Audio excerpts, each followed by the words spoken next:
City, 6 a.m. An out-of-control satellite radio show is being broadcasted to millions of Americans.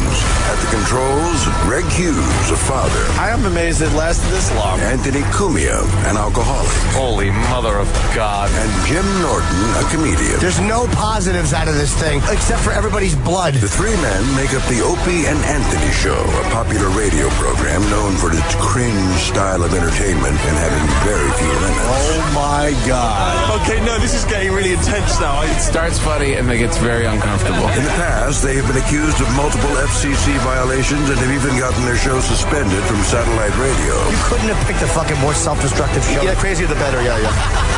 What are you, 19? I'm 19. Delicious. You made Springer uncomfortable. Do you know how hard that is to do? Thank God this show's on radio.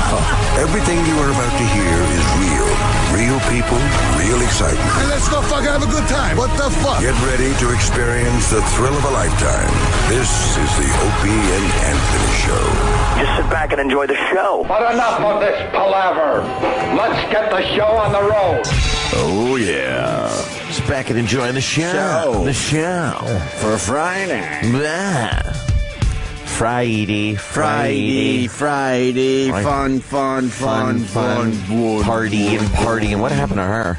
What happened to her? Where'd she go? She's still happening. Where'd she go? Yeah, is she around? Yeah, her and Big Voice Guy are going to do a collaboration. A tour? Yeah. Big Voice Guy. Where is homeless Ted Williams? He's back to being a bum. Do we know that for sure? Oh, yeah. God, Whatever happened to him? I'm guessing rehab. Bum. No, he left rehab. He left rehab. I'm guessing again, though, because nothing has happened to him. No, Unless they're filming him. I think he just, I think he's done. I think he's like back being a bum. No. His shelf life kind of, I mean, the internet fame shelf life is very short. It's very short these days. He took his time where he was supposed to make his money, and he wasted it by fucking up and going into rehab, and now no one gives a shit. That is true. You got to really strike while that iron's hot on the internet these days. It's only hot for about 44 seconds. And then you're done. And Yeah. I think he's done. I don't know. I mean, the news should be following him. They cared so much about the guy. Why don't you keep following Mr. Ted Williams and see where he's at today? That's what I would be doing. He is so over that when you put the name into Google News, now you get baseball results again. Baseball player, yeah. And that's how fucking nowhere this Frozen guy is. heads, things like that. But the point is, where the fuck is he? Someone should be following him.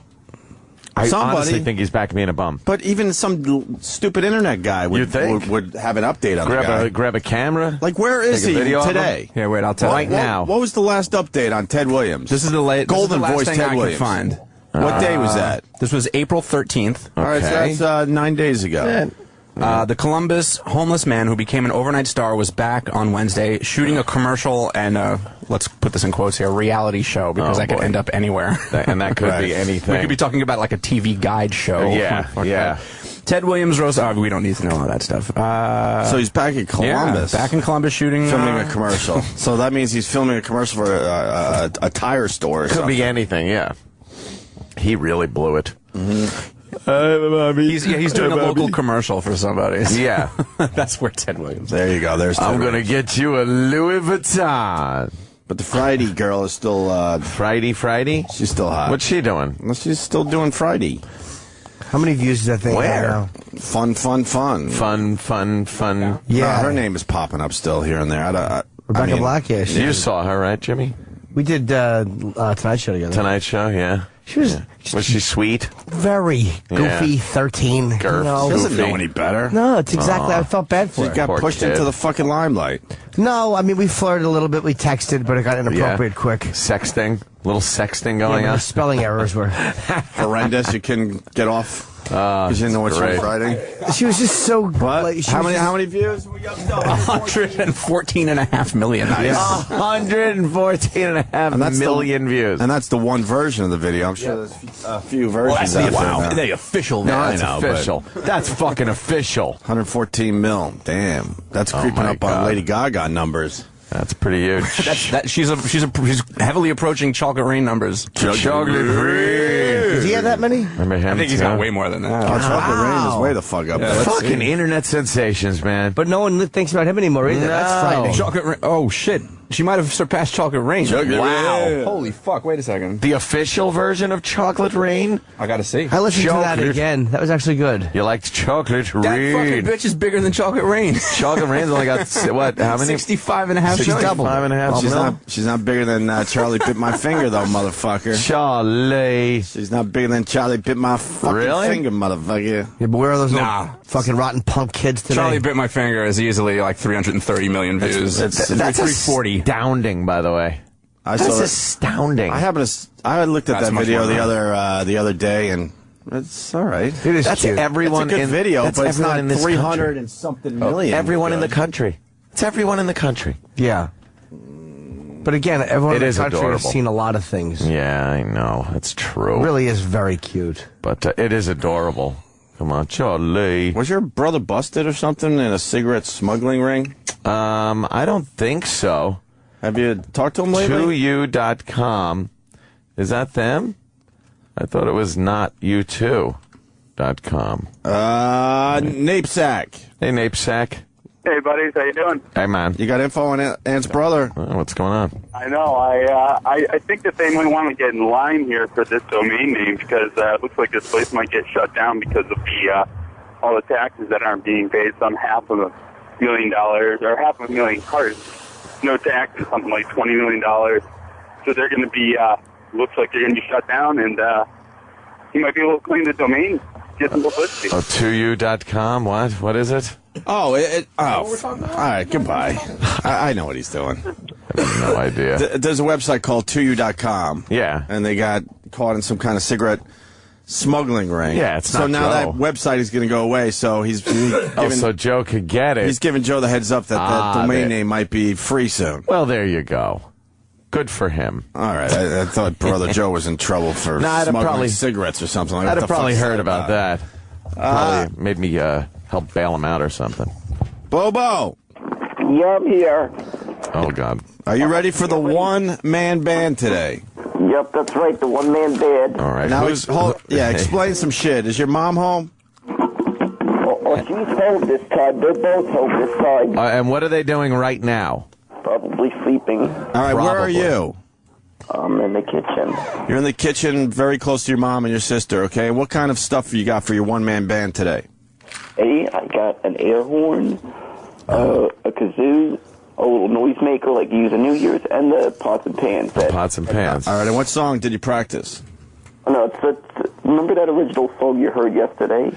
Oh, the original song about your dick?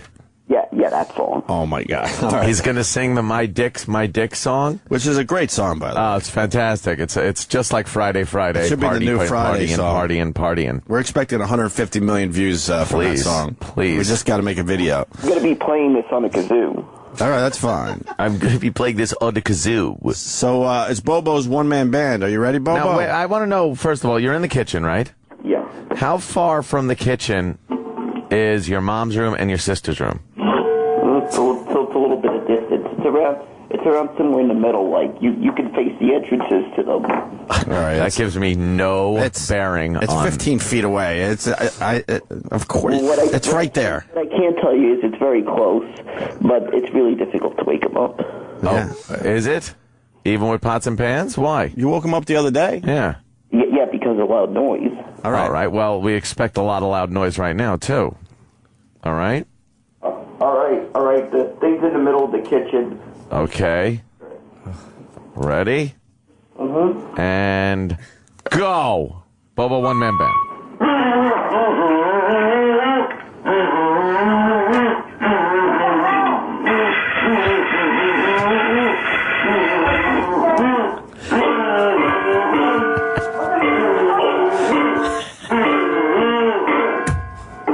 I swear to God,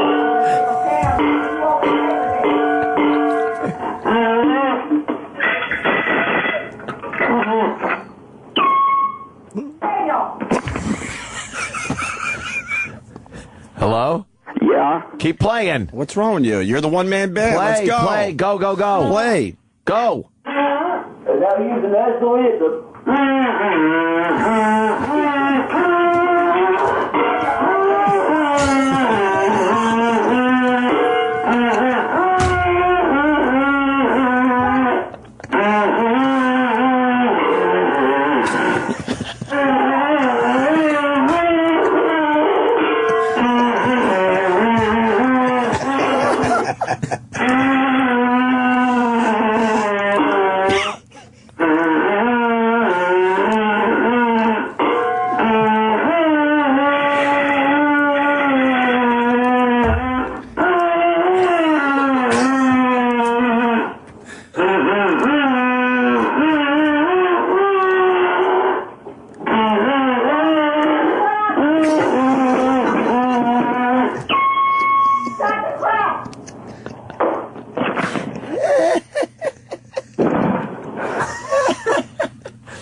I guess your mom's up? Yeah, she is. Now just smash the pans together. Go ahead, just smash them. And say... And keep going. And sing, I'm sorry, Mommy. Yeah, go, I'm sorry, Mommy. Do the I'm sorry, Mommy song. Keep going. Keep going. Yeah. Yeah, but you have to sing, I'm sorry, Mommy. I'm sorry, Mommy, and smash the pans. Keep going. Keep going. I'm sorry, Mommy. I'm very sorry I woke you up in the morning like this. I'm very sorry. I'm very sorry. Yeah, so wipe your face. And the band plays on. Daniel!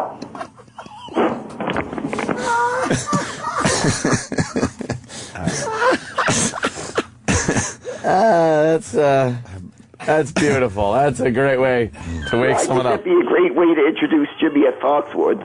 Oh, wow. It's not a bad idea. Certainly is. It certainly is. Wow, good job. Excellent job. Bobo. Very funny. Yeah, you guys got my name information, right? We'll make sure. For what? What are you talking about? Yeah.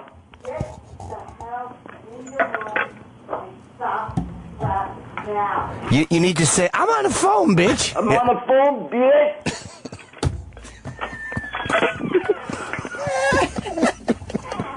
But yeah, you got my name information, right? For what? For what? No, I mean, that'd be so I could see Jimmy at Fox. Yes, well, you can have a ticket, Daniel. Yeah, we'll figure it out. All right. All right.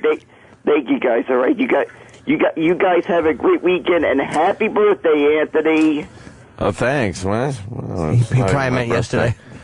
Yeah. Well, I misread the date. You said your birthday. I was trying to remember, but I got a reminder. I got so many birthdays I got to remember in April. You're falling apart here. All right, Bobo. You're unraveling. You did good. Good job. Don't blow it. Exactly. All right, Don't Bobo, start great wishing job. everybody happy birthday. Leave on the high note. Exactly. Bobo and the One Man Band. There you go. Excellent job. I love Bobo. How do you not love Bobo? Jesus. Daniel, get to bed. The mother's just Get in your room. Oh, what is he doing again? That was very Rupert Pupkin. That was awesome. I gotta do this now. That was a 3-day build-up, but they pulled it off. Finally did it. The Bobo pulled it off. Holy shit. Fantastic. Oh, my God. Absolutely. You didn't watch hockey last night, did you? No, I was on a red high. Yeah, but you taped that shit. Well, I have to, yeah. Well, when I tape it, I think that's when the hockey's on. Oh. I do that. How was that? Good? Yeah, that went very, very well. Uh-huh. I like that. Uh-huh. And then I did watch the last 5 seconds of the Bulls game. Why? You don't like basketball. I know. That's why I didn't even ask you about basketball. It was on, but they won. Yeah, the Bulls are all right. It was kind of an amazing, really couple of seconds left shot there. Was it the last second victory? Yeah. They were tied up. Yep. Yeah, I don't know who it was. I think some black guy. He threw the ball into the round hoop thing. What? And got more points than the other black team. Why did you stop on basketball? No, it was on in the establishment I was in after Red Eye. Oh, the bar. Of course. Did you go out with the guys? Yeah, I went out for a little wine with the guys and some din-din. Nice. And the basketball game was on. Everybody was very excited about it. Apparently, it's a big thing. Well, playoffs. Playoff basketball and playoff hockey. Damn. I was texting Travis because his team was one of the...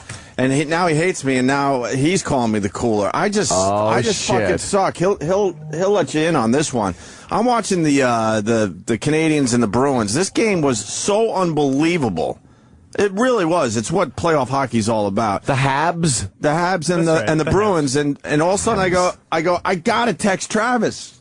Because I'm watching this game, I don't even have a team in this race or whatever you want to say, but I just love playoff hockey. I go, Travis, what the fuck? What a game! Right? Yeah, and so then it goes to overtime. Sure. I get a text from who I thought was my good friend Opie. Oh shit. Saying good luck. And about 3 minutes later, the fucking game is over. Oh no! I swear to God. Oh no! I know we joke about it, but it's starting to get creepy. It's no joke. It's starting to get creepy. I'm some weird fucking cooler or something. Can make money off of that though. Yeah, but as soon as I fucking think I got some kind of weird gift, it'll go backwards. It won't work. It'll backfire. Look, I wrote, holy shit, what a game, pulling for your boys. Oh no! And that's what you do when That's what you do when you know someone's got a team in the game. And then he writes, "Been a great game so far, except for the Bruins not giving up. The Bruins just kept pressing and pressing and pressing." So then I wrote, "Good luck as overtime is starting." And then 3 minutes literally, later. I don't even think it was 3 minutes. No. And then he writes, "My nerves can't handle this shit." And then nothing, because obviously the Bruins scored an OT, and Travis was very sad, so no more text messages from me or Travis. Nobody. So you just didn't text each other after the... I felt like an asshole. I go, good luck, as overtime starting, and his team loses. They scored a minute 59 into overtime. So yeah, but I didn't put that 3-on-1 together. No, so how am I the problem? How am I the cooler if all of a sudden there's a 3-on-1 against you your have team? a history, and now your history is starting to affect me personally. It's just some kind of a... All right, I won't text you anymore. Affecting you personally? I won't text you anymore. It was all fun and games when it was just a radio bit. It was fun when it wasn't your team. Yeah, exactly. And I decided to focus on the Canadians out of nowhere. Yeah, good luck, bro. It was a great game, though. It's bizarre. I haven't had a winning team. I can't even tell you. I don't even know the last time I actually rooted for somebody that actually went all the way. But playoff hockey, holy shit, is it great? Nothing better. And what were you telling me? Almost half the games. Less than half. Huh? Less than half. Less than half of the games are being won by the home team. Yeah. You know how fucked up that is? Wow. And I'm not just in this series, in all of playoff hockey.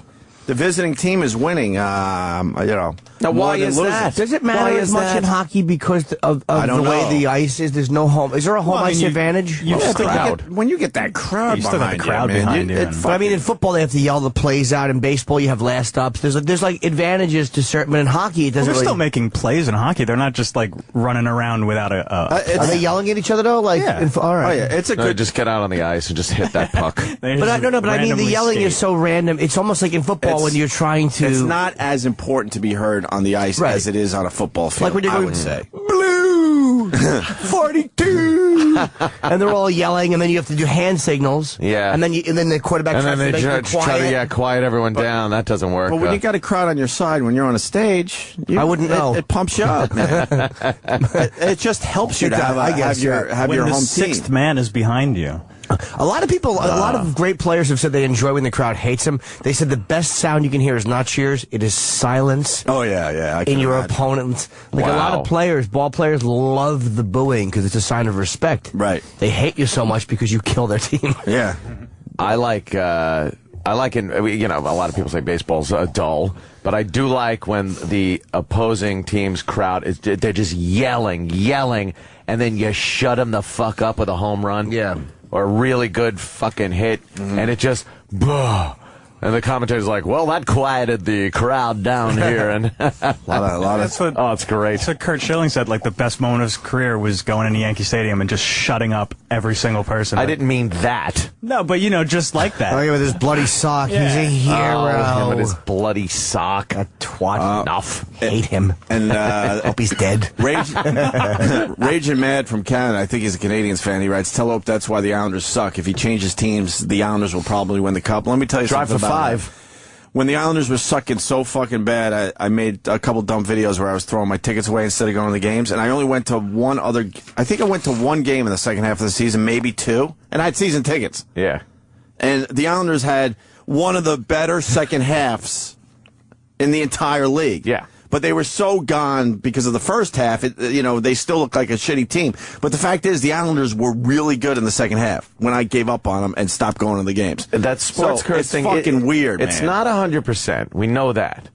It's a weird there's something thing. Odd there, yeah. There's something weird. It's strange. And then when something will happen, people go, I guess his sports curse is over. No, But then something like last night happened. Just sleeping. Weren't you guys up 3-1? Yes. He was up 3-1. 3-1. 3-1 in hockey. You got it in the bag. No, I mean, Nah. look, I know Boston's a great team, and so Yeah. 3-1, I'm just sitting thinking, well, good, they have Dude, a you got- 2-goal lead, but it's, You got one of my favorite players, too. Wozniacki. Oh yeah, I Is that how you say it? I always fuck up his Wisniewski, name. yeah. Wisniewski used to be on the Islanders. They traded him this year, and he plays for the Canadians. He's an animal, man. We also have one of the most hated players, Which one? PK Subban. Oh, yeah. Nobody likes him. Yeah, he's a jerk off. Is he? Really? And we used to have Chara, too. The Islanders used to have everybody that was good in the Charo league. is playing Chara. hockey? Chara. What's wrong with her? Not Chara. Chara. Right? Oh, I thought it was Charo, the coochie girl. He's the monster on skates. With skates, he's almost 7 foot tall, and he's a left-hander defenseman that fucking shoots. Does he goon it up? Yeah, he's the guy wait that, a minute. That doesn't make any sense. He's good too. He scored last night, right? He's good, yeah. I almost tweeted, and then I'm like, man, this is something maybe I should give Ant to tweet. I go, did I just see a black guy score in hockey? It's like, wait a minute, what? He's 21. He's really good. But it's really rare to see a black guy score in hockey. really I'm is. sorry. It's rare to see I mean, there's Maybe more. he's like an enforcer, but There's more black guys in hockey. It's, I mean, nothing like any other sport. But to actually see someone of color score is still really strange in the year 2011. You know, people of color. Yeah, I know. What are you gonna do? Blacks just never loved hockey. No. It's just, I don't know why. They should. There's no risk of drowning. It's thin ice. ice. Yeah, it's ice. That's. Oh my god. Oh my goodness. But is it an expensive hobby? Like basketball's cheap. You can just run Hockey is outside. It probably is growing up. Like you got. I'm saying. You need rink time. It's expensive if you live on Long Island and you're trying to make it in the NHL. But these guys that live in Canada, all they need is a stupid pond and a couple sticks. This is a list of all African American hockey players. You can say right now. black. African American. Well, no, but it's not because I see some Canadian flags there. They're not African American. they're not African American. This is for all the What do you mean? Yeah. This is all the black people. Yeah. Yeah. But I mean, look at how many are from Canada. Like, Wow. the Yeah, look at overwhelming that. majority. And Oh that's my all God. that's Most what they of the- do up there. That's Most of them every black guy in Canada, by the way, is in the NHL. It's amazing. Do you think that's because it's just it's so cold up there? They have ponds and shit like that. Whereas here, you don't Well, have I as many in the cities. think what happened is the slave trade back in the old days. They got stronger ankles, and they would breed their hockey player with the female slave. See Jimmy the Greek? No. Yeah. I'm actually debating if you're right. No, no, but it's probably because up there you could just everyone. It's probably because there weren't a lot of black people Yeah. in Canada. Because a lot of the guys come from Canada. That's what I would. And they're probably I those think it's Canadian. Are they those French Canadian black guys? A lot of them, sure. Yeah. They wear a beret. Oh. Well, Subban's from Toronto, so he's not. Subban. Oh, okay. But I think it's just like, that's their national pastime. Like here, everyone plays baseball. Well, that's true. And they play hockey. Hey, another story. What do we know on the fucking Dodgers situation? I only. Wow, they're they're moving ready to to Los take Angeles. that team. I only saw a piece of that, but an ugly divorce and what? Major League Baseball's taking over the team? Misappropriations of funds and heard irresponsibility. I heard the loans divorce is that so they- ugly. Like, is it a couple sons are being paid and they don't have anything to do with the Dodgers? Yeah. This owner, what's his name? They hate him in L.A. Maybe someone in L.A. could help me out with this story. Maybe but- they were all dodging the law or something. Oh, boy, that's a good one. Thanks. Frank McCourt. Wait, new Dodgers Frank exec McCourt. says Selig's move irresponsible because Bud wants to take over the team. They took financial control over When? the team. Yesterday? 2 days ago. 2 days ago. Yeah. What's the Dodgers owner doing wrong? He's in this ugly fucking divorce. Yeah, they kind of Bad don't divorce. have the money to run the team. Because why? I don't know how you buy a baseball team and then just don't have the money to run it. Is the divorce getting a little ugly? Is that what's happening? The divorce is getting ugly. They've used funds for things that not paying the players, other things. I think misappropriation of funds, and then security in the parking lot.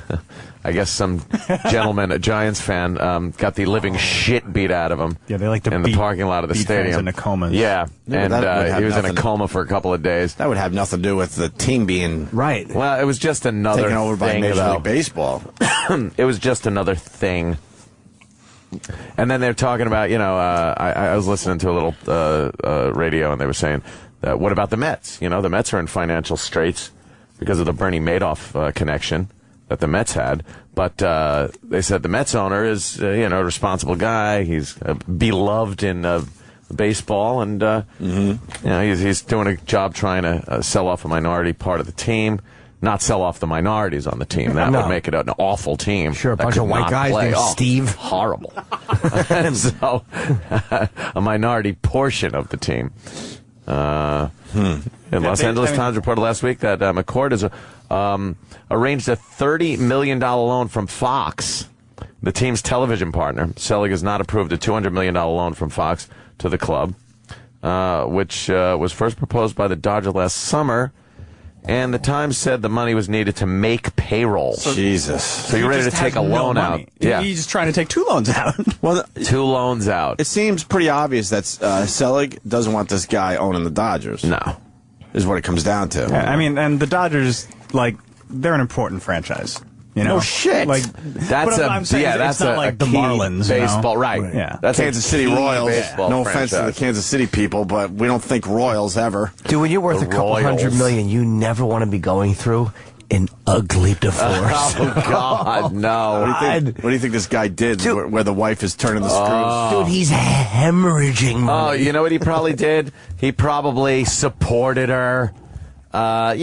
Came home with a lot of money, made a career, gave her a great home, and,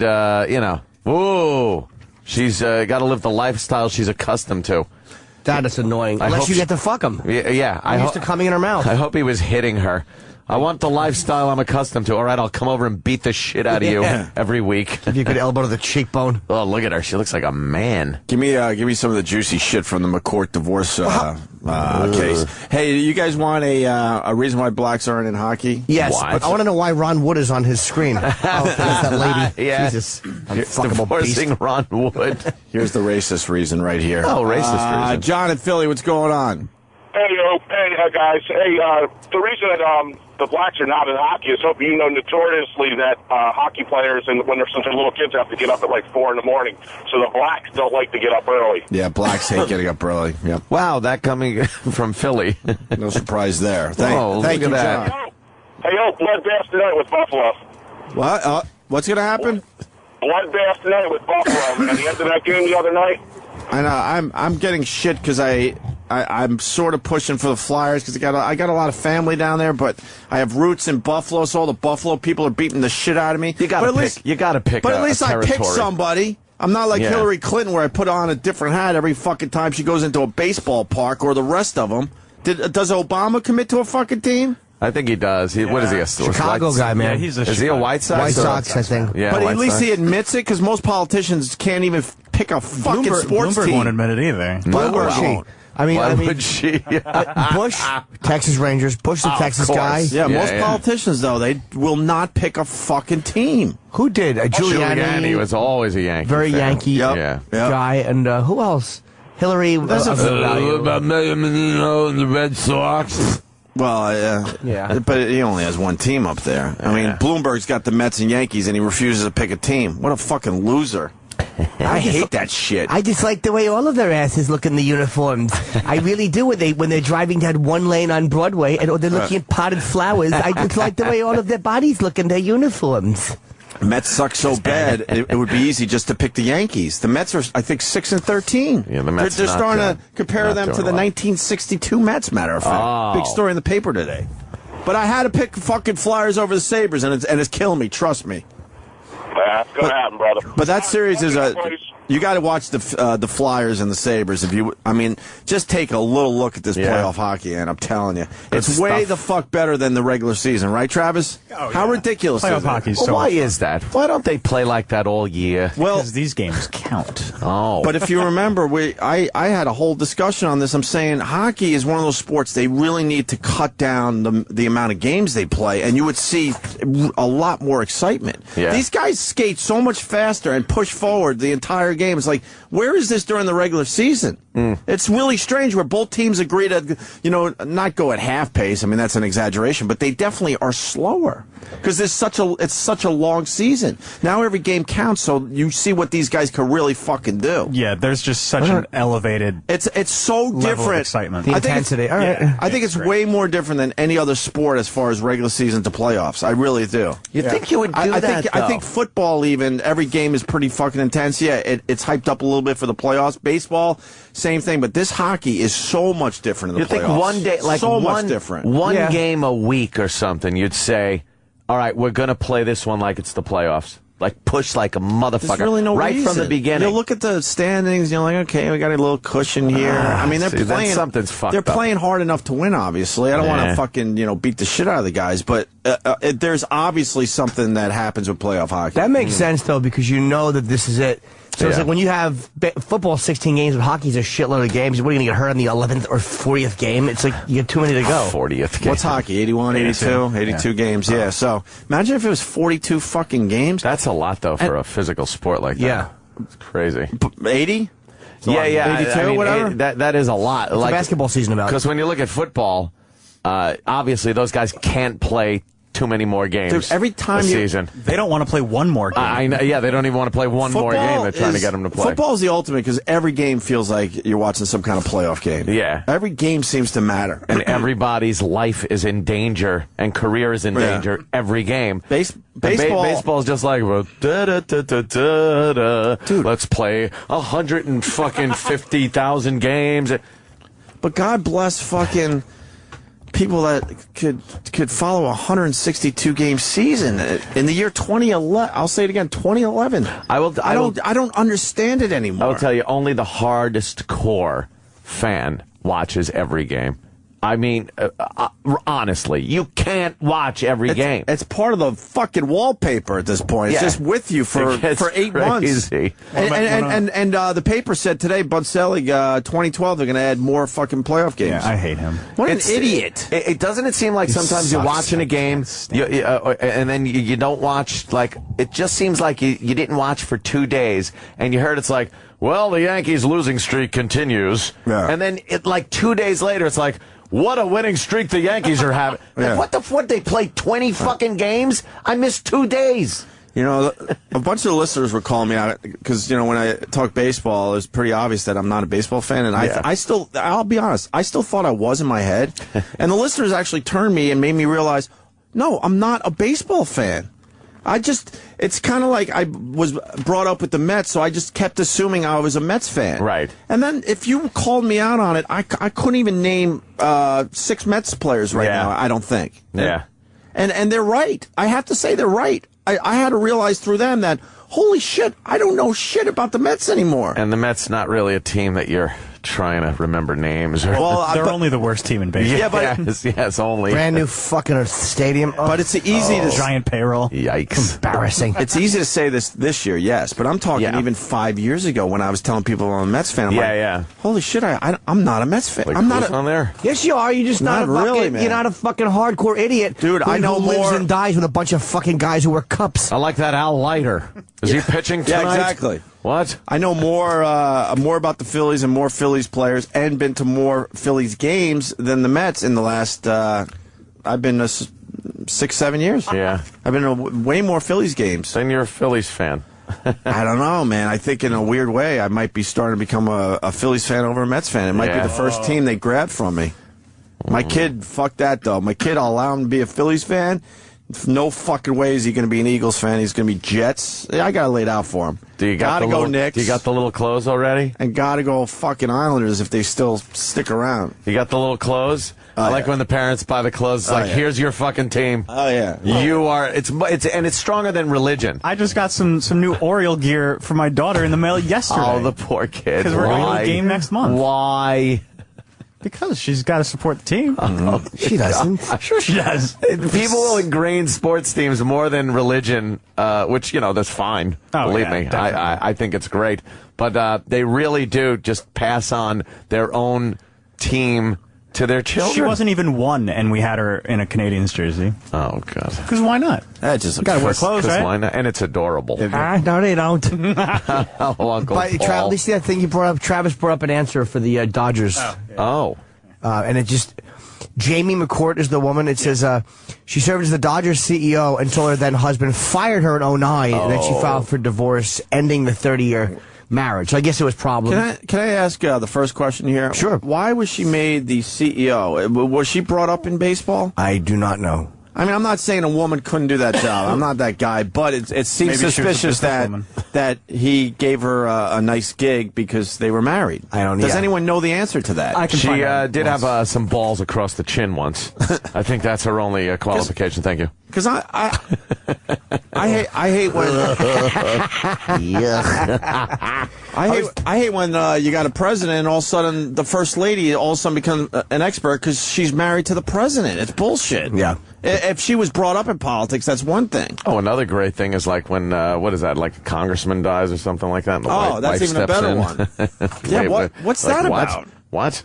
Who what did does the that? wife? What does the wife know? Bono? Well, Sonny Bono did that, and then his wife stepped in. Yeah, there's been a few of those. Like that don't make sense. No. Does she know anything about politics just because she was married to the guy? Continue, Jimmy. I'm sorry. That's all right. No. It's a good question. The ex-wife of the Dodgers owner Frank McCourt accused her ex-husband Tuesday of making financial deals that concern the team behind her back in violation of a court order. Oh, boy. So she's seeking half ownership of the team under California community property law. And she says that she has the right to know about its financial dealings as any non-marital business partner would. Now, I don't know what she contributed financially to. I have no idea what their marriage was. That every fucking divorce sucks ass, but that fucking California has got to be the worst place to get a divorce. No wonder people just fucking kill their wives in California instead of getting a divorce. Because it's just abominable. They get half the shit no matter what. It's in the fucking law. Well, I just talked to a woman who's the breadwinner and is getting divorced, and she made a lot of money and her husband didn't. Sat on the couch, did nothing, and she's going through hell financially. She's like, he's trying to fucking get whoever the breadwinner is. Wow. The other person tries to fuck, and it's 98% of the time it's the guy getting fucked by the woman. Of course. But I just happened to talk to a chick. Oh, that's what, Sickening. Hey, Scott Peterson. Oh, oops. but he was being a piece of, he was like having, if you throw your pregnant wife, it's like he was just being a twat. So how do you think you're getting away with it? I don't think they were getting divorced, were they? Well, they didn't need to. I think he wanted to. Oh, I see. But instead of getting divorced, you do that. All right, you guys want to know more about... Wow, we got people that know about this situation. Definitely. All right. Situation. Knows why they're adding extra playoff games. Yeah, let's start from the top. A lot of calls coming in. Yeah, Bud Selig, it's in the paper today. He wants to add a couple more teams to the playoffs in 2012. That's so stupid, because then the 162-game season is going to mean less and less. It'll be easier to get in the fucking playoffs. Yeah, this is all just for money. Of course. Man. Well, how many teams are in the... I don't even know that. There's 8 teams. So we're now. up to 8. Yeah.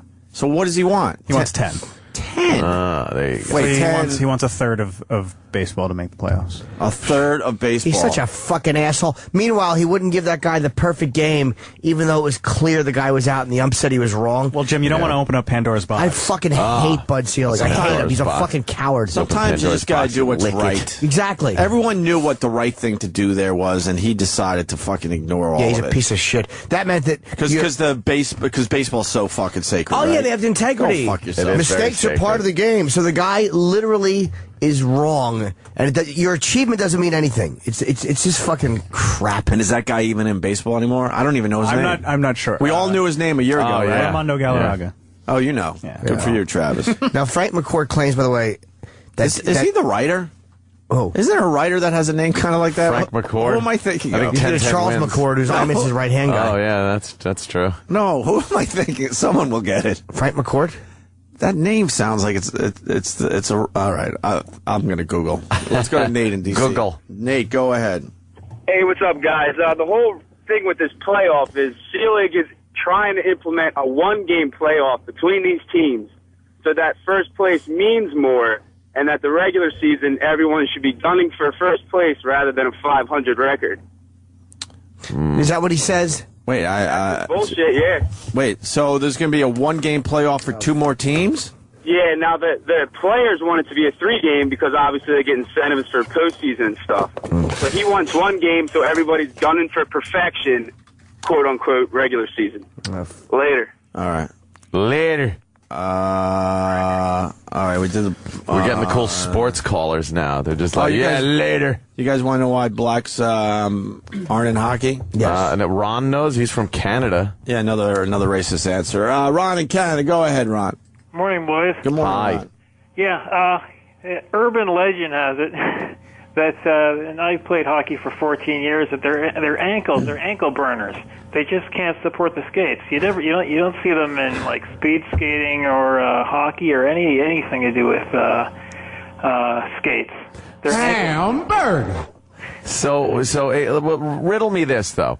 Sure. If your ankles are weak, how come Kenyans, time and time again, win every marathon? Well, because they're not on skates, man. Yeah, but skates, smates. You're running, and your ankles have to be pretty strong when you're pounding the pavement. Man, you were watching basketball last night. Yeah, with weak ankles, you're jumping up and down like that, and you're making like turns on a dime, right? On a wood floor. I know the sneakers have some on skates. Yes. I know sneakers have some good supports. Actually, hockey, a skate has way more support. Skates are like you feel like you got a cast on when you go skating. You can turn your ankle in skates. But you've inline skated or whatever, right? All right. Maybe I did. You know, it's a bit of a difference. By the way, can I update my profile? I haven't done that in probably. Okay. Let me think. Probably 5 to 6 years. I bike now. Okay. But I don't do the Lance Armstrong biking shit. No, you don't put on the... Where you can see my cock bulge. The big cock bulge just because I need to take a loop around the park. What the fuck's wrong with these guys? I'm not trying to infer anything. You don't wear the spandex suit with the fucking Italian sponsors all over it and the helmet. I'm going to make a cock bulge montage video soon. Oh, Why do you have to dress like that to do a loop in Central Park on a bike? Yeah, all right. So maybe I did a little inline skating. We don't call it rollerblading. I'm not trying to make any sort of overtures. I'm just saying that it's not the same as running. You need a little bit. Your ankles need to be a little bit more sturdy, a little bit more stable. Listen, all I know is I played for 14 years, and there was like a handful of black guys, and they seemed to drop off like flies. By the time they were like 10. Yeah. All right. Wow. Sorry. Interesting. Thank you, sir. Sorry. And Josh in New Hampshire. Hey, no, I'm not thinking of Gary McCord. Yeah, I think you're thinking of Gary McCord. The golf announcer. No, there's some writer that has a name similar to McCord. Help me out, somebody. I'm floundering. 10-10 wins? What's his name? It's Charles McCord. No, I know Charles McCord. Someone wants to know if you're thinking of Troy McClure. Troy McClure. Troy McClure. All right, we got more guys that want in on the Or perhaps you want to know what holds up me laundry. You fuckers. Someone what? McCord. Someone talk to Scott and Callie. Yes. I'm fucking Googling today. Unfortunately, I do. Perhaps you'd like to know how much wood to put in my fireplace. How many? McCord.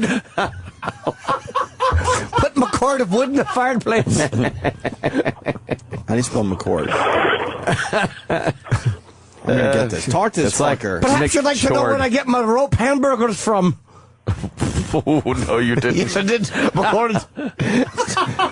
They come in little rope buns. I'm tired.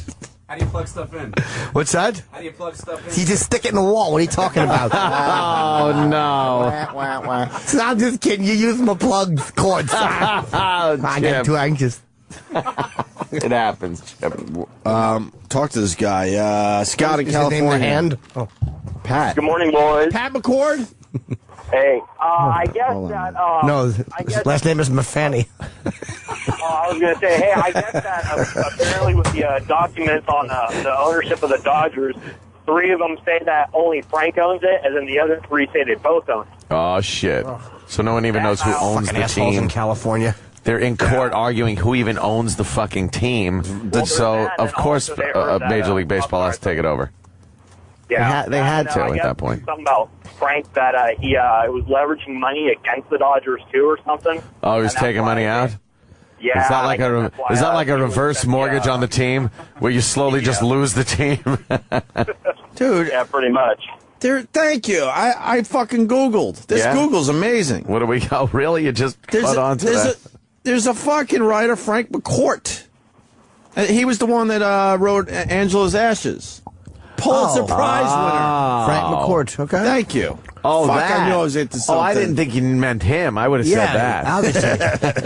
Yes, I didn't know it was McCourt. Yes. It's the same exact fucking name. I thought you wanted to know where I had to go to see McJudge.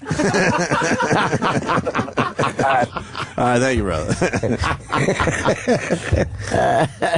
Mark in Chicago has got a little with what twist on this Dodger situation. Yeah, Mark in Chicago. Hey guys, Anthony had it backwards. He glommed off of her. She's the corporate lawyer. She brought the money. He ran a parking lot. They're from Boston. Oh yeah. It's out on the Red Sox. Selig put him into L.A. when the Dodgers were for sale. And Selig, to answer your question, is the world's biggest asshole in terms of the baseball playoffs.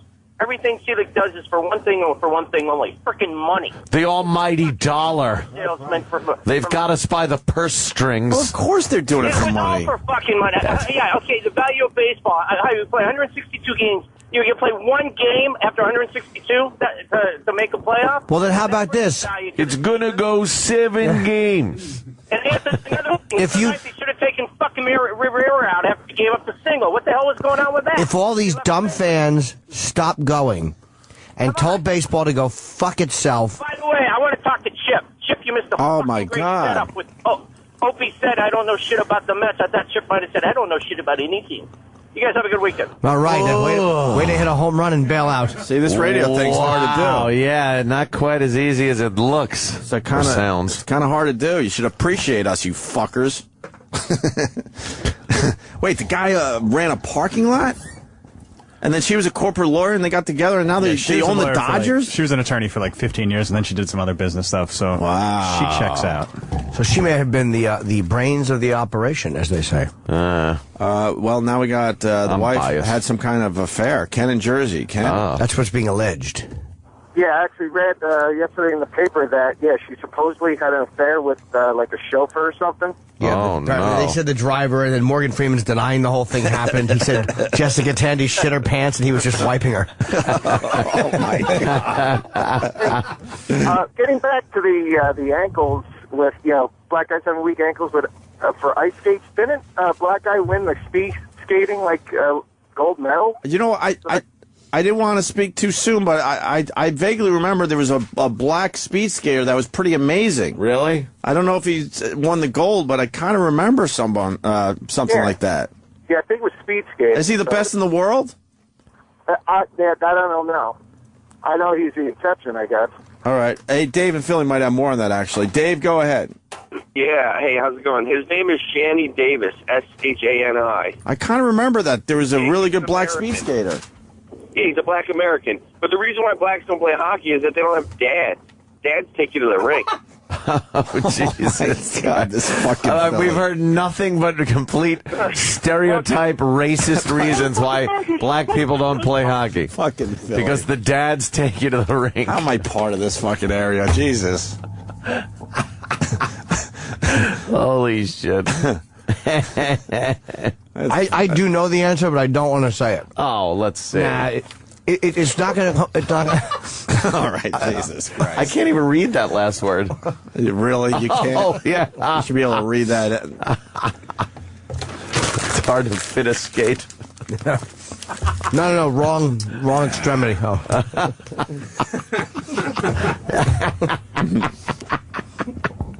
Jesus Christ. There you have it, our first hour of radio. All right. Amazing one. I think we should say it all together. You're welcome. Yeah, to the audience. exactly. You're welcome. Exactly. Correctamundo.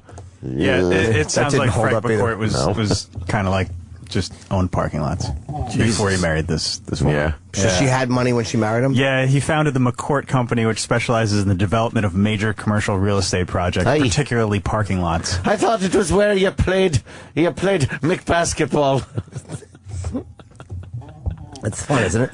It is very fun. Yeah. Trying to think it up. McCourt. Don't make fun of. Oh, yeah, go ahead. I didn't know how much Mamilka needed. Can't be a McCourt. Because I had a McGallen, but I spilled it on my floor. No use me crying. Yes, over my spilt my milk.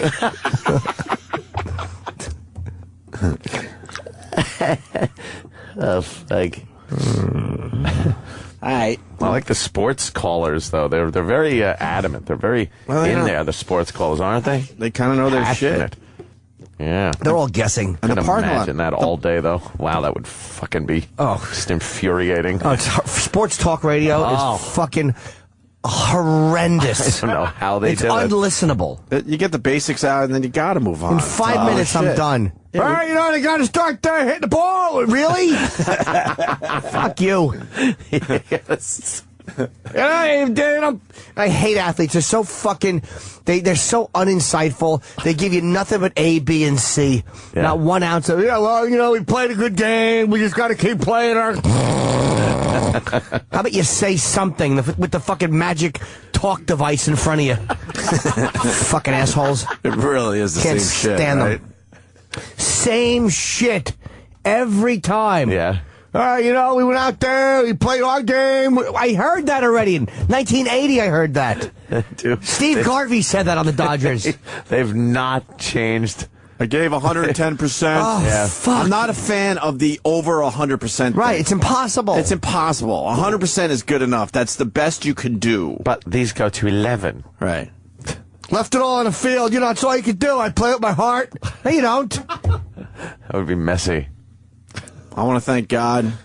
Exactly. That drives me nuts because I think there's players on the other team that kind of wanted God to help them out too. What? God decided that this guy is a better God person than the other God person. They're a great organization. So they came to play. They came to play. We we just didn't have enough. Who doesn't come to play? Yeah, you came to. Yeah, you put on the uniform. Right. I think you came to play. Even the stupid manager in baseball came to play. He came to play. He looks like he might go out there. They all come to play. Yeah. We can get that out of the way immediately. I want to thank Jesus Christ for helping me to perform. He might not be able to hear me because a lot of people in Japan are booing him right now. Yeah, maybe some He was other concentrating on me fucking hitting the 3-pointer at halftime. Yeah. And not on the lives he was ruining by flooding the entire country. And the nuclear meltdown. Right. And he wasn't thinking about the nuclear meltdown. Yeah, he was concentrating on me hitting He wanted to 3. make sure LeBron James had a good game last night. Of course. Just such He didn't give a fuck about the radiation going into the ocean of all places. Well, thank God. Right. Yeah. Athletes. I hate when athletes do the God thing. Whenever they thank God, I just want to scream, shut the fuck up. Them and actors, yeah. If it's your thing, that's fine, but So Ward is fantastic. First and foremost, I want to thank God for what? Exactly. What did he do? What did he do? There's some fucking kid with flies around his head in the Sudan. And God left him alone for a few seconds, just long enough for a vulture to pluck his eye out. Because, he wanted to make sure your bat connected with the ball. God's more concerned with the Bruins winning last night than gas prices. Yeah, how about that? How about God work on the gas prices? Because a lot of people not happy that it continues to go up. Yeah. How about he works on that one? If God really cares about sports, then God's an asshole. If that's what God wastes his... If God has ever looked at a sports scoreboard, then he's a fucking dope. And wouldn't he be a fan of one team and Sure they would never, ever lose? Yeah. Of course he would be a fan of the Angels. I get it. See? See? Hamburger. Hamburger. Not the Devils, of course not. No. The Devils would never win a Stanley They'd Cup. never win, see? If he was a sports fan. Oh, my God, is this the hackiest thing ever? Come on now. Shucky-ducky, quack, quack. Shucky-ducky, quack, quack. How about this? Athletes are just fucking annoying. Yeah. Yeah. Why do you put your blueberries in one at a time? Because it's something I learned in Mind Your Business school.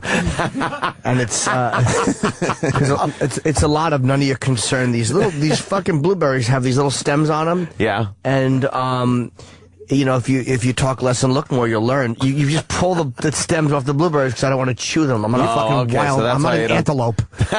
An antelope. You pull the stems off your blueberries? I dump the whole thing in without washing That's why them? I was wondering. He just like I just dump and go, man. I like Jimmy that's how I treat women.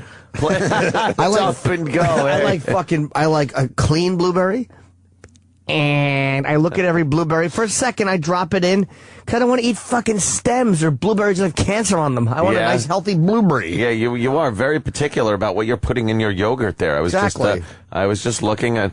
I didn't mean any harm by it. I wasn't trying to be what you call a Budinsky. Look at this fucking stem. Yeah, who wants to eat that? Then the whole thing, you got stem breath. What's stem breath? I don't want stem breath. You two love your blueberries. They're good. There really is a good time of year for blueberries. At the risk of boring everybody, myself included, this is a wonderful time for blueberries. Great time of year, Ant. Is it really? Hey, can we get the audio of the attack in Park Slope, Brooklyn? That is good audio, man. What the fuck was the neighbor doing that? It took him so long to leave his house. We'll explain next, man, but...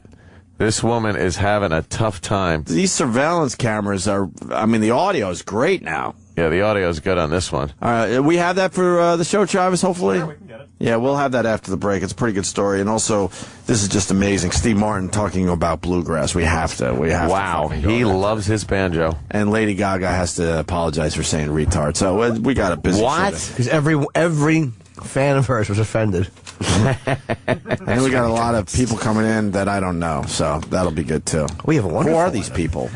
Well, who are these people? Bjorn Lomborg. Oh, he's the Earth Day guy. Yeah.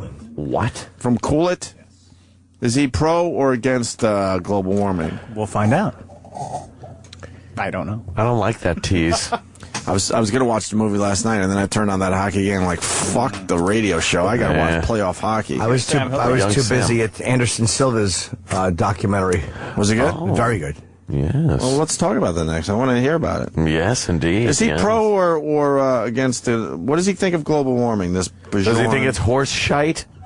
Because I want to be prepared.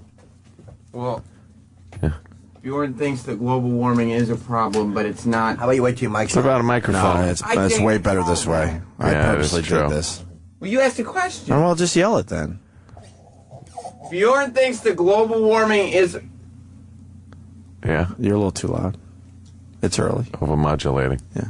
Bjorn thinks that global warming is a problem, but not the problem that everybody else thinks it is. It's not life or death. Oh, good. Middle of the road. And it's not a problem. Well, he thinks that what we need to do to fix it is to find cost-effective ways. Why do we have this guy in? Oh, Jesus. Cost-effective. This one. Cost-effective. I did? Yeah. Oh. Hate hearing And Gillian Jacobs. Gillian Jacobs. From I'm not the only guy in this show. You can't blame me totally on that one. But I remember that when it came up, it was by the bathroom, and you're like, it could be good for. Well, because he catches me when I have a full bladder. I go, yes, I gotta go leak. I'm full of bladder too. Oh, I thought you meant something else. Who's Gillian Jacobs? She's from Community. Yeah. Very funny. Biggest show on TV. We got to take her. And then Clark Peters and Wendell Pierce. From The Wire. It's Bunk and Lester Freeman. They have a new show on HBO called Treme about New Orleans. Treme, yeah. Oh, nice. I mean, it's done by David Simon, who did The Wire. No shit. Yeah, he was supposed to be here today, but he's got something else. Can you imagine? That would be. I would like to talk to him. He was a reporter. He'd the guy that fucking came up with The Wire, or did he created or produced or what? Everything. He created. Holy shit! I want to talk to that guy. Yeah, he's busy. All right, we'll break. Yes, let's do that. The virus. Get in touch with the Opie and Anthony Show. 866-WOW-1-WOW. Send your feedback to feedback@opieandanthony.com. Opie and Anthony.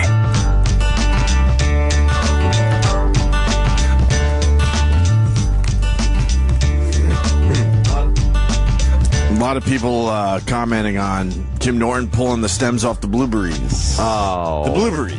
What could they possibly be commenting on about that? Well, Jordan, who's a fine listener, a regular to the instant feedback, he writes, I love Jimmy. He picks the stems off of blueberries. but has hooker piss in his mouth. There are inconsistencies. Jimmy has always said, don't look for consistencies in his life. It just doesn't make sense. I know. I eat the fucking stems, no problem. I just saw Rob Bartlett on the commercial for the play there that he's on in Broadway. He got fired from that. With Harry Potter. Yeah, he did. Did he? Yeah. No. It was an incident backstage with somebody. With Daniel Radcliffe? Yeah, Oh, Larroquette's in that? Yeah, John Larroquette's Oh, in the it. one fucking funniest guy in Stripes. I'd love to get a fucking... Shut up. Okay, Shut up. You're still obsessed with Stripes? Love him. A little bit. Little bit. You know, we've been trashing Canada once in a while, and people get mad. Could you say, "Oh, Canada"? Could you sing it? Oh, Canada. And remember we had the comedian on who fucking had the Human Rights Tribunal because he insulted these women, called them dykes. Yeah. Well, in Canada, he has been ordered to pay $15,000. Good. Oh, I mean bad. And here's what it was.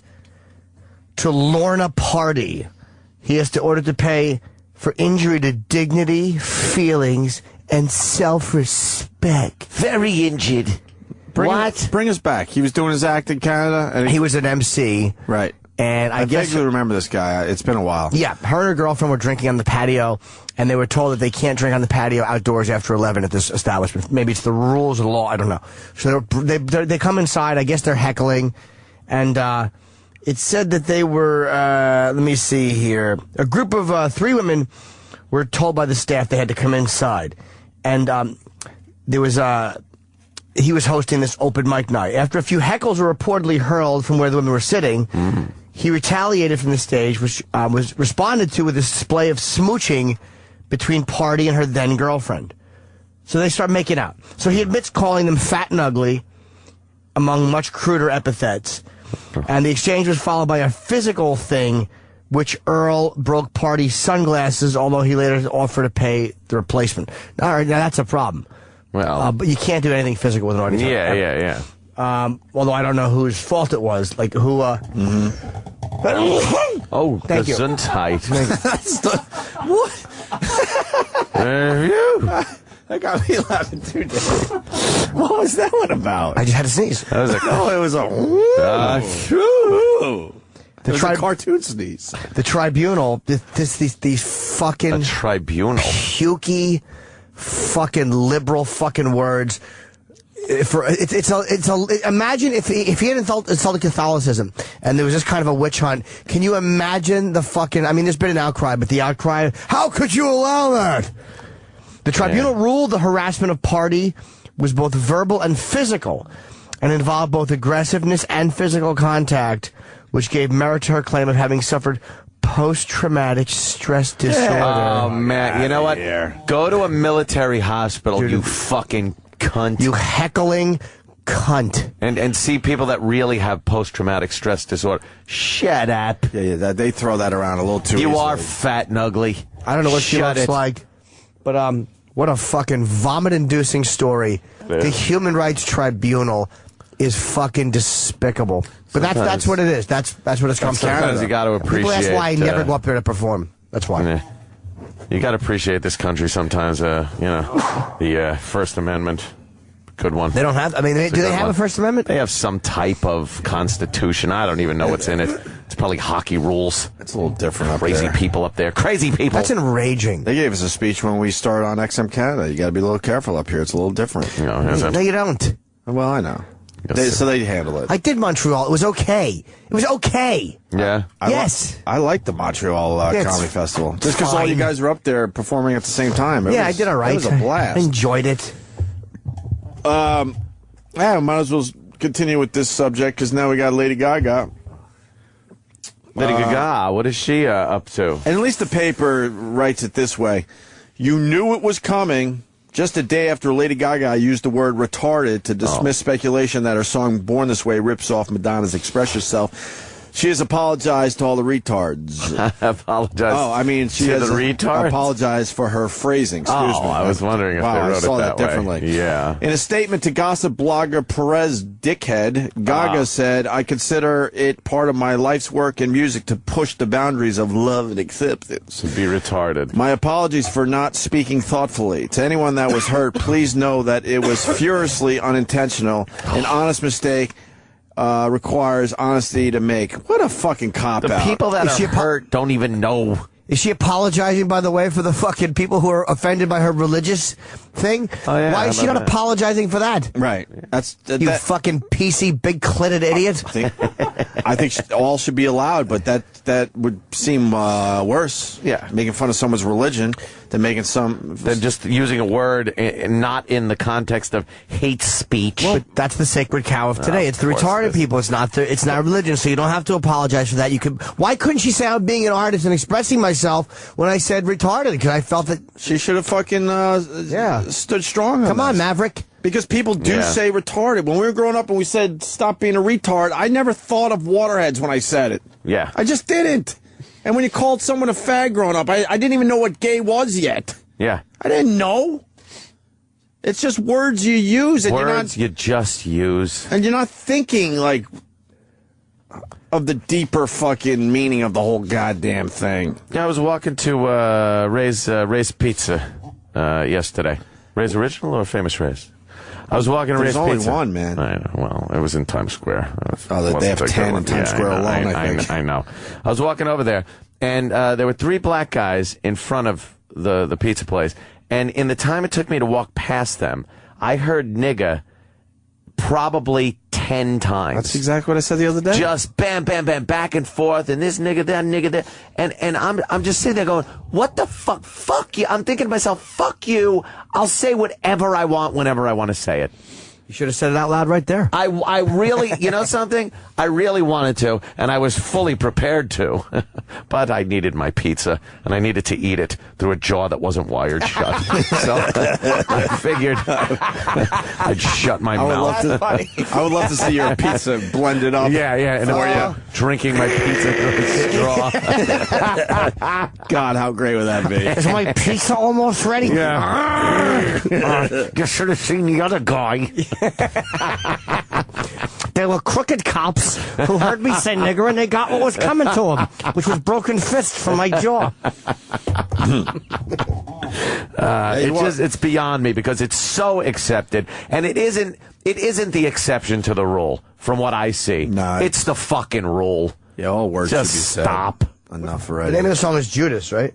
Yeah, Judas is the latest one by Lady Gaga. That's got everyone. Lady Gaga. Talking. So I guess she was talking to. She was being interviewed about her hit song and her songwriting abilities. So she defended that by saying, "Why would I try to put out a song and think I'm getting one over on everybody?" She said, "That's retarded." That's how she used it. That's retarded. We've all used it that way. Yes. Without thinking of someone with lesser fucking mental abilities. With or whatever. mentally, you can't even say that. What is the appropriate word for a retard But I would these bet- days? Mentally challenged. Mentally challenged. But then that's saying they're different. Handicapable. Why is that okay? Yeah. Because the genius of Carlin, who came up with the idea, there are more syllables to it, and you've removed the humanity.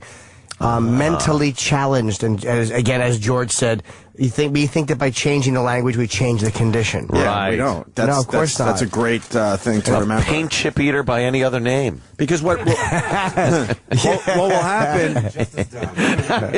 What will happen? Mentally challenged will become the thing that everyone is offended by eventually. Not right away. Yeah. You fast forward a bunch of years, all of a sudden they're going to be outraged when you say mentally challenged. Yeah.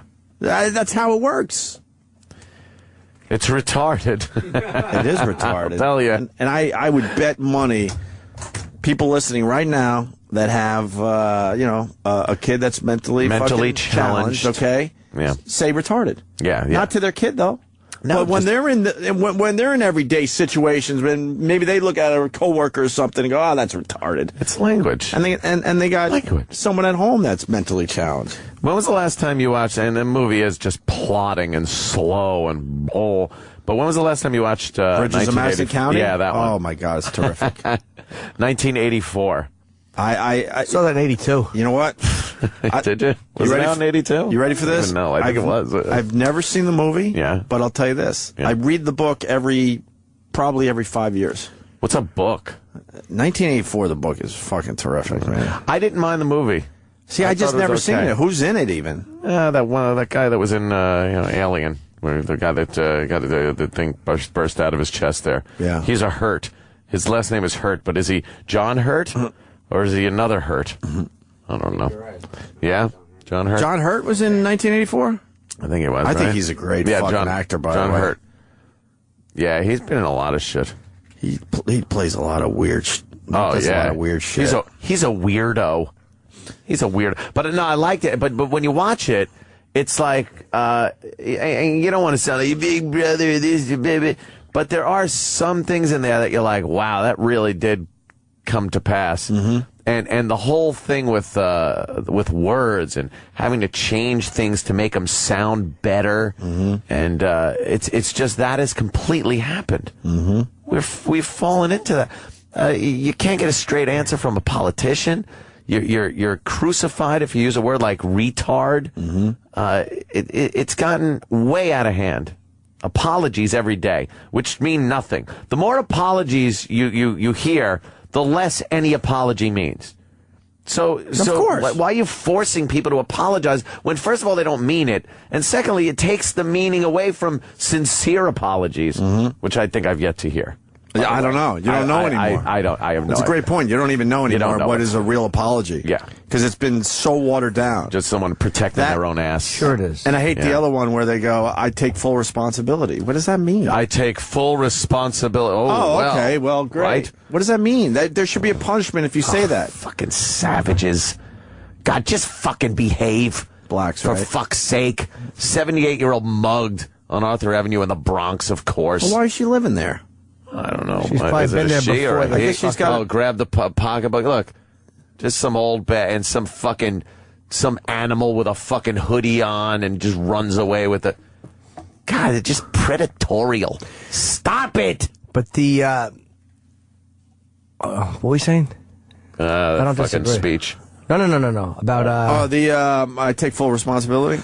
Yeah, I hate that. Because it doesn't mean anything. You should apologize when you say. We've all said things that you feel like, especially arguing with a chick or whatever, where you say things that you feel guilty. I've said things publicly that I was like, I felt a little rough about that one. Like, I felt kind of bad, and I haven't apologized for it, but it's like, that's what you should apologize for. If you say something you feel bad about it. Yeah. But if you honestly feel bad about it. Or if you hurt someone's feelings and you genuinely feel bad, like, oh shit, I didn't mean to hurt that person's feelings. I'm sorry. But I like Ann's point. You don't know the difference anymore because you hear that, of course. I apologize so much, it's watered down where you really don't know if the person even means it anymore. I'm sorry for, I like and then that whatever angle. it is means nothing now. Especially, in your personal life it might, I don't know. But in the public eye, when a celebrity, sports figure, whatever, has to apologize, to me, it's never sincere. At this point, no, it's not. Covering your ass because you never see anyone apologize unless there's some type of outrage where they have to come forward. They never say, like, if no one mentioned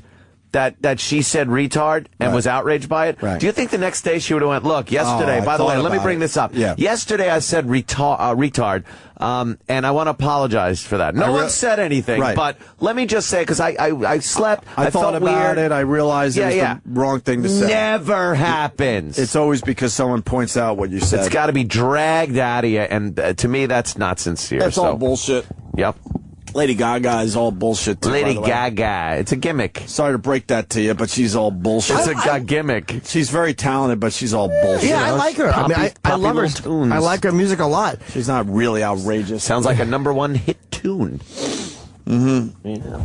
Very poppy. She was apologizing because it hurt Perez Hilton's feelings. Oh, shut up. Well, it should have. Yeah, exactly. The guy who used to draw cum bubbles and then comes clean on that, and all of a sudden he's like the goody two-shoes guy. Go fuck yourself. You know what you are, Perez Hilton. Goody light loafers, maybe. Get it? Okay. And he changed his shit because his livelihood was at stake. He still wants to be drawing cum bubbles. People came after him. And big fucking cartoon cocks. He came out as the reason he fucking did that was because he was so called out on his hypocrisy. He was so... That would literally be like me criticizing someone who got a prostitute publicly, for real. Right. That person should be fired for getting a hooker. Right. You've gotten a lot. I apologize. Sorry. He's a fucking despicable, fucking ex-fat phony who's trying to be like this cute. And it's amazing the shit he's gotten away with. Like the fucking that Miss America broad says something, you know, about she doesn't like gay marriage, and she's vilified as the Antichrist. He's been drawing cum on people's faces, outing people for all these years, and fucking there's no penalty for him at all. Yeah, of course not. And now he changes his tune. And he's goody two shoes, and everyone just bought into it. Yeah, he stinks. This guy wants to be drawing cum. He stinks. That's all he wants. He loves to draw drawing cum fucking and cum dick. and cocks and nose dripping because the actress did too much fucking coke the night before. He desperately wants to continue with that shit. But man, no one will fucking say that either. No. He's like this, I don't know. He's beloved now because of why? I don't know, because he's gay. Because they're a bunch of phonies to begin with out there. He gets away with more in Hollywood. Who knows? All right. Hey, we had an attacker in, where was that? Park Slope? Park Slope, Brooklyn. Is that a good area? It's not a bad area. Is that where you used to reside? No, I used to Weren't you go close to there. there? Yeah, I was kind of close to there. You know, it's Brooklyn. But Brooklyn's pretty fucking big, though. Yeah, true. I was, one place I lived in Brooklyn was pretty close to there, and I knew some people there. But it's not that bad an area. But, wow, some Hispanic guy, he goes up to this, looked like a white broad, and just starts accosting her on the street. And there's a security camera on this guy's house facing his front gate.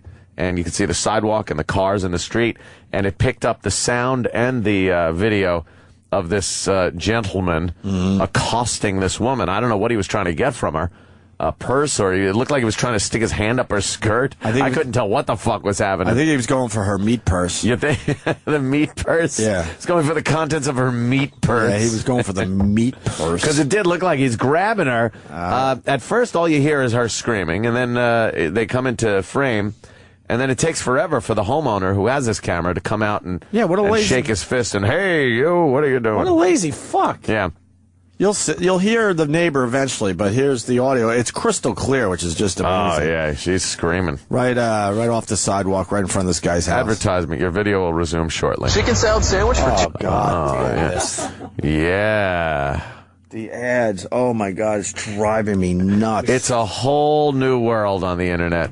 But why can't... I would rather than just put the fucking McDonald's logo, whatever the fuck, right on the screen so you don't have to sit through this shit. There it is.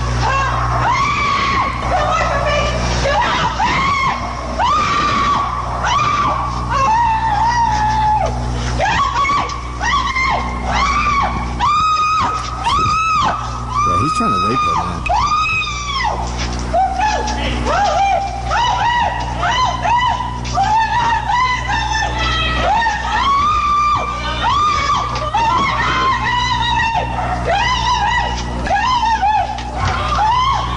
Hey, what's going on? After he gets away.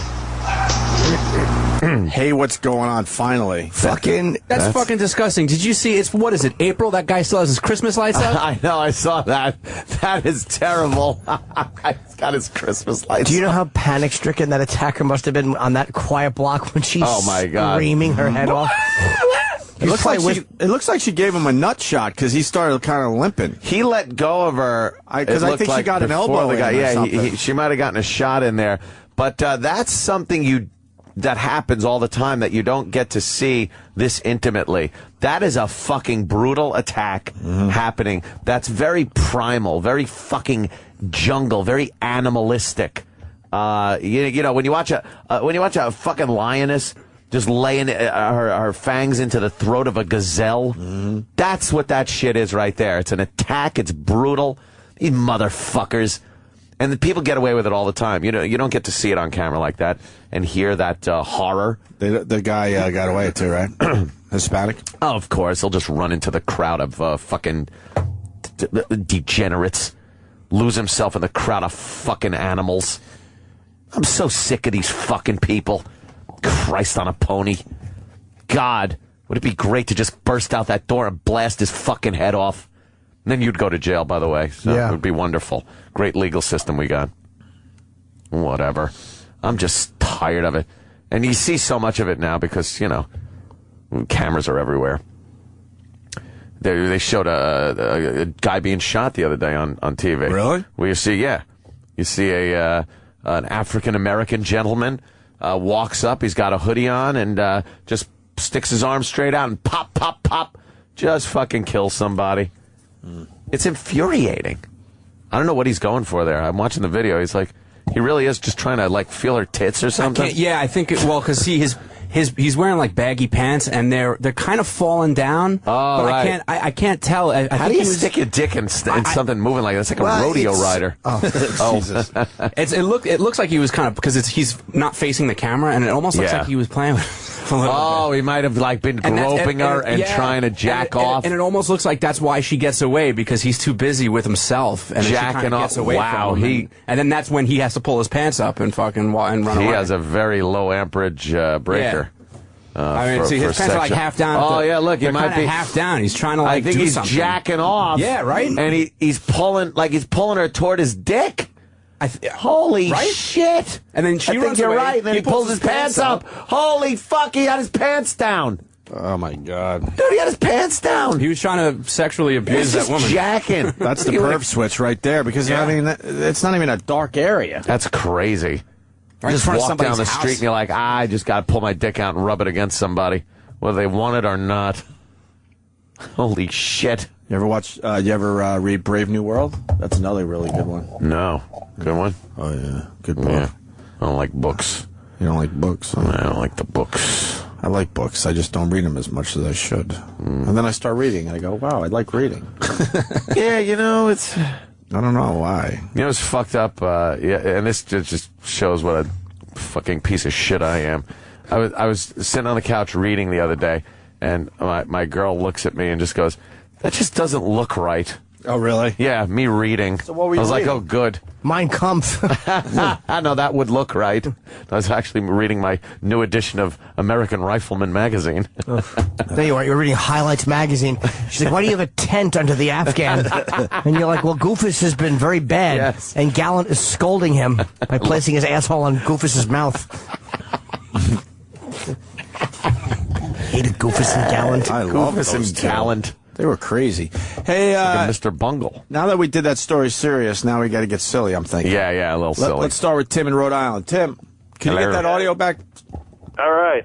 You should play the Price is Right music behind that, because she's screaming like she won the Showcase Showdown. Oh, my God, do we have the Price is Right music? This is not right. I got to say, we openly. could put this screaming to something and see if it's not as horrific. Well, we like to do as this. it is. Because, people are very bothered now. Right. It left I'll add Benny Hill to the list right off the bat. It leaves me with a weird feeling like of What do we need? Victimization. Let's try a few of these. Price is Right. Price is Right. I Want Benny Hill. Anyone else have one or two? When do you usually hear screaming? Maybe Eric, if you could find a good horror movie soundtrack. That's somewhere. good. Yeah. Maybe some strings with some accents. I'm perhaps. thinking a John Sterling home run call myself. Oh, She's a wow. very excited Yankee Very excited fan. Yankee fan. What do you got? Let's start Georgie this. juices one. I think Georgie was juicing one on her Price is fucking Right. skirt. All right, here's the first one. Let's try this. See? Come. Here we go.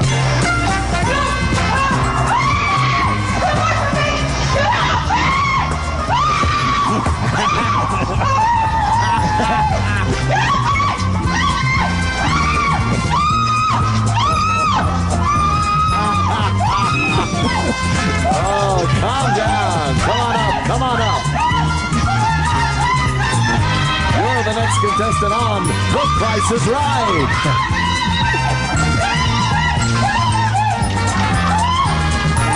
You could win a new car. Bob Barker's trying to wipe pre-cum on her fur coat. Tim in Rhode Island, I'm giving you Listener of the Day. Enjoy that award today. That's a good one. I got one if Danny would start up the music. Start up the screen. You ready? Wait, I got to make sure I'm ready. It's this one, right? Yeah, go ahead. Sorry. Oh, Gregorio. That's all right. Redo it. That's better.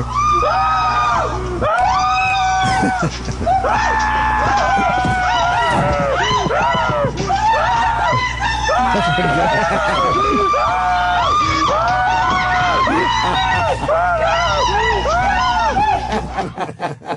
It's a terrible thing that almost happened to that woman. Yes. But it really just goes to show you how great Shelley Long is in The Shining. Like, she's Shelley more, Long? Oh, so Shelley Duvall. I'm sorry. She's way more terrified in that movie than this woman is from potentially being raped. Yeah, but this woman didn't have Kubrick yelling at her. She's had some fucking drunken horrific. guy from Howard Beach with a 6-inch dick.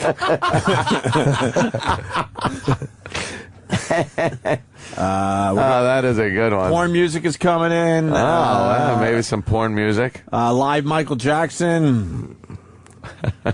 Jesus. Do we have any other ones? I like that. Larry King. Larry King wants to know what she did with the groceries. Was the assailant wearing an Adidas sweatsuit, or did it appear to be a knockoff? Holy Jesus. We got any more? Benny Hill would be. That's too easy. Benny Hill? Jim, what's the music from Clockwork Orange when they're in the house attacking the lady? Do you know that? Yeah. Yes, I do. Is it the William Tell, or is it the...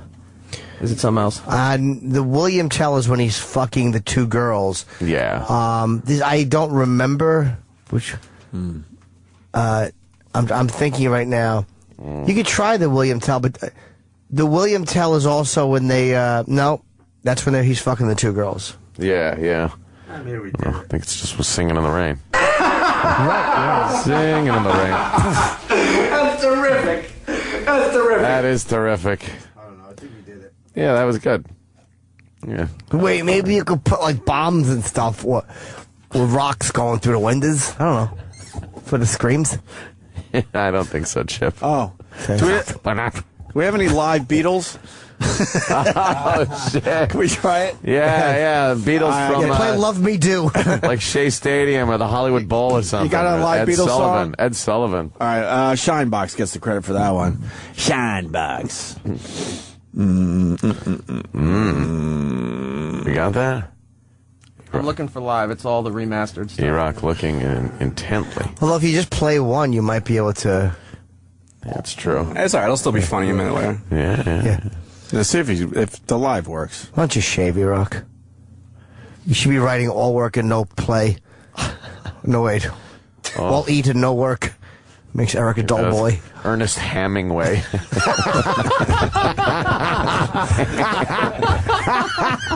And we're off. and we're off, he says.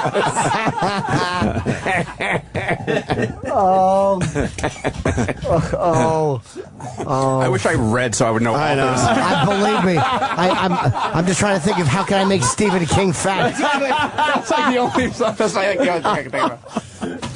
Oh my fucking god! I would find that fucking Beatles song really fast if I was you. Yeah, right. Oh, cocksucker! Because everyone's just ready to pounce. Oh yeah, that's good. Wait, who are other authors? Just a matter of.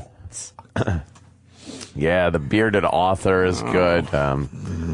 It's very difficult. See, reading fucked us today. Wait a minute, we fucked us today. See. I We know. made fun of the reading thing, and now it fucking haunts us. Oh, wait, James French fries. Get it? He just goes, get it. Get it. Mayo Angelou. That's a good one. I don't think she had a beard, but yeah, we blew off the beard. That's a good one. Oh, for Pete's sake. Oh, yeah, that's God, it's tough because we're not really smart. Hey, I don't even have to change this one. Sir Francis Bacon. I left my computer at the hotel, so I don't even get the input from the Hey, you read it last PT night? people. Yeah. How was it? That was great. Oh, okay. No, you're Good time. Definitely fun. Where were you? I was, You did a whole thing on that. What? No, I didn't do a whole. I did real quick. Can I try one more? No. It's Yeah, probably yeah. gonna bomb bad, but I'll try it anyway. Truman Chipotle. Chipotle. Truman Chipotle.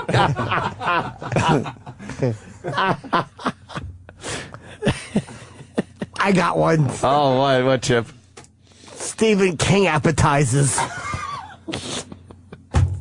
I guess you could do Stephen King crab legs if you want. Actually, we got that one. Doug Hartwell from Framingham. Stephen a la King.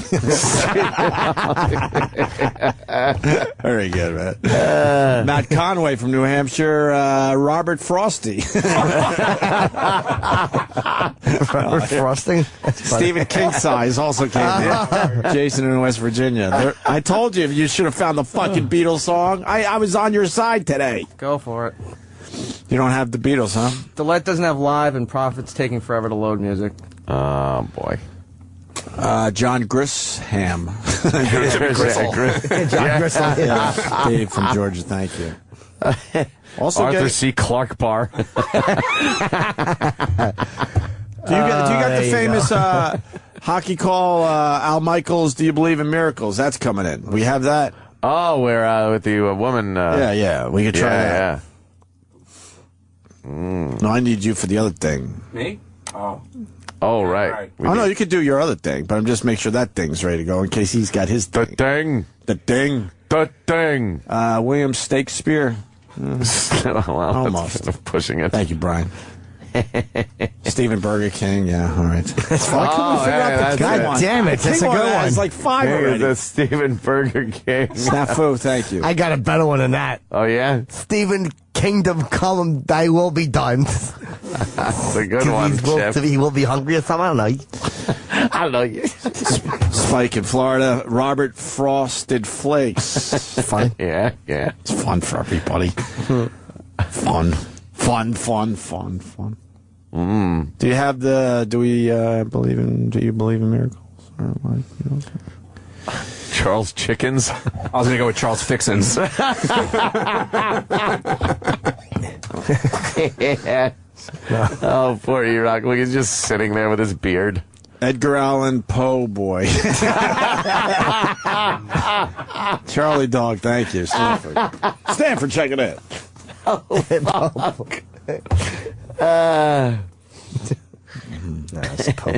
Yeah, that is good. Oh boy, Kyle C. from Rhode Island, Jack London Broil. Yeah, what? Mary Higgins Clark Bar. Yeah, the Clark Bar. Did you say Clark Bar? Who did? He did. Yeah. Oh, I'm sorry. Yeah, Clark Bar always works. That's a good one. Alexander Dumbass. It's Dumas. I got a good one on Twitter. He points right here. Walt Whitman Sampler.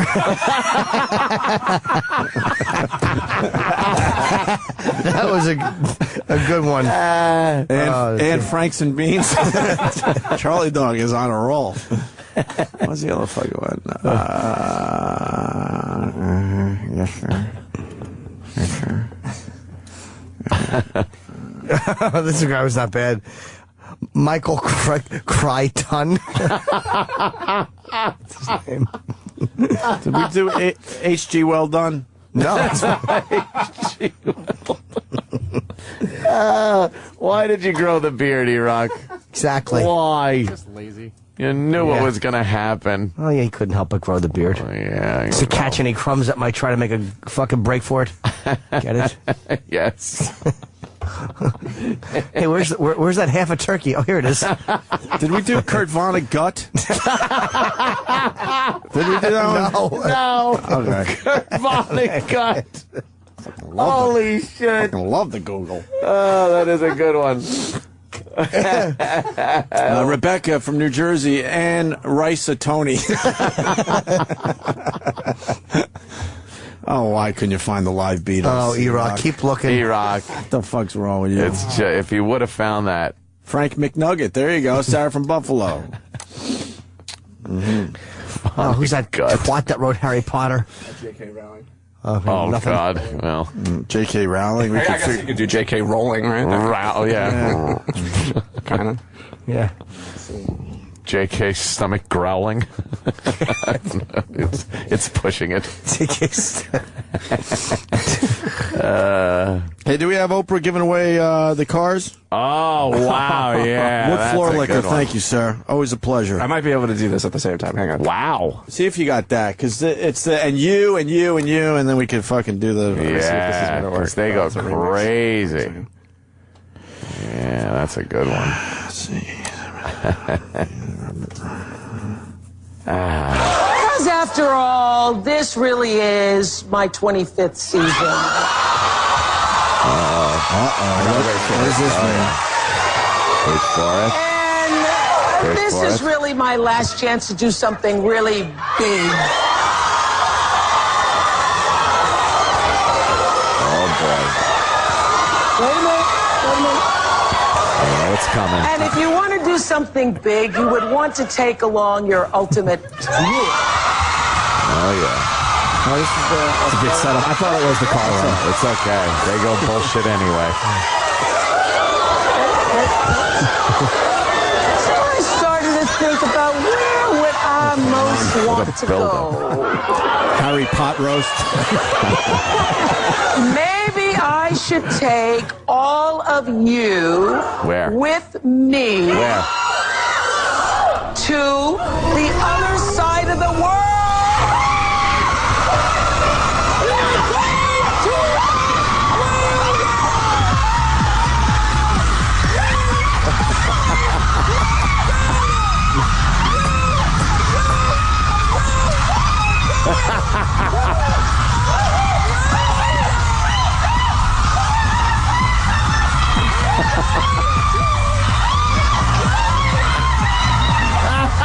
That's perfect. To the Oh, yeah. Oh, wait. Travolta just came out. Hang on. Travolta came out. Yeah, that fucking works. Yeah. Good job right there. Comes out of the floor plane. liquor. Yeah, he makes out with a man. Yeah, on the steps. Well, here's a good one. HP loved the garlic butter sauce. Sorry, Rock. I don't go for that. Yeah. Arthur Conan broiled. Did we do Agatha Crispy chicken? That's Mongo Trucker. I can't take credit for that. Good job, Mongo. Mongo the Trucker on Twitter, yeah. You find that yet, E-Rock? You got the live Beatles? Nope, keep going. What's the one where it's all the screaming? We've heard it on the radio a million fucking times. Yeah. Twist and shout. Help, they do. Oh, I want to hold your hand. What are you, a Jew? I want to hold your hand is a big one. Thanks, Rock. You get it? He's a young prophet here. It's just making a religious reference. Yes. Instead of Dr. Seuss, a little stretch, but it works. Jimmy H and PA, Dr. Moose. Dr. Sauce. Dr. Sauce is better. How about the Fat in a Hat? Ian in Connecticut writes, Ray Bradbury Muffin.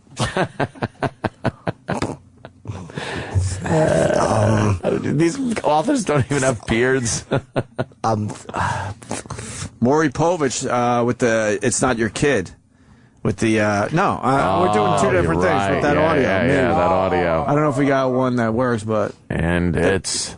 John Grisham and Cheese. Grisham and Cheese, sorry. Fuck, I fucked it up, Brian, sorry. Catcher in the Rye Bread. Jane Huntington. J.D. Salisbury. Yes. I didn't have any faith in that one. It's a good one, though. Oscar Wilde Rice. Period Eater. Edgar Allan Doe. Did we do that one? No, I thought of it, but after Po' Boy, I was like, I can't. That was too good. I am Brett P. on Twitter. The Griller. Who is that bitch that fucking writes all them books? Who is that bitch? Dial M for fucking, dial B for burger. Who is she? What's her name? Did anyone come up with Shakespeare? That's Maggot Pest on Twitter. Shakes. I don't go for that. I'm sorry he couldn't find the fucking live Beatles. It's not our fault. You're not lying. I'm not taking the blame today. Fuck that. Yeah, it's like I want. Yeah, E-Rock, you ready to talk? Someone pull the mic. Is the Prophet working? We're almost there. Yeah, we're almost there. What happened? What's wrong with it? It's just running at a We're just making really this shit slow up as we crawl. go. It's coming. Hold on. All this for the Hold Beatles on. thing? I know. Oh, sorry. Premature. Oh, there it is. Ah, yeah.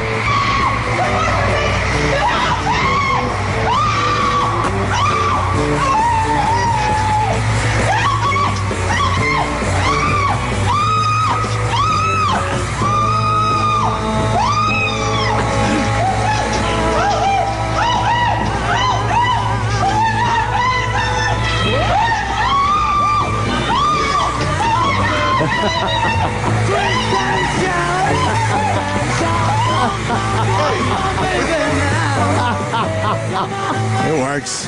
Ah, that's good. Yeah, but it sounds like there's someone screaming during the Beatles concert and not enjoying it. No.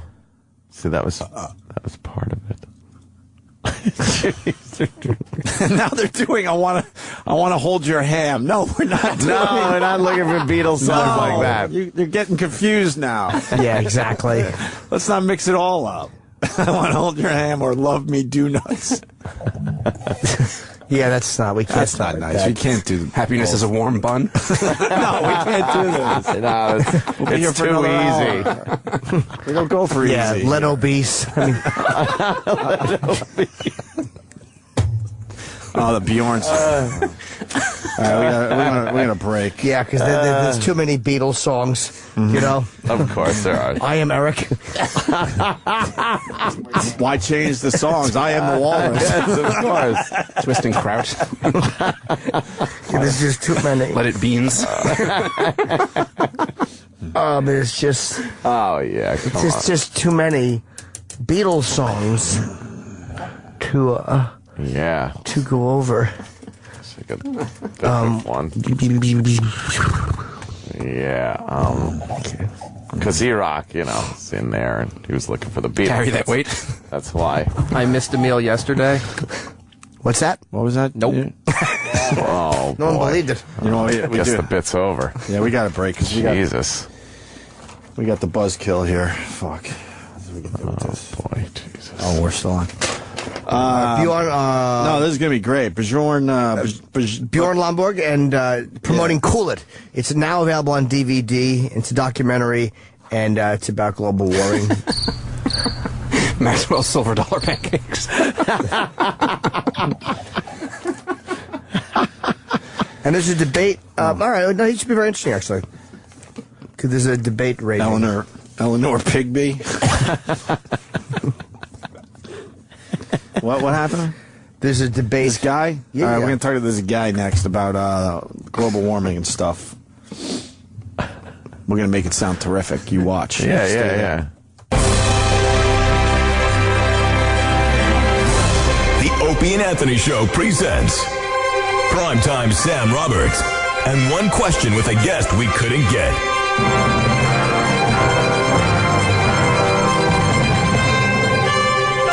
Rock star and handsome entertainment reporter, Mark McGrath. Primetime Sam Roberts here with Mark McGrath. Mark, what type of house plants do you like? I like a nice fern, or I like a palm, a palm. I know what it's called. It's called a palm in the corner. What's it called? A palm tree? Yeah, I like palm ferns. Palm ferns in my house. Thank you for your time. You're welcome. This has been Primetime Sam Roberts and one question with a guest we couldn't get on the Opie and Anthony Show. Sirius XM, the virus. The Opie and Anthony Show. All right, well, Opie and Anthony, we're going to talk to Bjorn Lomborg in 1 second, but during the break, I was showing Jimmy and Anthony my latest video on my YouTube channel, Opie Radio, and me and Roland were walking around yesterday, and I'm going to break down all the walls because it gets weird now. I saw an old woman at a bus stop. Yeah. That I went, wow, that looks like Barbara Streisand. Yeah. I think I could make a dumb little video that a few thousand people would see, whatever. So I go up to her and I go, are you Barbara Streisand or something like that? as a goof, knowing that it was a lookalike. And I filmed her for about a minute. I was harassing her and blah, blah, blah. And she was like, no, and she walks away. And then I upload the video going, man, I think a lot of people are going to really believe this is Barbra Streisand. And I'm laughing because I'm thinking it's got to be a lookalike.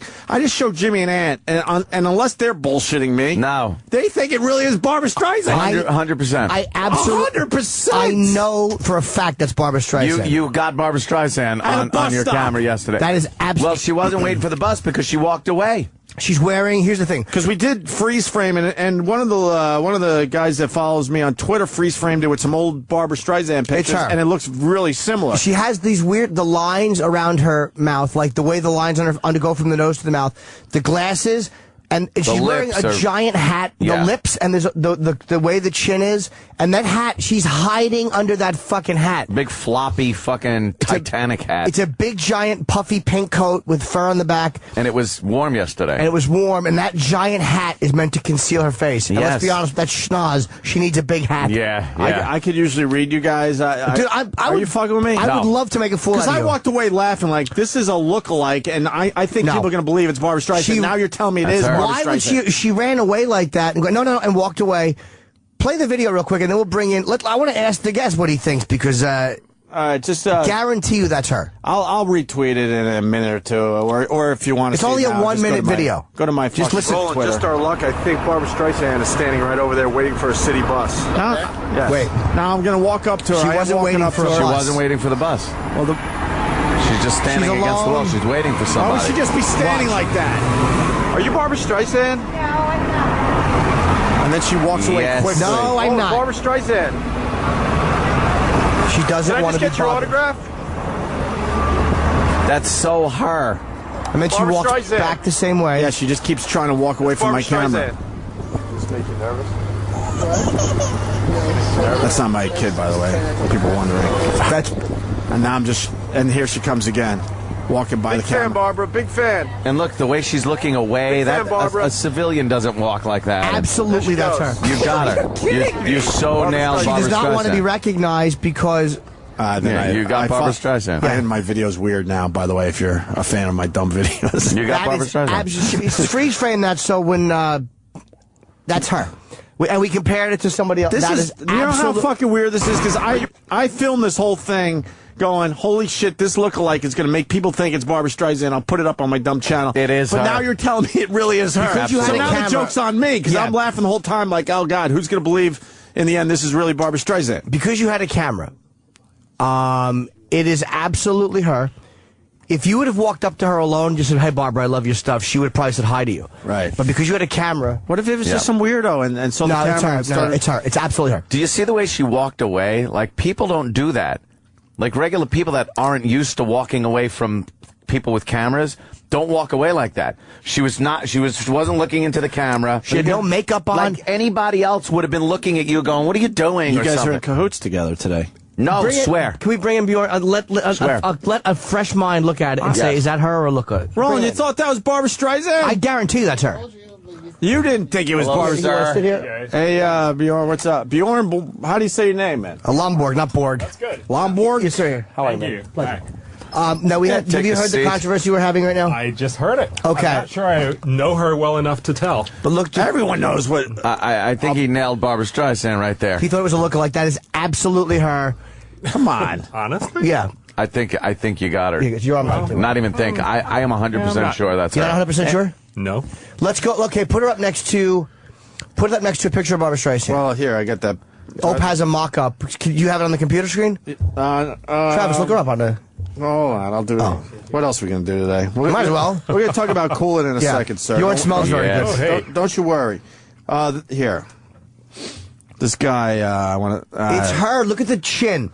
Look at the line under her fucking chin. Oh, I'm cursing. This guy put it all together and tweeted it to me yesterday. That is... Look. That is absolutely... Yeah, look. Look at the shape of the face, the line under the chin, she's not the made lips. up or anything. If I really had the only question is, am I going to get a much harder time if I say it's not her? No, not at all. Nah. In that case, I don't think it is. He doesn't think it is? You don't? Why not? I thought it was just a lookalike. Yeah. What makes you think it's not her? The way she walks around, though, that's very... I think she might be just very a celebrity nutty lady or something. No, I think that's very celebrity. You don't think it's her? Nah, it doesn't What do look you like think, her. Jimmy? I 100% sure it's her. I'm 100% sure it's her. Oh man, I would have done some other shit. Because again, fuck, she has. You had one of the A-listers right in front of you, and I didn't do shit with it. Well, you did. No, I would have. Wait, I would have slapped her. The or something. only. Oh, you have to, right? That's probably why she walked away. Yeah. It's because he had a She could cam- see that coming. You don't think so, Kenny? No. Kenny doesn't think it's her. Well, I'll send it to TMZ. Kenny's If they play idiot. it, then that means it was her. Wait a minute. Oh, now. Problem? Certain things can't be changed, like the size. See, she has a big nose, square face. Nose, yeah. You're studying the pictures, Jimmy? Of course I am. That's what I do. Jimmy's good at this stuff.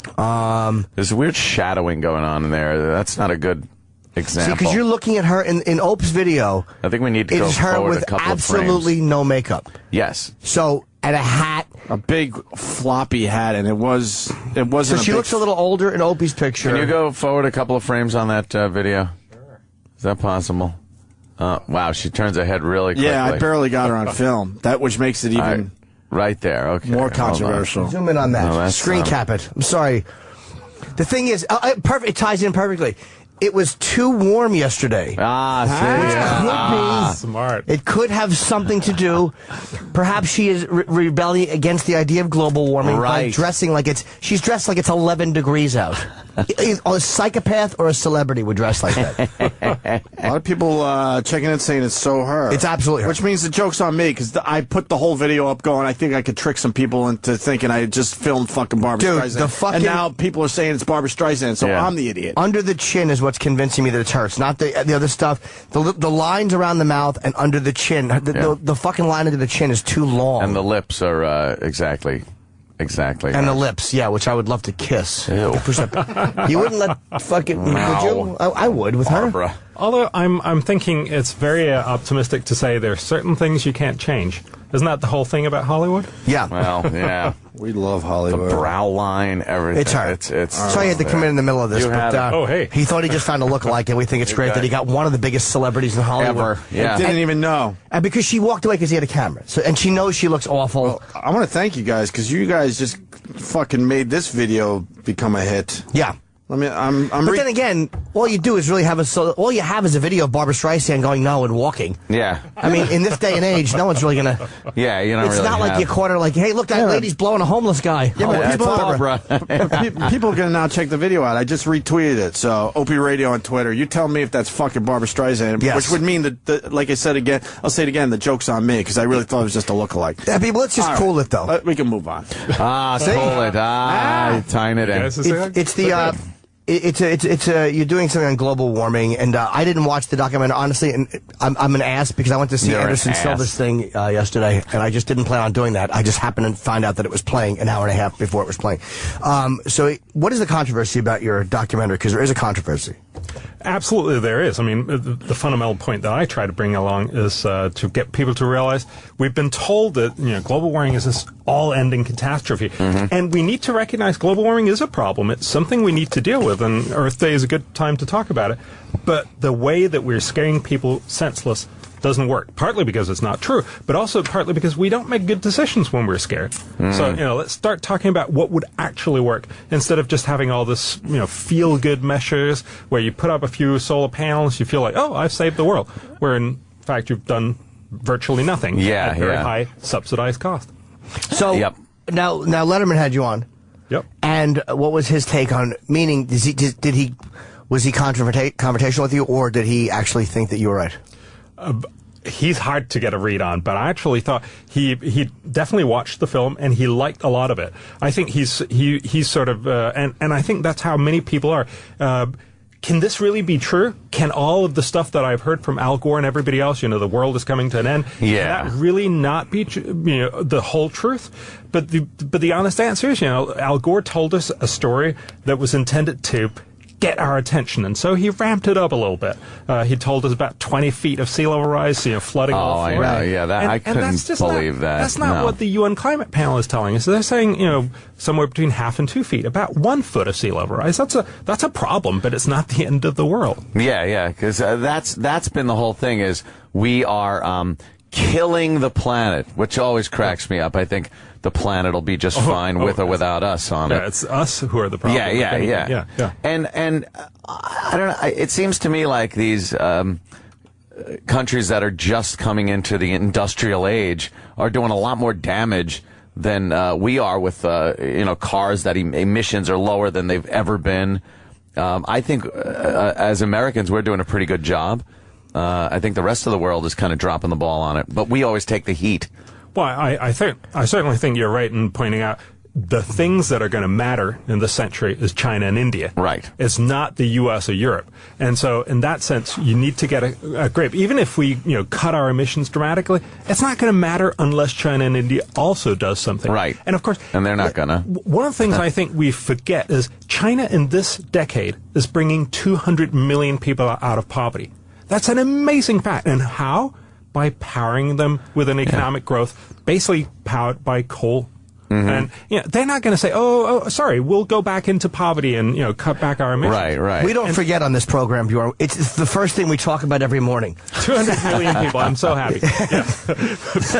But in reality, that underscores the point of saying, unless you get cheap technology, unless you get, for instance, solar panels to be cheaper than fossil fuels, you will never get it out of this niche, feel-good, rich Westerners buying a little bit of what is that word? Feeling like they're doing something. I couldn't think of the word. But you almost did. Yes. Unless you can get out of that. Peace of mind. Unless you can actually get those technologies to become cheap, we won't be able to solve this problem. And so the film is really about saying, let's stop subsidizing these solar panels. Let's start making sure we invest in research. So basically, you're saying the original title of this was Al Gore's an asshole, and you figured that wouldn't sell. You think that he overblew everything just to have dramatic effect. Honestly, I think Al Gore did a lot of good because he got people aware of the problem, but he did some bad in overselling the problem. The catastrophe and panicky and it's the natural idea of saying, I have an important message, I'm going to ramp it up a little bit. But what happens in the long run? This is a long run problem. You're not going to get people's attention. You're going to drive them tired. You're going to make this into a very polarized issue, and in the long run, you lose people. Showing Florida disappearing, but 10 years that after, was a people little go down there. And they're like, it's still there. Yeah, here it is. Yes. And he shows it slowly disappearing because the water level's going up, and New York City's gone and it's underwater. San Francisco. I wasn't buying into that. What do you think about the latest advocate for taking care of global warming, Charles Manson? Did you hear about that one? Yeah. Remember, Bin Laden has also been big on global warming. Oh, well, he's somebody that could be trusted, yes. But then again, I don't think we should burden Al Gore with the unlikely alliances that he's going to have. I think it's much more important to recognize that so many people just want to feel good about themselves and say, oh, yes, I really care about global warming. And then, a fair number of celebrities will get into their private jets afterwards. That's a bit of hypocrisy. Quite sound right. But the real point here is, again, to recognize if you're going to do something, it's about innovation. Take computers back in the 1950s. How do we make better computers? Well, the solution certainly wasn't to buy a computer for everyone in 1960. That would have been silly, clear out your basement, here comes the computer. Yeah. And it wasn't taxing alternative technologies. You didn't get computers going by taxing typewriters. It was about getting better technology. And of course, once you got that, there you go. IBM and Apple were make computers that we want. Can I ask a question? Do you agree there was a doctor, and he's an idiot, a Dr. Chipperson, and he said that for global warming, they should get everybody air conditioners or something. That's crazy. Because the emissions that are put out by, actually, I think that they don't use Freon anymore, so Chip is wrong on that. Dr. Chipperson said that Freon is no good. You should charge for it on. No, stop. Well, the fundamental point is to recognize, if you're talking about heat waves, one of the things I find amazing is that people will say, well, let's cut back on carbon emissions, which of course will still mean it gets warmer and warmer, but slightly less so. Why don't we talk about making cities cooler? there's much of leather stuff. jackets for everybody. No, I don't think Fonzie noises. Cool. I don't think that kind of cool. Sorry. Yeah. Yeah, you could actually, paint rooftops in light colors. Stop having asphalt, being that very, very dark color. We know how to make it lighter. That would actually cool cities dramatically. Now, I have to say, you wrote a book called The Skeptical Environmentalist, and the Danish, you had some controversy. Oh, absolutely. Where they said that you were fabricating data and deliberately misleading the use of statistical methods and plagiarism, and you complained to the Ministry of Science, Technology, and Innovation, and you got the original decision annulled due to procedural errors. Now, was it they just didn't go about giving the truth right, or did their procedural errors actually cause them to say something wrong? Yeah, the way you state it makes it sound like I got free on a technicality. Right, no, that's just what it's... Yeah. And the main problem with the decision was that they didn't have one single example of what I actually did wrong. Okay. They didn't feel like it was necessary to actually prove me wrong. And in many ways, I think that summarizes much of what's happened, certainly in my controversy, that when I go out and say, listen, global warming is real, but it's not the end of the world, we need to be smarter, it so offends some people in the sort of political correctness that many people feel fine to say, oh, you're wrong, and we don't even have to prove it. It strikes me that you need to actually look at how have we been doing for the last 20 years, for instance, on global warming, and the truth is we've been big on promises, but we haven't actually done anything. And that's why, I think it's reasonable to start listening. Is there other and perhaps smarter ways forward? But I've noticed, and I brought this up last night on Red Eye, it was, we as people don't really do things until we really, really have to. You didn't bring that up, Greg. Yes, I did. I did. It was Greg Gutfeld's No. And I was talking about the problems with fossil fuels and the fact that alternative energy. Yes, I was, and looking for options and alternatives to that won't really happen until the last drop of oil is squeezed out of the ground, and then the next day we'll have something else. We're only as innovative as we have to be, which is what I've noticed in my observations of humanity. Well, I certainly think that's very true, that unless we focus a lot more on it, we're not going to do it. We need to focus a lot more on innovation, and innovation has always been what's gotten us out of most sticky problems. Because remember, most of the environmental movement, and certainly, today on Earth Day, most people are going to be saying, oh, do with less. Could you cut back? Could you not have your car? All these things. But remember, the reason why we burn fossil fuels is not to annoy Al Gore. It's because it powers pretty much everything we like about civilization. Because it's great, it works. It heats you, it cools you, it brings you food, it gets you places. We're not going to stop. And obviously, as we talked about, the Chinese and Indians are going to use a lot more. Yeah. And I understand them why they do that. So if we're going to solve this, we need to be able to provide all those great comforts. But without the CO2, that's about technology. See, now I can't deal with that because first of all, I drive an Escalade. I love it, big SUV. I heat my pool to about 95 degrees for the entire summer. I forget to turn lights out. Like when I'm going to bed, I might flip a few lights out and then I'll notice, I left all the lights on downstairs, and I'll just go, fuck it, and I'll go to bed. Yeah. I am my carbon footprint, giant. Yeah. Giant. But I don't really think I'm hurting anything. I think there's somebody else, like, I don't know, riding a bike to work, some... Oh my God, that's me.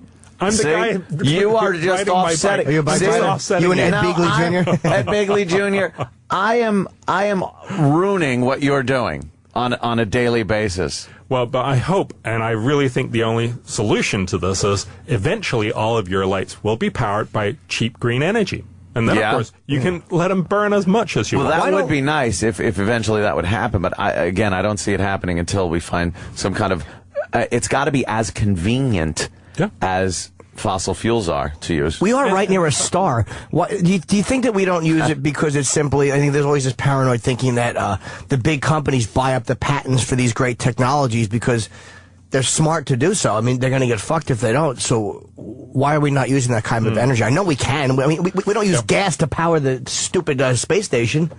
Yeah, I mean, there's a lot of sense in point, Jim. People think, that we have all these technologies and just been hidden from us.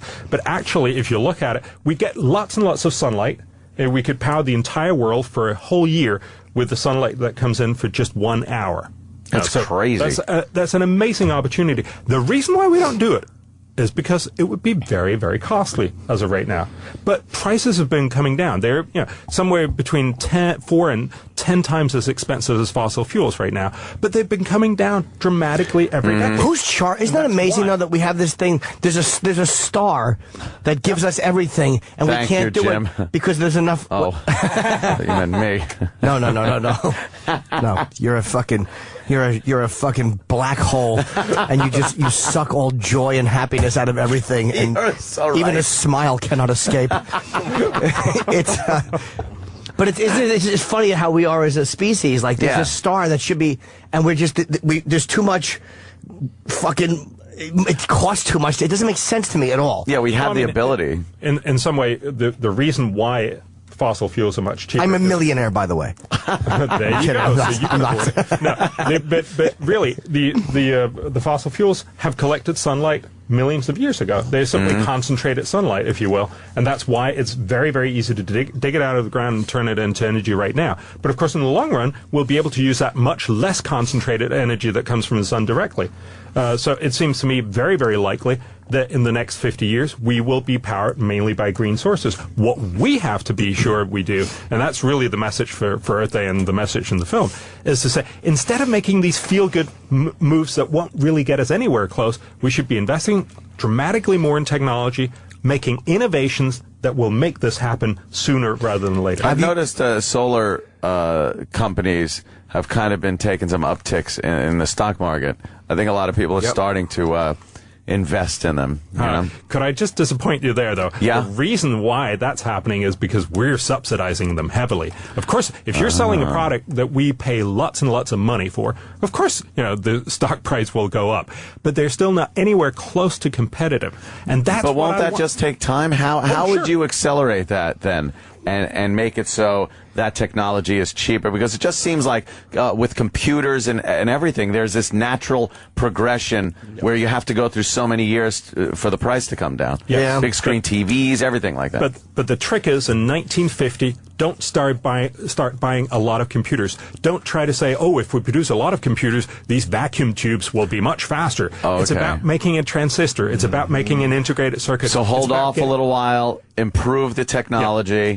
And then open it up. I'm from Denmark, right? We put up lots and lots of windmills in the 70s, 80s, 90s. We felt 1770s. People are crazy for windmills over there. We felt very, very proud of all of them. Yes. Remember, we cut down all of them. Really? Because they were incredibly inefficient. We've replaced them with more efficient ones. But I'm simply, was it a smart thing to put up the first 10,000 that we then pulled down again? They've replaced them with giant outdoor air conditioners. There you go. Again. And slave labor. Oh, don't talk about that. That gives us a bad name. Again with your air conditioning, Jimmy. What? You can't air condition outside. Yes, you can. Heat's got to go somewhere. You can't get something for nothing. Colin had a very funny joke in his special about how we're trying to tell people in the Sudan who just got air conditioning that they shouldn't use it. It was very funny. That's great. They just got it like 20 years ago. Yeah. It's like, what, we supposed to turn this off? Yeah, you guys not use it for a while. Yeah. So you're saying invest in certain technologies and a little more research. Let's get these things efficient and lower cost.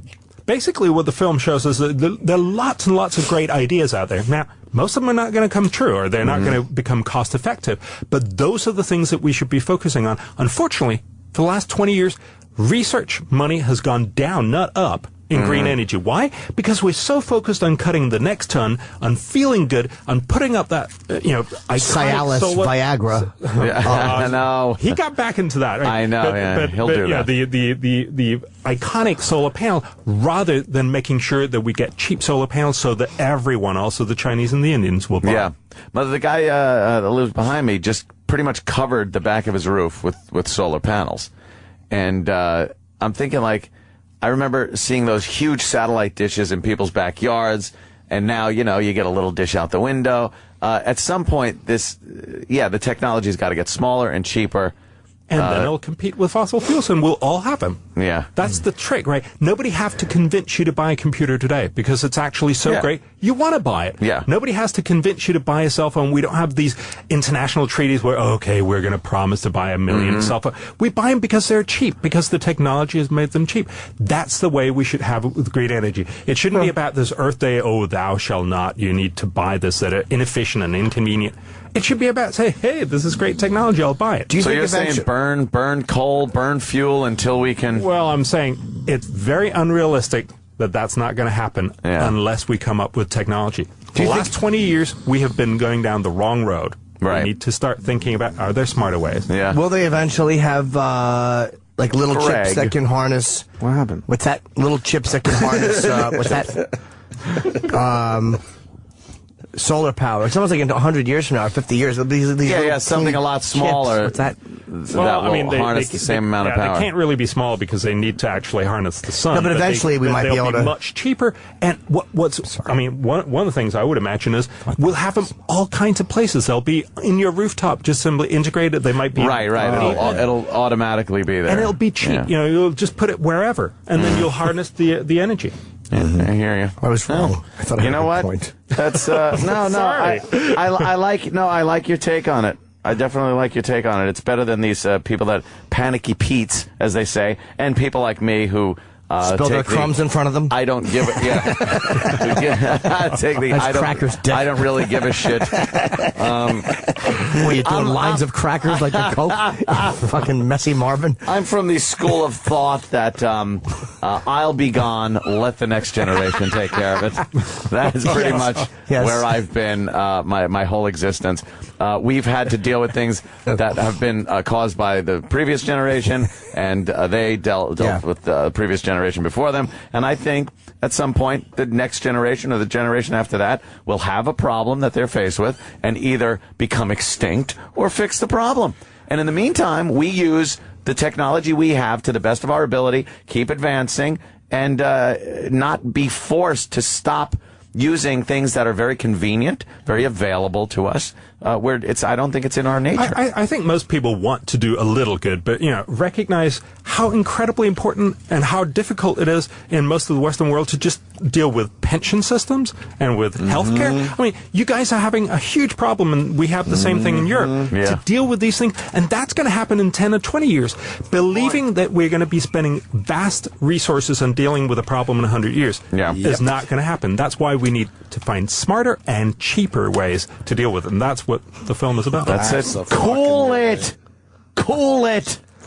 It's interesting. Bjorn Lomborg, is that it? Right? I'm actually going to watch the DVD now. I did not want to see it. It's good. I just really fucking went to see Anderson Silva's thing, so I like MMA. Oh, you're crazy. And I was watching hockey when I was supposed to watch the film. Yeah, you dummy. But come on. I will see it. Yeah, we'll see it now. It's available on DVD today, Earth Day, and it's nice to see a different point of view, because I'm so sick of fat Al Gore telling everybody how to live. Bjorn's in great shape. I'm going to listen to him first. Exactly. He's in phenomenal physical shape compared to fat Al Gore. Al Gore's been the face of, the global warming juggernaut, as it were. Oh, yeah. And it's nice to see a different take on it that's a little more realistic. Yeah. Very good. Bjorn, thank you. Cool it. It's out today on DVD. And who's next? Is Gillian Jacobs? Yes, I believe so. Yeah, you watched that show Community? I'm sorry I didn't. It's a huge hit here. It's a massive show in America. He's very busy. What's the big show in... busy guy. In Denmark? Denmark. Honestly, I don't even watch TV, so I just... Why? What's wrong I with watch you? Modern Family. Modern Family? That's about as advanced as it goes. I like documentaries, to tell you the truth. I watch plenty of them. Love them. What do you like about Modern Family? Oh, it's amazingly funny. Yeah. And short. And short, see? Because he's busy. He's busy. He's out there. He's a mover and a shaker. Seem to like that. Yeah. Cool. Very cool. Well, thank you, Bjorn. Take good care, guys. Thanks, Thank you. Yeah, Take care, absolutely. man. Gillian Jacobs is next. Yes. Quick break. Stay there. The virus. Call the Opie and Anthony Show now. 866-WOW-1-WOW. That's 866-969-1969. Send your feedback to feedback@opieandanthony.com. The Opie and Anthony Show.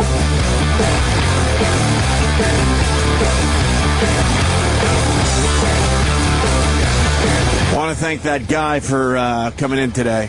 Bjorn? Yeah, he was terrific. It's like Bjork. It was good stuff. Is Bjork from the same place Bjorn No. is? Iceland.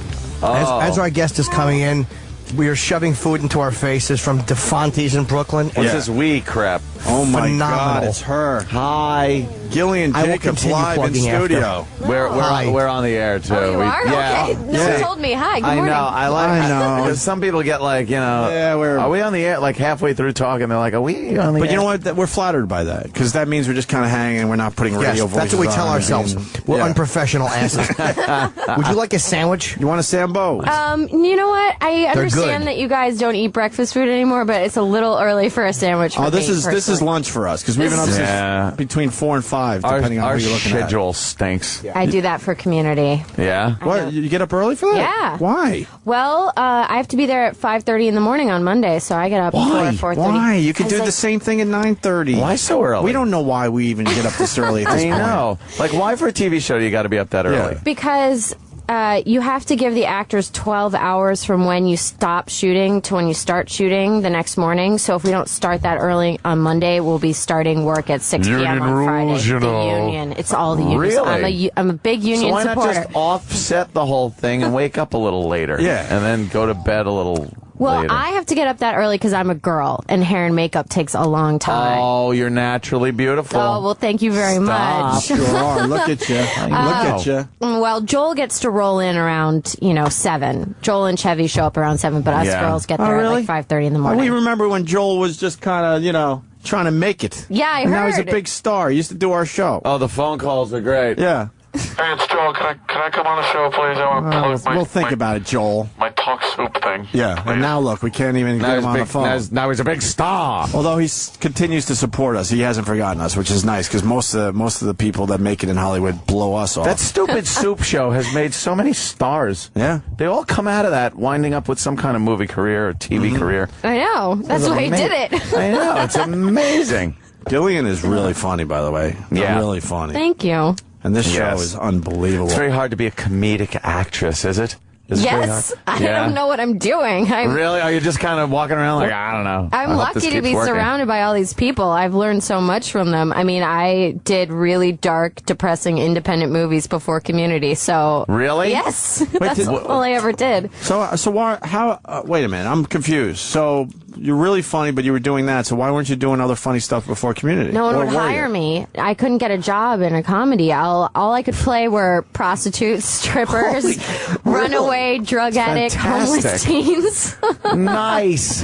And so Community was the first time that somebody gave me a chance to do a comedy. And this is pretty much the real you. You'd rather do more comedy than anything else. It's better for your mental health, I'll say that. Yeah. Yeah, you go home a little with a smile on your face instead of like, Yes. Jesus, that was a horrible scene. Yeah, I know. I don't have to hang out, in motels in Whittier, California anymore, which I'm really happy Ooh, about. really? Mhm, yes. You had to do some of Yeah, those scenes. Wow. Did you bring the role home with you?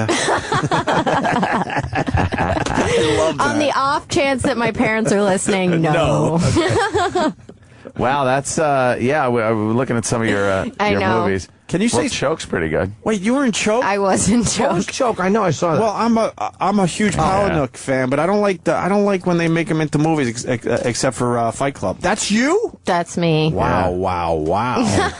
She's on a stripper pole. On the pole. Yes, She's on I a know. red top, barely covering her bosoms. Jeez, Jimmy. What? It's a very skimpy, sexy top. Yeah, it is. So I'm enjoying my sandwich. Sam Rockwell was in that. Sam Rockwell, Angelica Houston. Yeah, that was a big movie, Choke. Yeah, it was a really great That might be my experience. second favorite Palahniuk book, too. Not that Really? anyone cares. Sam Rockwell is probably one of the most underrated actors. He's out there. incredible. The guy's fantastic in everything.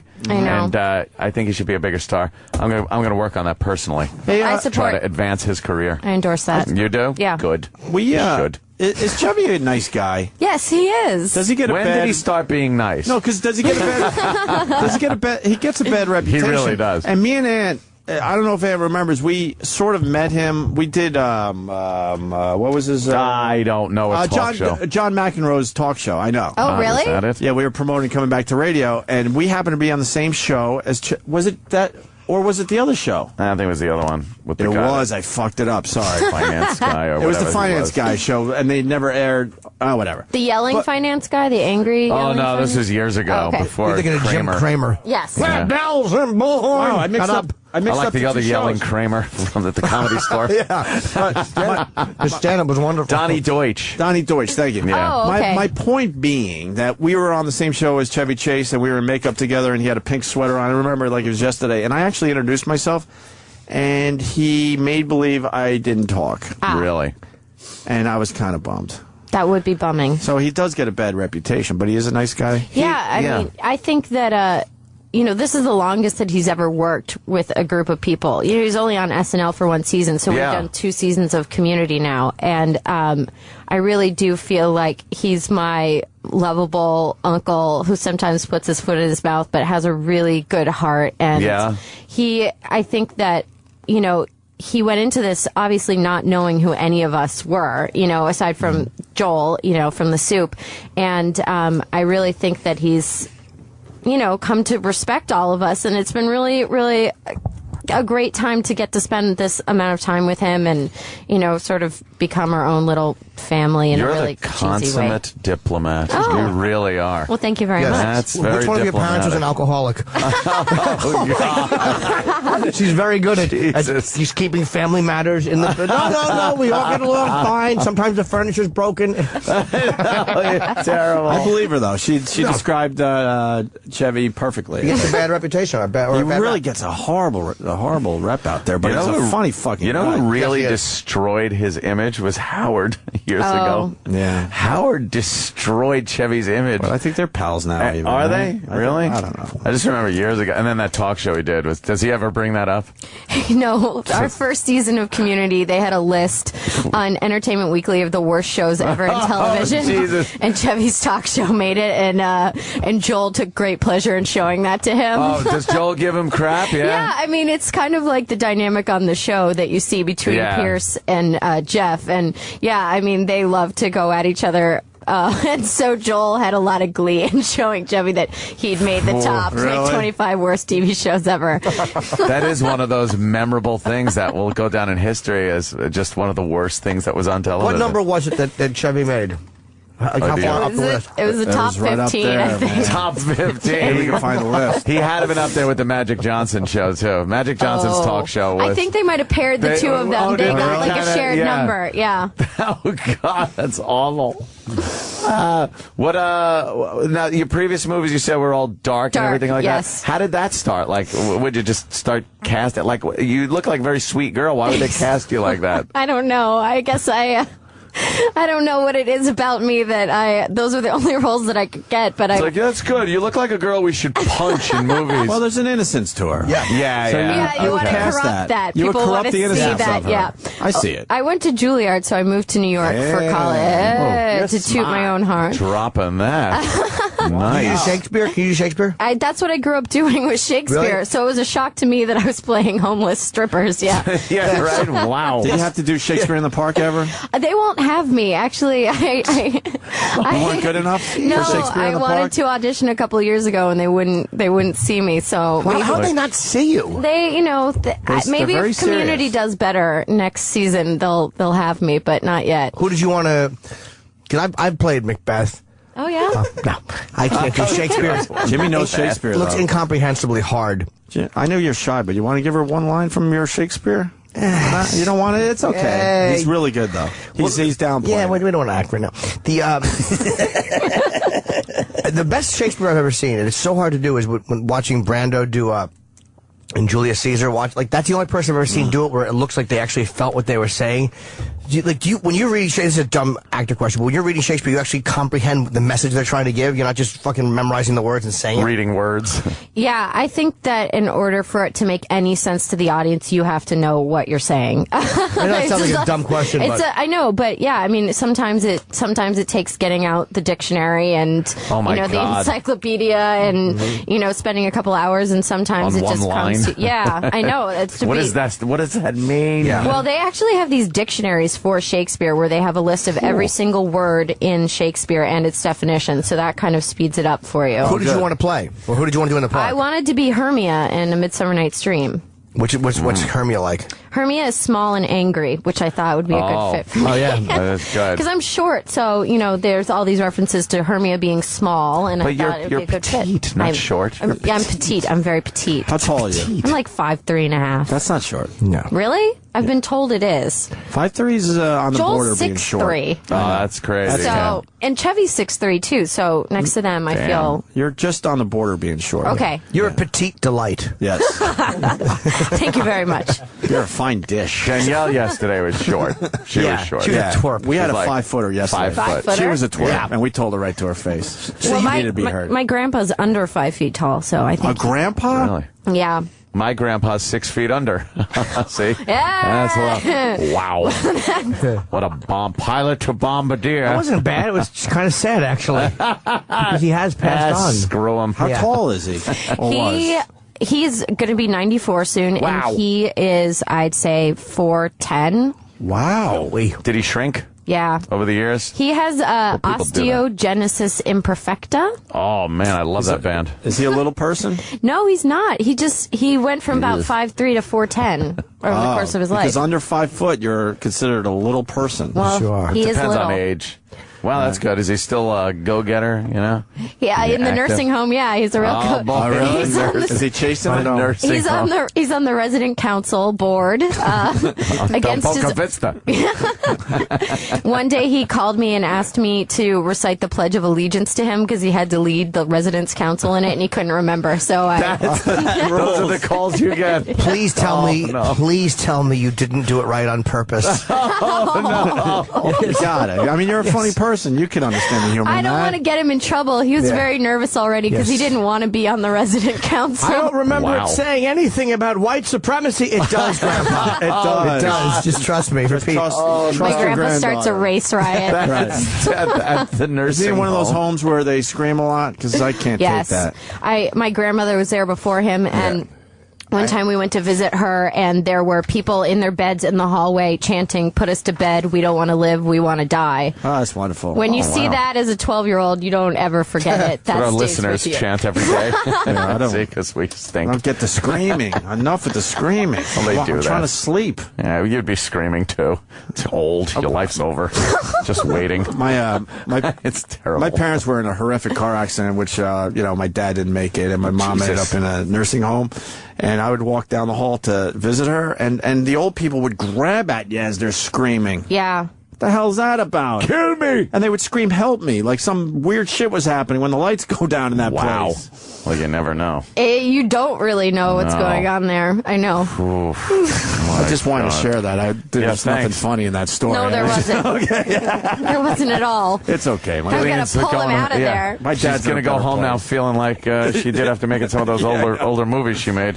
We got Travis is a huge fan of Community, and so is Sam. Thank you. You guys got a question for? Yeah, you were very critical, Gillian. Travis. No, actually, For Gillian? the complete opposite. I paused because why isn't it Gillian with the G? My mom saw it in the name book and thought it was Gillian. She didn't know people said Jillian. Wow, but I like it that way. That's a Thank good you. one. Because it's different. Thank Nothing you. wrong with that. But you're constantly called Jillian. It's a conversation starter. Yeah, it is. I always have something to talk about. I think, hey, I'm in Community. I think that's a better conversation starter than. I don't want to lead with that. You don't want to lead with that one? I don't want to lead with that. I do have a hack question. Did you realize you guys had a hit? Because it's pretty much the hottest show on TV. But I mean, God, when you who would guys ask that? When you guys started filming, did you think this had potential to be the #1 show. Well, I'll say this. I did a couple pilots before Community, and this is the only one I ever Care worked. about your sex life. Oh. See, I was insinuating that men that fly aircraft are having sex with you. I'm going to have to rephrase that in the future to avoid that comment. Look out for me. I acted in a few pilot presentations before Community. Much better. And glad I could help. I would say that Community is the only one that got better as we shot it. The other ones, like, you get notes from the studio, you get notes from the network, and it sort of dilutes it and gets worse and worse and worse. And this is the only one where it got better, the writing got better, and then I met the cast, and I mean, you know, I think Donald Glover is a genius and is going to be a huge movie star, and Danny Pudi and Joel and Allison and Yvette. And so, I mean, they elevated the material even more, and that's, I think, when we sort of got the first hint that maybe this could be something good. And it is. With that, Travis, what do you got? I just want to say, like, it's one of those few shows where the pilot is legitimately funny. And it's hard to do that because you've got to introduce characters, you have to know who they are. And it's like Arrested Development, Seinfeld, and like Community, you really thought was like right off the bat funny. Instead of like, okay, that was okay, I'll give it a shot next week. It was right off the bat funny. And they do a lot of, you know, quick inside jokes, movie references and stuff. So my question is, as it's become more successful, has NBC given you guys just, you know, complete control over... How long is this question? Well, it was endless. It was a compliment and then a question. It's endless. So you went to Juilliard and they flew you out first class on American for the. I don't even know what the question was. You guys do a lot of really just different stuff. Yeah. You know? That's a good question. Yeah. He meant you do a lot of different stuff? Yeah. I would say that we've been given a lot of free reign by NBC, as evidenced by the fact that they let us do a stop-motion animation Christmas episode. And Like, they do a whole episode of stop motion. They did one She where just said that. It revolves, you know. Well, you're being very hard on him. We're all friends. You did a whole paintball episode, and you're going to do another one, right? That was a really funny episode, by the way. Thank you. Jeez. So yeah, it just seems like this show gets a lot more innovative. You know, it's very innovative. Well, it really a lot of shows don't take the comedies, chances that Community yeah. does. Dan Harmon, who created our show, said that he just wanted to do everything that he ever wanted to do on a TV show. Oh, really? Just in one show? In the first 2 seasons, I think. So, you know, his joke is, we might not have anything to do season 3. We've done it all. But like last night's episode, I just thought I've never seen anything like it on TV. For those who didn't see it. Don't spoil it. I haven't seen it yet. Well, I'll just say this. It's a fake clip show where we're referring back to episodes that never happened. How smart is that? God damn it, that's funny. That's a great idea. That is really Holy funny. shit, yeah. Isn't that great? So it was like over 70 scenes. I mean, we gave the... You had to film 70 scenes for one, because show. They're clips that were not ever on the show. Yeah. Wow, that's very funny. Thanks for that. Jesus, that's great. Very innovative. We got one day on the Universal backlot, and we were running around like madmen, you know, going to like the western town, the haunted mansion, the train station, and it just felt What like about kids. the burnt down Back to the Future set? We actually, what did we use? We used the War of the Worlds burnt down. Oh, set. right. Yeah. So We that used with the plane crashed in there. I Yeah. went on the Universal Studios tour, so I got to see that backlot. Well, yeah. Not as an actor, you know, with free reign. I was on a tram.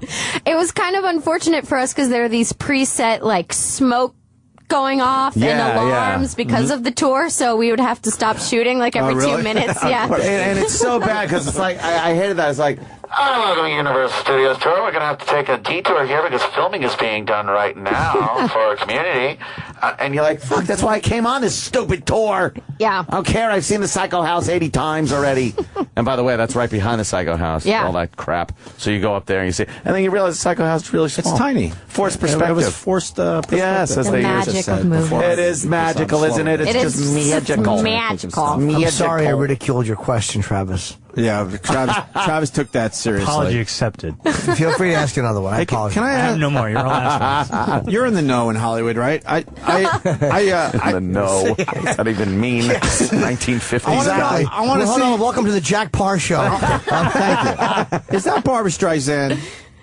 I don't know. Well, that's why we're asking you. Who says that it is? The other two members of You're Rush. apparently in the know. Doesn't look like Geddy Lee, doesn't she? I'm about to break out as a big fucking film guy. Okay. Yes, but he makes child pornography. It's going to happen any second. Oh, Jesus. I usually walk around and film homeless guys and hope they shit. But in this case, That's been done already. I'm sorry. You gotta get a new angle. I think we now think that I might have captured Barbra Streisand at a bus stop yesterday, and so we want your honest opinion. Jimmy says 100%, and my friend Anthony says 100%. Show it moving. Show it moving. Yes. And that's rolling. Yes. That's Who I Barbara. met. Yes, he's crazy. So I walk No, up that's to... not Barbra Streisand. Wait, you haven't seen her face yet. She's waiting for a bus. That giant hat. She's not waiting for a bus. Are you Barbra Streisand?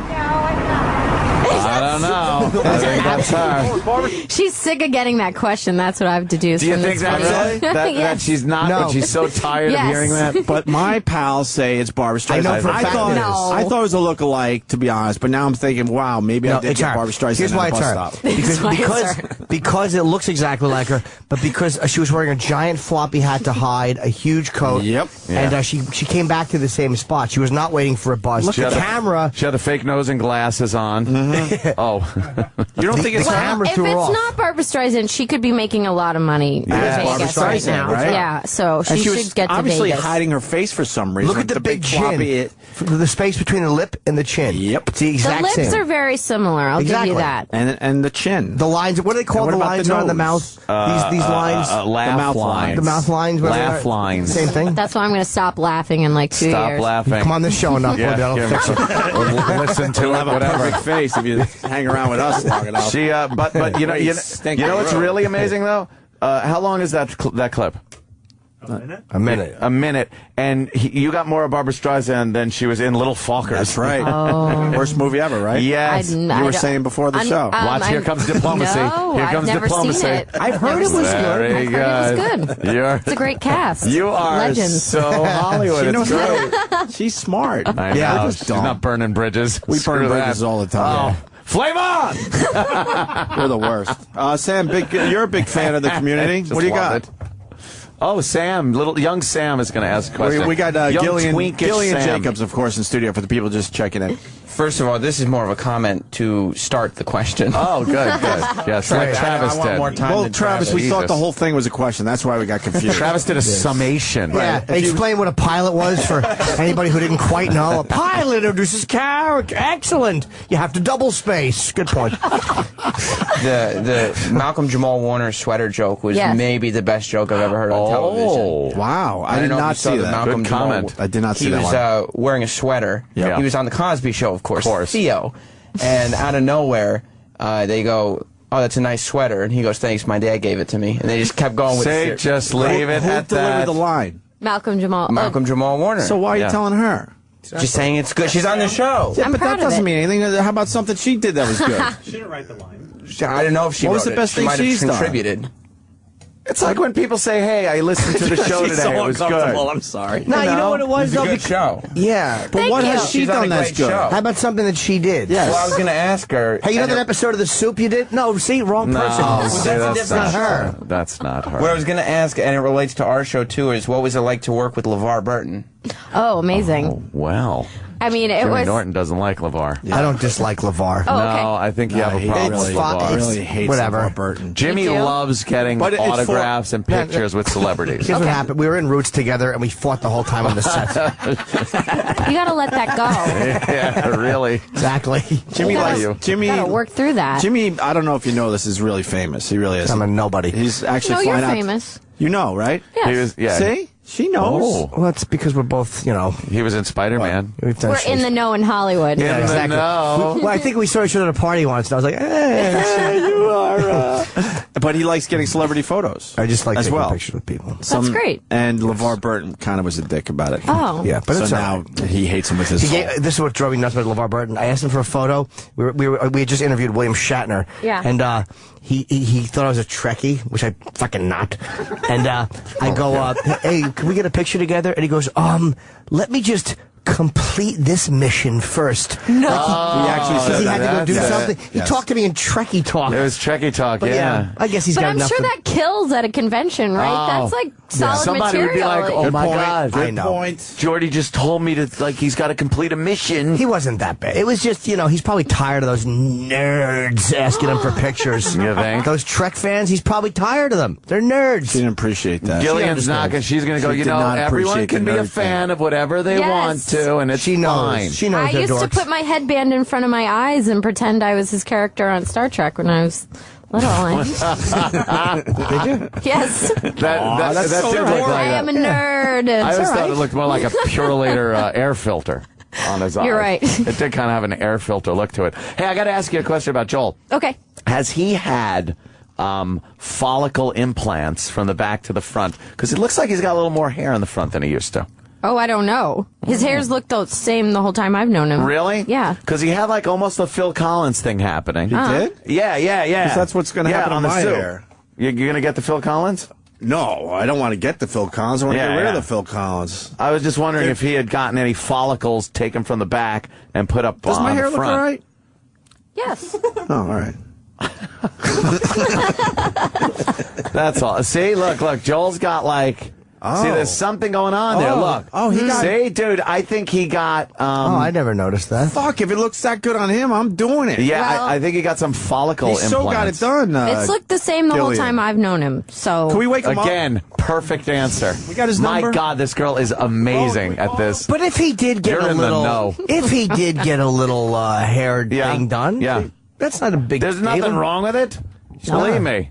Oh. I had it done. Sure you did. That's why you have a hat That's on. why he wears the hat, because it came out really bad. Didn't take. It's actually a Dude, hat no, hair it's set. fine. We've never seen it since he got it done, because he It knows. He came out knows. fine. Uh-oh, this has never happened.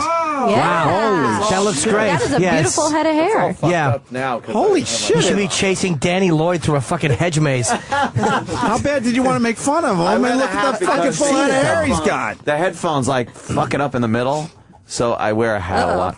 And it's a see? If you're doing TV after this, good luck. But I think he got follicle transplant. That's all thing right. going on. I can't speak to that. Man. That's good. You just go down there to Bosley. Ant looks great. Bosley. Yeah. What's Bosley? Bosley is the place that does the. They take a swath of your scalp from the back, where it's genetically predetermined that it doesn't go bald there. That's why people go with that horseshoe bald and they Yes. don't lose it. So they take that and then they just stitch it closed, and your scalp, heals and everything like that. And then they take all those little follicles, and unlike the old days where they took these big Barbie doll kind of like hair things and plugs and pop them in your head, they dissect that swath into one strand of hair, 2 strands, and 3 strands. And then they artistically place them in the natural direction that your hair grows. And then it becomes growing hair that's yours. Do you know if you photograph his head from space, it actually spells out something? Yes. I told him to. It's actually a swastika right on top of my head. Do you understand she's a huge TV star? And I just want to tell her what Joel went through. And a hot chick. What Joel- She doesn't want to hear about your head. I want to tell her what Joel obviously went through. Jordan from Scranton writes, is it called the Phil Collins because the appearance of full hair has all been a pack of lies? All right, a little musical you gotta joke. know Phil Collins. I don't know. What do you do for fun? What do you like? Are you a party girl? No. Or, no? Are you a No. homebody? She said she's a nerd. I am a nerd. I are? Yeah. I like to going to museums. Oh my God! Like the Museum of Natural History? Yeah, I haven't You been like there looking in a at- while. Oh my God! You want to go? Sure. I'll take you. Okay. No, you're just doing that for the radio. No, I know. I took the kids I babysat there. So did I. You used to be a babysitter in New York? Yeah, I was. After I graduated from school, I babysat this family in Chelsea for a couple of years, and I would. Oh, I'm looking for a nanny. Go to the if you want the museum. job, Yeah? man. That would be awesome. I'm free The girl until from mid-July. Community is freaking Then she's got to go back to a #1 hit TV show. the cute, funny girl from Community is my nanny. How cool would that be for both of us? Well, it's pretty. We do those we're both of us. Yeah, what a It story would be for an her. honor for me, and it would be cute for you. Do you change diapers and stuff? Yeah, I change diapers, sure. Oh, we should talk. Have you ever been to the MoMA? Yes. Because I do some museums. I don't look like a museum guy, I understand, but I do the museums. I hate MoMA. I don't get it. Yeah. Why? Could you explain that to me? Well- Because they throw paint on the wall and it's like it's art or something. Did you go for the... Wow, what culture. That's a classy way. They throw paint on the wall. MoMA is weird because it's like modern art, right? Yes. Well, that's I the understand Ma the part of classics and all MoMA. that. Yeah. The best part was that you set that up with, I don't look like a museum guy, and then said something that a non-museum guy would say. There's a reason you don't look like a museum guy. Yeah. You're like, what? It's not, kid, it's not a bowl of fruit, it ain't art. That's what I say. I understand it. I like dogs playing cards. But I go into these museums with an open mind, but the MoMA thing, I didn't get at all. Did you go for the Marina Abramovich, where the performance artist that was there for a couple of months? What was that? She sat in a chair all day, every day, silently, and you could sit in a chair opposite her. What about, no, but She also had naked people in her. Yes, I remember that. Yeah. And I'm going to show you, I know a little bit about art. There was like naked guys and girls, and they stand in the doorway. That's her show. Yeah. That was her. Yeah. And why is that art? You'd have to kind of shuffle past them. Exactly. You had to make sure your cock bulge didn't hit like a naked person. You would get kicked out. Well, Not that you would do that on purpose, but they made it some uncomfortable to people go through the would. doors. It's an exhibit. You're not that's supposed part of the to be. art, Yes. making you feel uncomfortable. See? Eliciting You emotions felt in the something. viewer. Wait, are you being serious? Yeah. See, I don't get art sometimes. Because I love how he scratches it. I don't get art sometimes. No, because I want to get art. But Sometimes I don't get art either. Sometimes is that okay? Yeah. That's art. I think sometimes people try just to be, people put things under the heading of art just because they want to be shocking or they want to say something. And I know that maybe I'm describing art, but like to me, if you're purposefully just trying to be like obnoxious, it's not art if I can do it. Like, I can be naked and stand in a doorway, and I certainly have. Well, here in New York, you get the exhibit every once in a while where Mayor Giuliani was a classic. Oh, yes. I'm trying to remember some of the one like It was what in, was it? Piss? No, not Piss Christ. It was No, it was somebody paid poop. It was elephant the poop. Virgin Mary. Is that art? An African artist. Yes. I've seen that artist's work, and I think it is. I think that was pretty reactionary on Giuliani's how would you part. describe art? How would I describe art? It's not an easy question to answer ever. It's gotta be. It's really not. Oh, A this visual picture. representation of, the gates. I walked through the gates in Central Park. That was the biggest crock of shit ever. See, there's another great cultural moment from. But I do Opie. take in the art stuff. I didn't go to the gates. It was the weirdest I can't speak thing, to that. and it was like union guys having to build these things. I'll tell you, Why didn't the artist build it? He came up with it, but he didn't have to build it. You see some artists, very successful art. Well, that's very large scale. That would have probably taken them months and months if they had to do it themselves, right? Yeah, but if like a Home Depot guy is building your art project, is it really art? And I'm not even going for a joke. Seriously, I think designing it, planning if it's something, definitely the planning of it and. The only thing that worked in that whole thing was it was orange gates. If you guys remember, we talked about this a while ago, and and Central Park was covered with snow when it snowed. It was, so the contrast was kind of cool to look at, but I don't know if that makes it art. I'll tell you an art piece that I didn't like that angered me. My friend took me to a performance art festival in LA, and we were driving up and we heard a large bang, and then we saw this car fly through an intersection, almost hitting another car.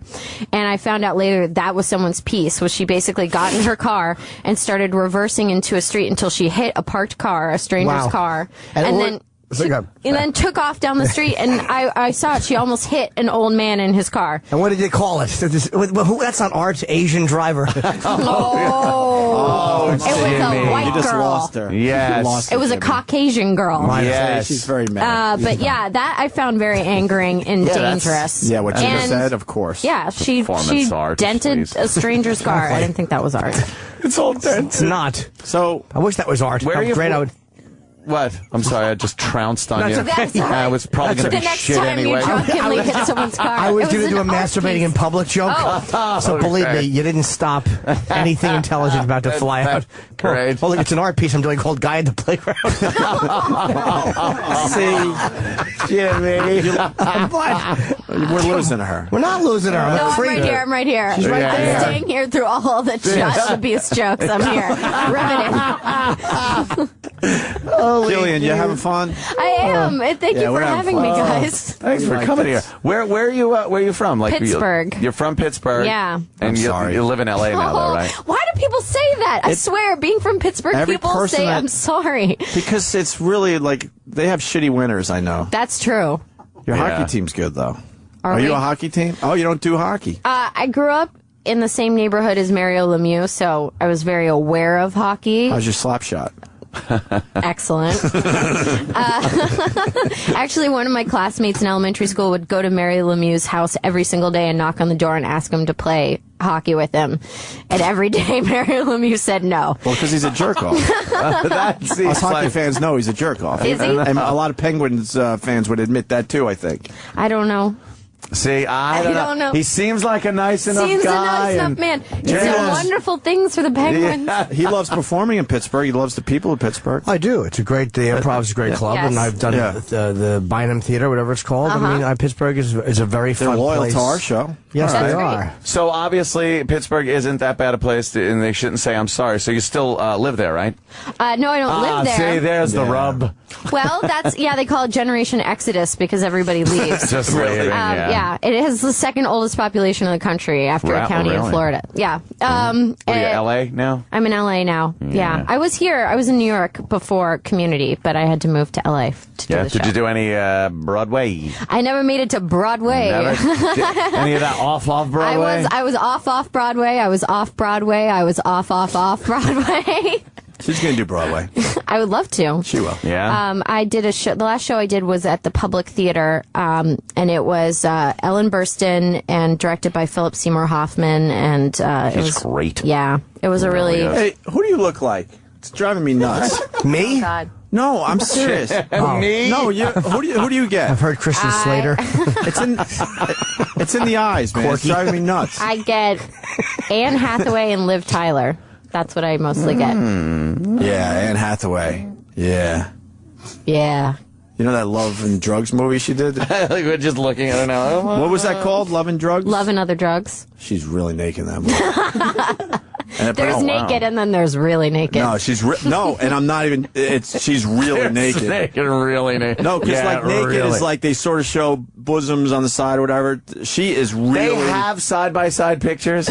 I'm telling you, it was driving me nuts. The internet has everything. Really? The internet's just an amazing thing, isn't it? Yeah, I knew she looked like somebody. Yep. People on the internet think I look like Anne Hathaway. I would say so. Yeah? Yeah. I see it in the eyes. Well, I'll take it. She's beautiful. That's, you know what? I'll that's say a compliment. this. You're better looking than Anne Hathaway. Wow. Yeah. What do you think of that? I don't. What do you think of that? What do you think of that compliment? Go Well, ahead. jeez. Thanks. Roll with that one. And you're funnier. Well, Yeah. I Give you thank that. you very much. And you're a better Oscars host. Oh. Just You kidding. should be doing the Oscars. That's Was that too specific? Sorry. Hit show looking like Anne Hathaway. That's your gig next year. all right. Oh, Heather Graham a little bit. Yes, thank Heather you. Graham? Oh, Yes, yeah, in the yeah, eyes. there's a Thank little you. Heather Graham Pat from there. Wanaki came up with the Heather Graham, yes. There's a All little right. Heather Graham there. Definitely. I can see that. Definitely. But Yeah, you're your yeah. own person. And, of course. How are you at those things, relationships? How am I at those things? Yeah. Those relationships. I'm okay. Are you? I'm unmarried. I don't know. Maybe I'm not great, but I'm Yeah. okay. You make a good girlfriend, or you like bitch on wheels? Or? Bitch on wheels. I'll handle this. You want to go out or something or what? Or something or what? Nice. I can pick you up in my car. Exactly. I'll pick you up in my luxury vehicle. Hey, if you have a car in Manhattan, that's pretty good. That is pretty all good. right. I got two. That'll What do get you think 2 of that? dates at least, right? Yeah, it's got to. Yes, I have to have a car for most of my dates. Yeah. Get it? Because they hop out.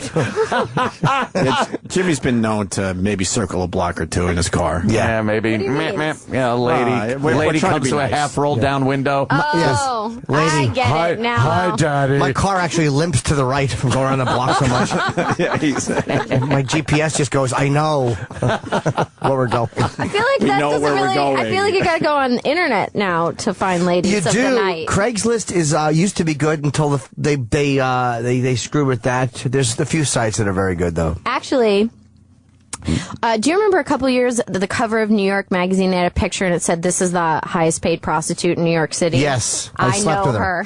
Really? Yes, they did a production of A Midsummer Night's Dream when I was at Juilliard to bring it full circle, and they needed more actors because we didn't have enough people in our cast, so they hired 3 actresses from New York to play fairies in it, and she was one of them. Natalia, right? Yes. Yeah. Jason Oh, Isler hooked right. me up with her. I slept with her. Yes. So I did a play with her. And Jimmy had sex with her. Exactly. Right. We were friends with a She pimp. performed both times. We were friends with a pimp, and he offered us all an hour. Yes, and I Oh, took really? it. Yeah, You Jimmy did? took it. I yeah. certainly did. Well, she was also the tap dancing champion of Canada, so she's a That was what, Wow. That was what we talked about while I was fucking her. gotta talk about something. She made me call her Gregory Hines. Hey, the Wire guys are here. Yes, I know. I don't want to God. end this. This is I know. so much fun. Thank you for having me. Thank you for coming I here. got to finally meet someone who slept with her.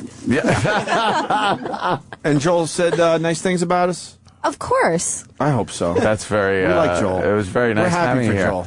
Yeah, he's a happy genuinely for you. good guy. I don't have to bullshit about Joel McHale. Yeah. Yeah, and we tell him we think his new hair looks terrific. Oh, Yeah, I'm yeah. not going to bring that up. Tell him I'm sure people will be tweeting him about this conversation. I think he did, but it's nothing bad. It's not like the old days where it looked like hell.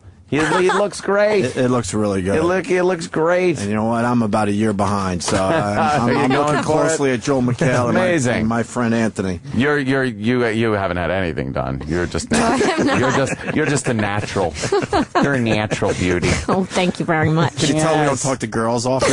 I know. Can you tell? Yeah, it's very smooth, Aunt. Hi, welcome to the show. Those are real. That's good. That's very good. I didn't mean that. Very I just smooth. meant obviously, it's early in the morning and everything, and she still looks very pretty. Thank you very much. Don't go for the big implants. Okay, I won't. No, 'cause Okay. Can we end this before we ruin it?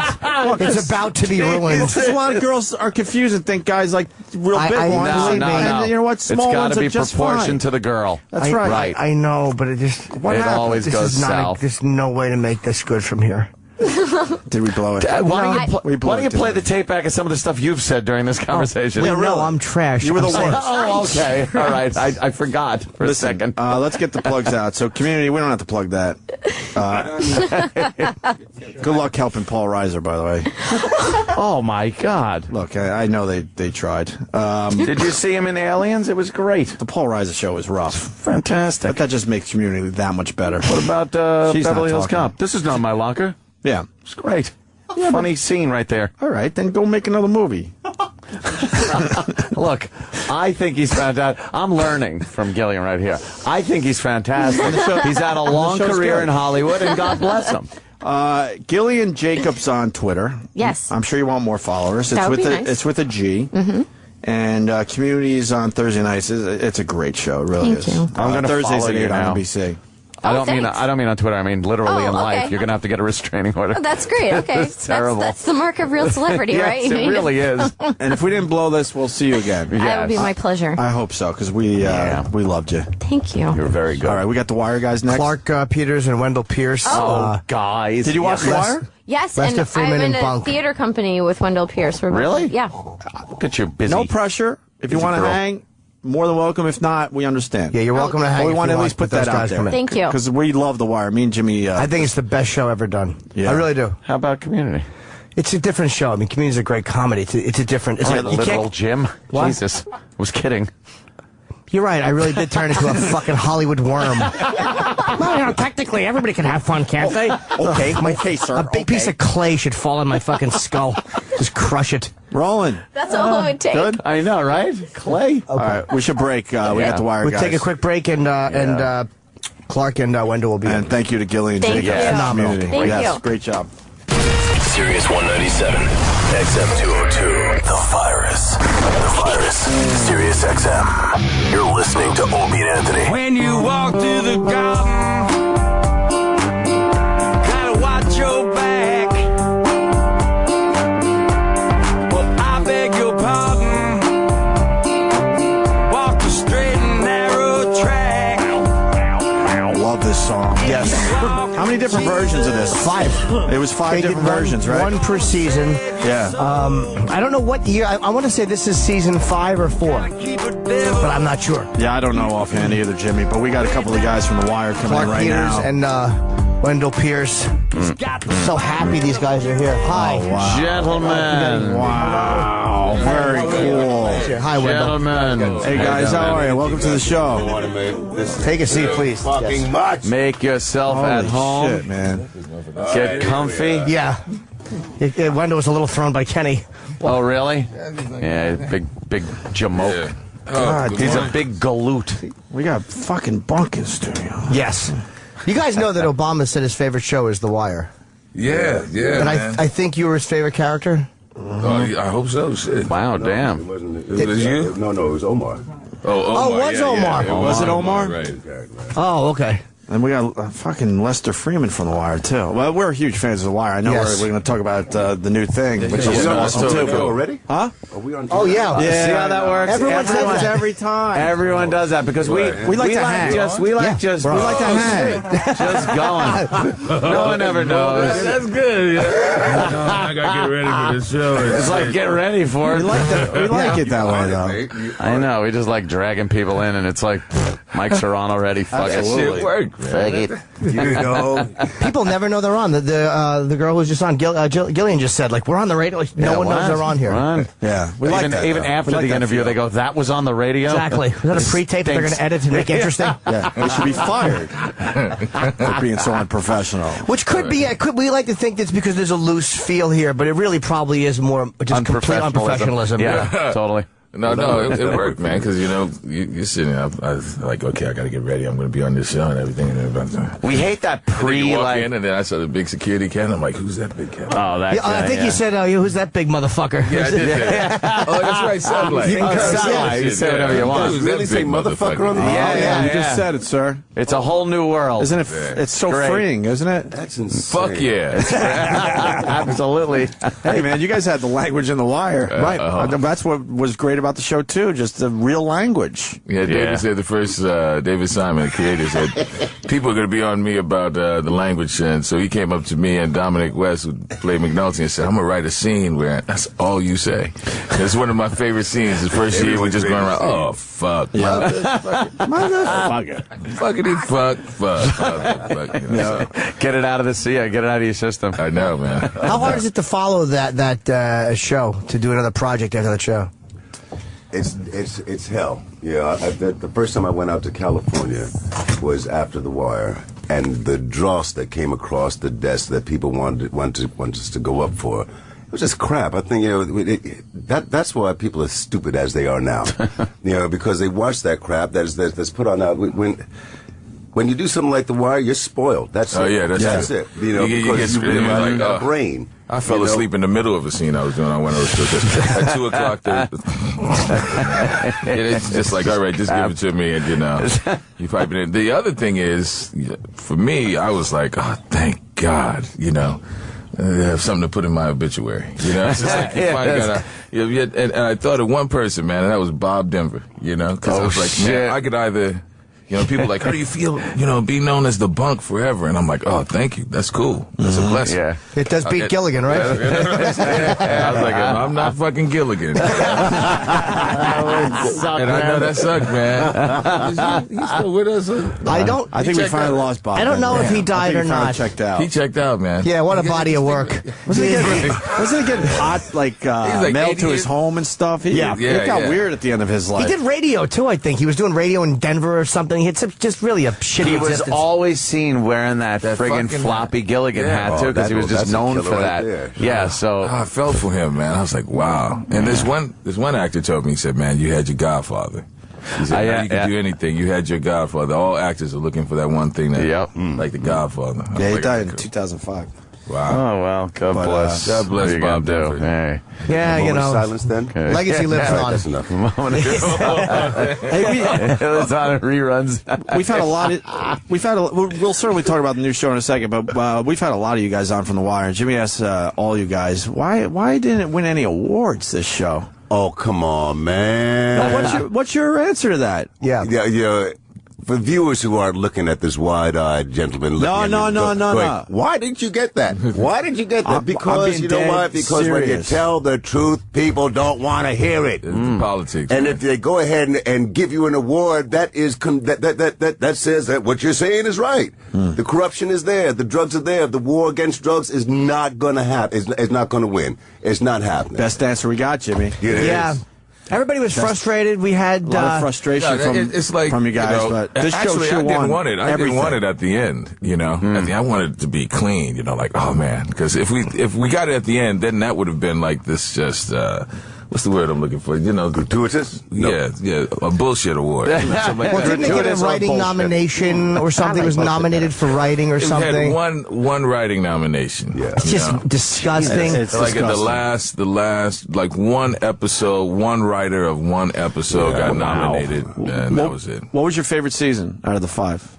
All 5. All 5? One doesn't stand out where you really hit it? 4? Yeah. 4 was the kids. The kids was awesome. You've never been an examination of, you know, the dysfunction of education, and then where we lose kids. You can either go the right road or the wrong road. You know, a real example of that, everybody's contribution to the fucked up dynamic. I love this fucking crazy.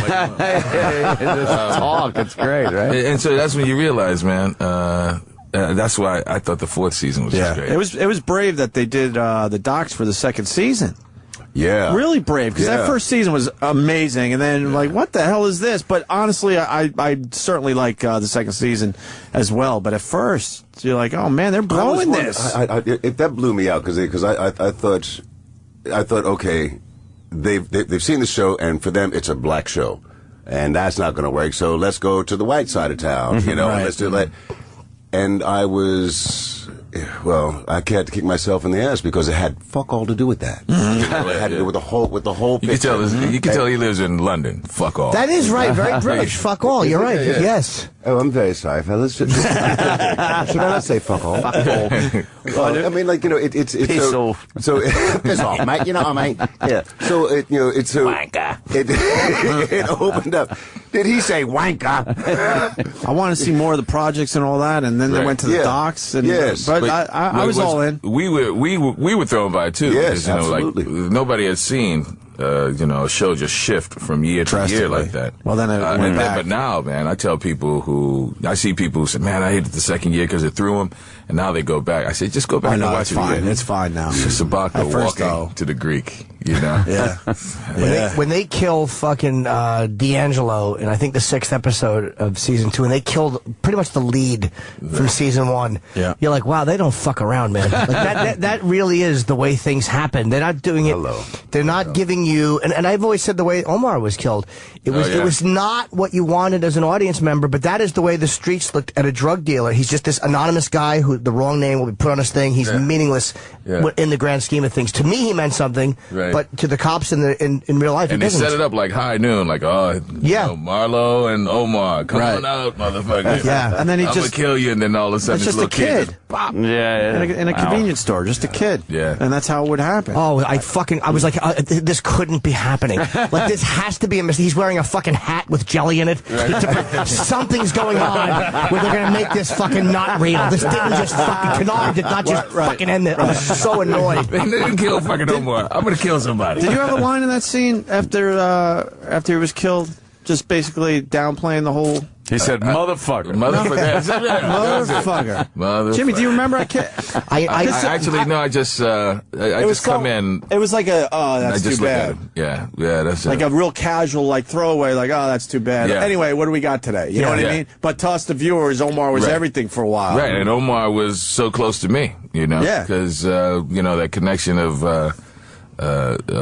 how growing up in the same neighborhood, that same thing. One guy could go one way, one guy can go another. Your monologue was so great. A lot of people have said it's one of the best monologues in the show. Was when he was sitting on the bench and you give him the speech about. Damn, Jimmy, you really look at this shit. Yeah. You know. Now, let me tell you. Now, I got to give props to George Pelicanos because he heard me. He's a writer, great writer, and he overheard me talking about. They keep shit away from us. Don't they? I'm going to stop cursing, man. No, we like the cursing. You know, they keep shit away from us on The Wire, and because they don't want us to, as actors, have an arc or see something coming up. And I'm like, where am I going with this gun shit? You know, I was looking for the gun that year, and it would lead me to Omar, and then I finally was getting closer to Omar, and I started talking about why. The research I had done of why I become a cop and how there's so many black cops who are from the same neighborhoods, and that's why they become cops. You know, the guys I met, because they're like, this isn't our neighborhood. It's like 1% of the motherfuckers. I'm going to become a cop and change this shit. And I was telling him that story, and he walked over and he said, can I use some of that? And I was like, shit. yeah. And so the whole idea of bunk telling Omar, we're from the same neighborhood, man. I don't want to see these bodies, man. Back in the day, we had a sense of community where even the thugs told me, hey, schoolboy, you don't belong here. You know? They had a sense like, you're going to do something with your life. We're the thugs. But you've lost that sense, So, George Pelicanos, he told me last night, motherfucker, you better tell my story. George, I hope you heard this shit. Motherfucker. That was a very basic, good motherfucker. If I could say motherfucker like that, I would always just say it. Got a great voice, yeah. I haven't seen this new show. Well, I didn't realize it was second season. No, I did not know either. It's how you pronounce it? Treme? Treme. It's about New Orleans after Katrina. It takes place in 2005. Can you tell us more about it? Because we really am not familiar. Yeah, Treme, first of all, is a neighborhood in New Orleans where all the culture came from. Congo Square, where you had, where captured Africans enslaved were on Sundays they were allowed to play their drums. And then you had the Papa bands of Europe, and literally Papa and African drums coming together came bop boom boom boom boom jazz. Literally the birthplace of jazz. So we thought that was a great metaphor for New Orleans because it's such an American art form and all. And then they wanted to write a story about how culture is connected to the community, and then with the backdrop of just trying to survive after, post Katrina, So it's a story of all these people. It's kind of like Nashville, a diverse group of people trying to bring back their life. I play a musician. Clark plays a Mardi Gras Indian chief, which is, these great groups in New Orleans who celebrate Mardi Gras, and he's like a community leader. You have a chef, Kim Dickerson. You have musicians. All musicians, all kinds of musicians, from Dr. John, to Saint, Ron Carter. Subdudes, Galactica has been on there, Rebirth Brass Band, all that. So are they all jazz bands? No. Okay. Rock bands, everything. We have a little of everything. Funk, rock, Cajun, Sissy Bounce. We're not talking to print down that. Sissy Bounce, which there is this form of rap in New Orleans by transvestites. Holy shit. They're talking your language. I don't like transvestites. Transsexual. The guys don't understand. There's a big difference. There's a big difference. I'm sorry, Jim. In price. Yes.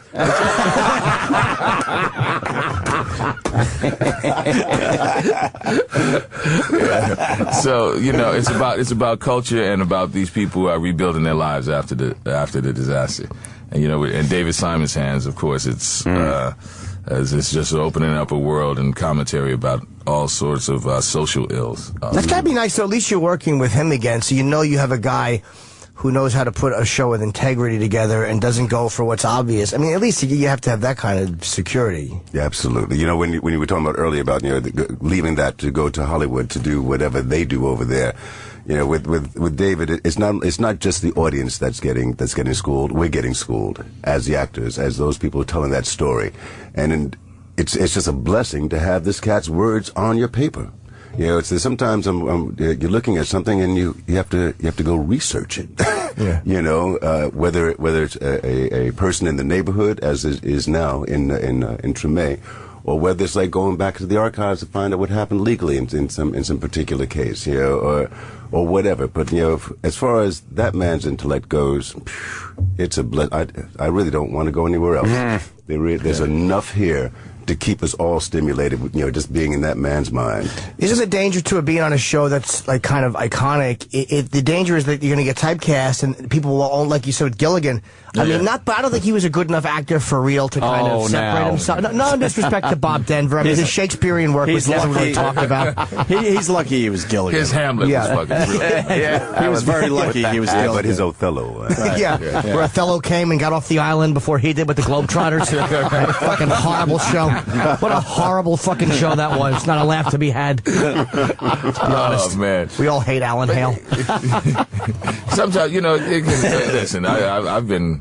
It's been called, bunk with a trombone, So, shit. So it's already happening, People are like, yeah, it's the same thing. He's doing the same thing. But, well, we got a lot of fans checking in with this show. Let's go to Greg in New Hampshire. Greg. Oh, damn, it's call in, too. The hell if I hey, did. Gentlemen. Hi, Greg. Hey, Greg, how you doing? Hey, gentlemen. Unbelievable show, Treme. The music's insanely good, and the whole storyline so far, it's just really engaging. The only problem they have right now is John Goodman. Did he kill himself? Is he coming back? I wish I could tell you, man. You're gonna have to look at the whole second season to find out. He might show up somewhere in that oil slick. Who knows? I'm not gonna. Yeah, we're not gonna tell you. Shit, we want you to watch. But man, thank you very much. There's so much good music on this show, man. Because it's just all the music is recorded live. And actually the album, the soundtrack from the first year was nominated for a Grammy. Damn. And I'm actually taking out a group of musicians on tour. We're starting at the Playboy Jazz Festival in Hollywood. When y'all going there, man? You didn't tell me that shit? Yeah. Oh, man. I'm going to L.A., San Francisco, Chicago. I guess you guys are friends. Yeah, DC. How do I turn this mic off? We got another guy. Gak, it looks like. Gak, what's up? Yak, Y-A-K. How you doing, Opie? All right, what's up, man? Great show, man. Hey. You got to watch this show in surround sound. The audio, not just the music, but the way it's mixed is phenomenal. The last episode takes you to right before the hurricane. Right. Phenomenal, riveting television. And I got to say, kudos to HBO for bringing people back that were successful in other shows, putting them on other shows, and just kind of creating a family. You're waiting for some of these Soprano guys to show up in some of these other HBO shows. And actually, that's the thing. Thank you so much, Yak. Hi, man. Sopranos was a very good show and very enjoyable. That's his name. But I always thought that the... He rules, man. He thought I was making fun of him. Insulting him or something. No, I wasn't. I wasn't going there. That's an insult in the French Quarter. I don't know. Yes, that means jizzbag in the French Quarter. He don't fuck around, this guy. No, he's all right. Oh, man. I always thought The Sopranos is an amazing show, but the amount of accolades and awards it got... I always thought was irritating when compared with The Wire. It drove me again. Deserved to be nominated. It was slow, man. But it was a soap blew opera. It out of the water. It was a soap opera. And this was not a soap opera. Every character on The Wire, they didn't do the typical Hollywood thing where, every cop was bad and they always threw, great scene is when, fucking Bird is chained up and, he just won't stop calling Kima a dyke, and fucking all the cops walk in and he tears up the fucking the Polaroid. You realize that they're all about to give this guy a savage beating.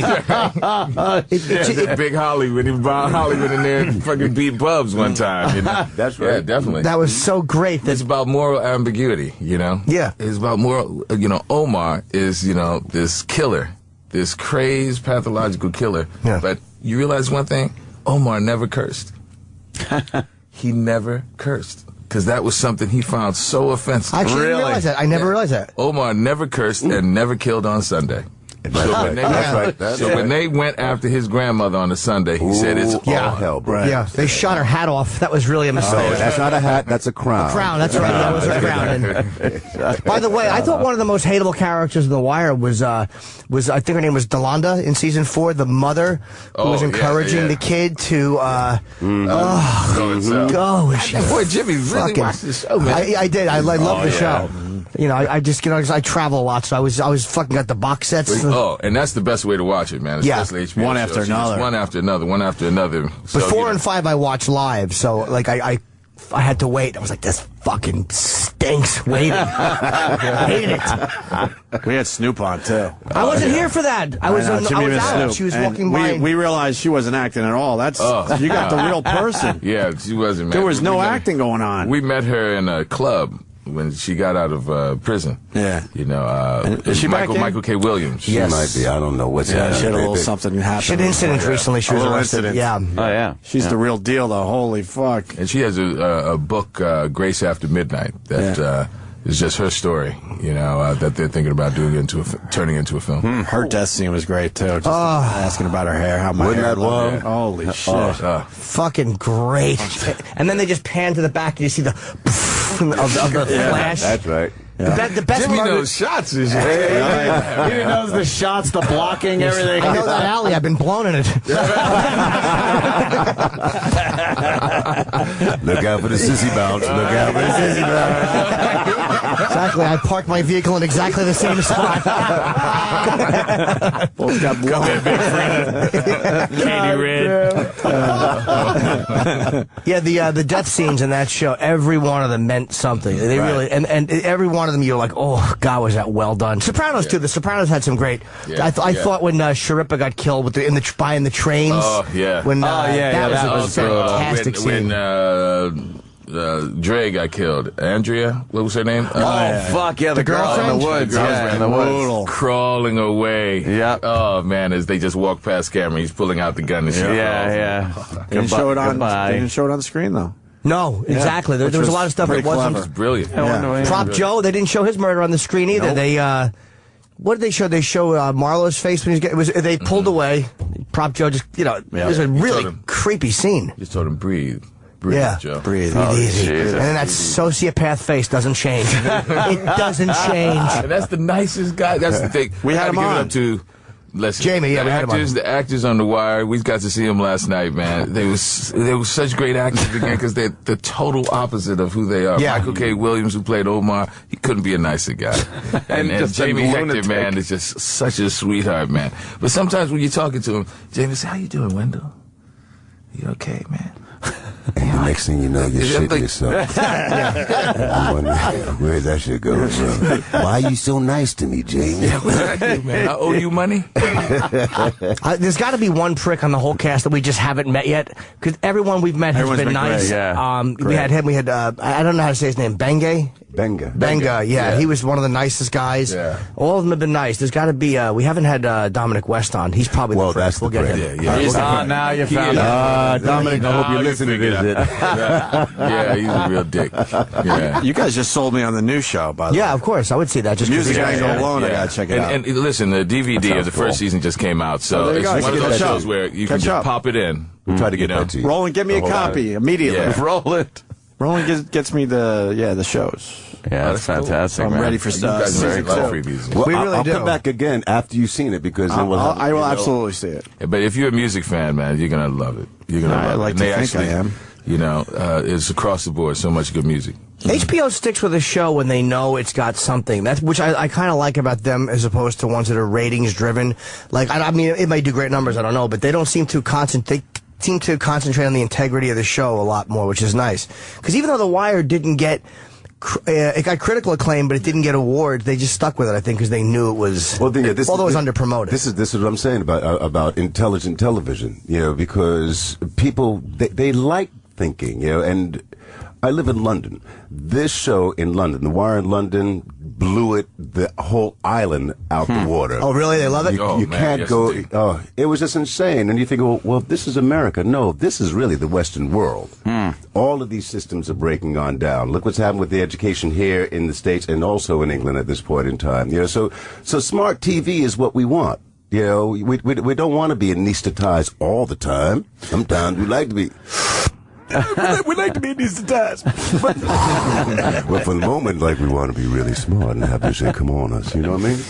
So it's really nice to be part of a team or be part of on that side where we are a service, where art is actually serving the public as it's supposed to do, not just a commodity on the fucking shelf that you take off and you look at and you eat and you throw it away. Well, they like when it wraps up neatly at the end, and that's what this show didn't always do. And I'll say because these guys are probably too smart and nice to say it, but House stinks. I'm sorry, that fucking gimp solving fucking health issues, winning awards makes me sick to my stomach. What show is that? House.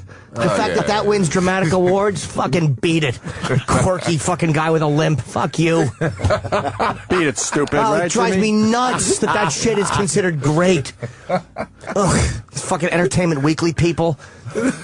Yeah, it really. People, the mainstream are just going to be attracted to the mindless fucking potato chip television. I think it's because they don't know. They haven't had a choice. No, I think it's because the majority of people are stupid. They really are dumb. I mean, you know, I've traveled around for a while. America, I did not say been that. around a few I years. did not say that, America. I think you're all very, very smart and full of potential. So watch Treme and The Wire. I'll never forget, man. You ever been with a woman and it's like, you know, that jaywalking shit, you know? And they put a picture up of, you know, Winston Churchill, you know, and you with this fine woman. She goes, "Who the fuck is that?" Hey, like, what? You really don't know who that is? God damn, I'm gonna have to take these handcuffs off you. I just lost it. No, that's the reaction I want. I don't want a chick who knows Churchill if I'm just gonna fuck her because I don't need You want a chick that looks like Churchill.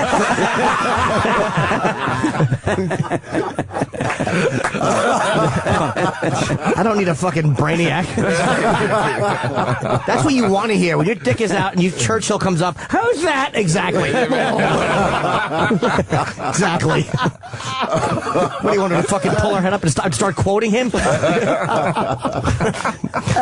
damn. To date someone though, I agree. If you're gonna date or you want to fall in love, you probably want somebody really smart. Yeah, a little bit of compelling conversation. But It's if it's nice just every the girl so in the often. alley in the back of the Oh, car. Right. That's to see an alleged girl. An alleged girl, exactly. Look, a lot of women are 6'4" with very thin calves. We were just And commenting. deep voices. Hey, Jimmy, how you doing? He's heard that before. I made the error. What are you gonna do? What are you gonna do? You know, you go, hey, I'm all in right now. You know? I'm all in, you know, I'll just pretend. I went to customer service. They pulled a box cutter on me. Yeah, they all carry razors with dipped in garlic, apparently. Jimmy's very educated. Yeah, on that I really am. Educated, He knows man. the world. Well, our show is great. ending. Yes, what time is it? yes, It we are is. done. We end at 10 o'clock. Wow, we actually went 10 minutes late today. We never do that. We're amazing. We never do that unless we have a good guest.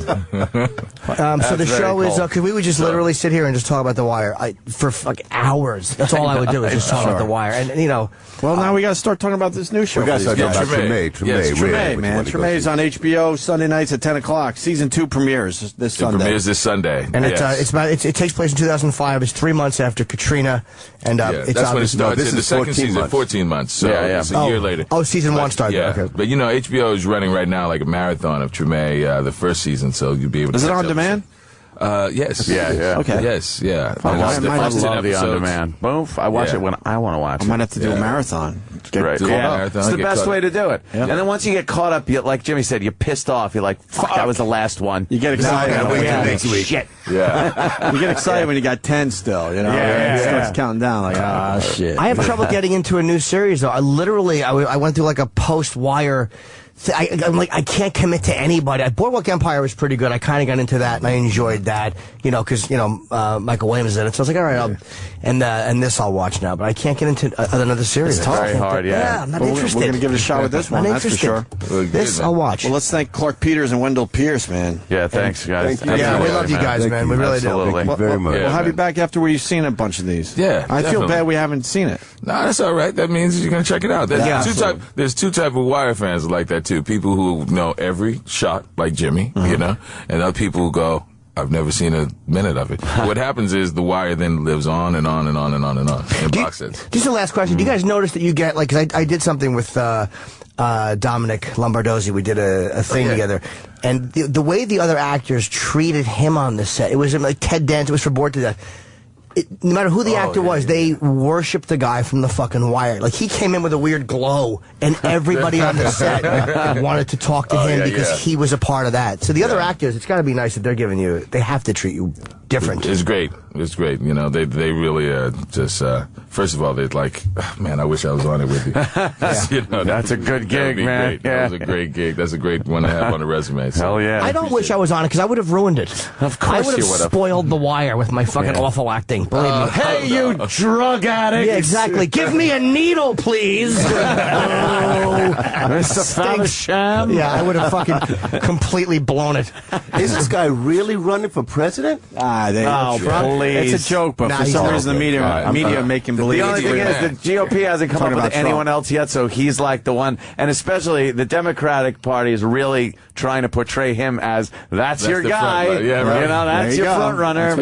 Trump is going laughing all the way in the back. He's laughing. He knows he's not running. You're going to see fucking big. He was. Maybe ran out of tape or something. Okay. Tape? Or maybe... What the hell year is this?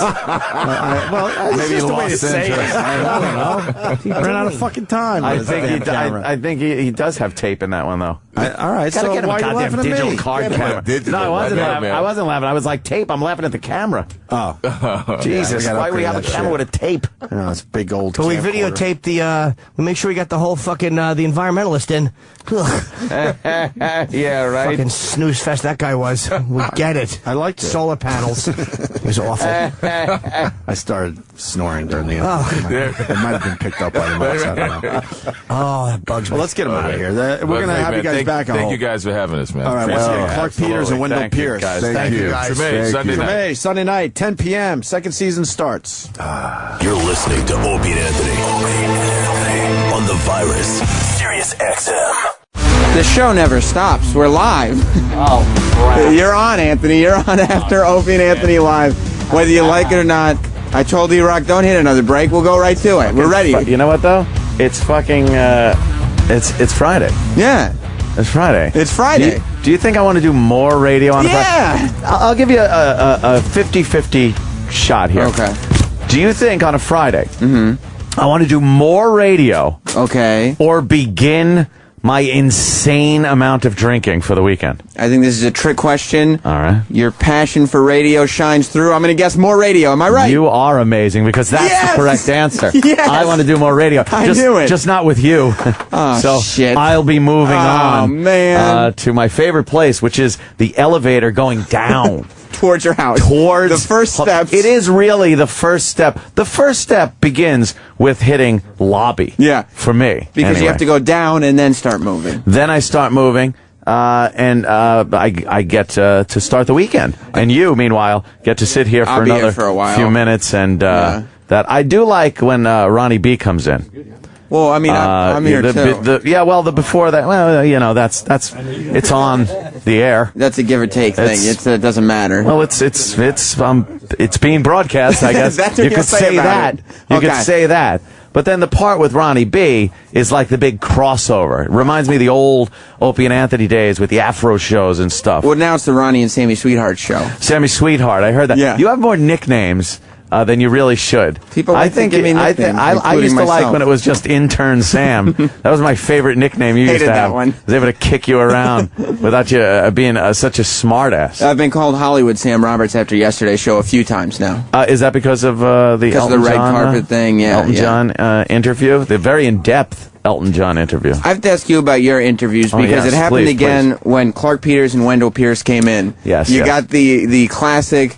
Oh, we're on the air? When does this start? This happens every time we have a guest come in because we hate when we're in a commercial break and the guest is brought in to sit there because two things can happen, none of which is good. One is you just sit there and don't talk and it puts a weird vibe between you and the guest when the mics do go live. The other thing is you start discussing things that are cool and would have made for good radio, and then trying to recreate it on the radio never works because it's not spontaneous anymore. So bad. So what we like to do is bring them in right when we come back from break, and we're so disorganized and just yapping that they sit down, we're like, take a seat, whatever, they put the headphones on and start talking like real human beings. Well, do you feel like that's a compliment? Do you feel like they're saying you're completely unprofessional, this is a joke, or like, hey, the casual atmosphere in here is just so... I think they look at it as complete relaxation. It's nice. It's like, oh, that was cool. We're kind of relaxed. I look at it as, yes, we are completely unprofessional, and but it seems to work. It does. It does seem to work. Everybody feels at ease in here. Opie, I tried Dant where he's doing more radio. He thought he wasn't going to. I started asking him about the interviews. I had one last read to do for the wonderfulness that is Gamefly.com. I've only heard good things. And I did it, and then I went to run out the door, and Sam's like, hey, we're on, Anthony! And he is the sneakiest bastard in this place. Well, I told Eric not to go to a commercial break. Oh, you did? That way, boom, we're right into it. I'm surprised you didn't go right into a commercial break. This must be a big get for your show, having me and Ann on. I know, It's this huge. is It's the like biggest. huge. This is a big get for you, right? Plus, This we is got fucked up. Wait a minute. 5 minutes ago, we were on the air and it's our show. Now I'm a guest with on my Opie show. on your show? It's the same studio. Listen, read the pad data. Oh, what does the pad data say? Great. I don't know. Should say Maxie, you faggot. It says after O&A Live with Sam. With Sam. Oh, great. And you both have said this is my show on the air. Yeah. So, I mean, it is what it That's is. true. Well, it's your show, so I guess I should just let you do it. Oh, well, I mean, you're a guest, though. I think I was a great guest. I'm like fucking Sinatra was on a Carson. He popped in, he said hi, and then he fucking leaves. Whenever. Too big. It's on his time. Too big to be here. So all you guys are going to leave me with is Kenny and the sandwich guy? Yeah, the sandwich guy. Hey, those were great. Hey, this is great iced tea. No, those are great sandwiches, man. Where's the sandwich guy? That's him with the shirt on. With the I'm still chewing on the turkey Swiss eggplant thing. Yeah. And I just tweeted a picture with that broad with my gut, my fucking You mean, salty, bloated Gillian gut. Jacobs? Gillian Jacobs. She was From very Community. cute. I like So I don't know if I should have ate that sandwich, but I'll tell you this much. Holy shit, that was a good Sambo. Good. Yeah. How do you think that's going to come out? And do? Yeah. You think it's going to be smooth? Bauer? Or you think you're going to have a little turbulence? Yeah, it wasn't too greasy. So I like a smooth flight. Look at the sandwich guy. Like, he's the expert. He goes, no, you'll be good. You'll be good. You'll be all right. You'll be all right. You'd be all right. You'd be all right. I mean, if you have the mayo, Yeah, it yeah. slides out nice. Without the mayo, you got it grown a couple times. E-Rock must be sliding out turds left and right. Yeah. He doesn't even notice he's shitting at this point. Is that what the Mets are doing now? Trying to look like fucking. Yeah. What is that? What is that? That's the new cap. Yeah. huh? Oh, it's black on. It's They're black trying to on make money black. selling hats. 'cause I think not they're selling trying to tickets. look like fucking Yankee hats. Well, it's and- also because your hat has to match your gear. If you're not wearing blue and orange and you still want to rep the Mets, but I'm a big fan. I'm a big fan. Play that Bobo shit, please. Oh We my will. God, that was so fucking I forgot good. we did that today. That was very early this morning. When Yeah. Bobo woke his mother up. Fuckers, figure out how to get us to do more radio. I know. we're doing it, baby. What the fuck? And it's because of this fucking marionette puppet motherfucker that works for the man. I see where your strings are. Right in the back office, motherfucker. Actually, we have a clip of you that we could just play real quick. Oh, yeah? The Sam Roberts show can do whatever it wants. Oh, So- really? You did say that. I don't care. I don't remember ever saying that. So we're doing whatever we're Wow. keeping You you have guys. a marionette puppet head. I'm not a puppet. And he even has like the rosy cheeks that they used to paint on the marionette they puppets. painted on the marionette. You're a marionette puppet You'd be head. scary sitting in a chair in a bedroom in the dark.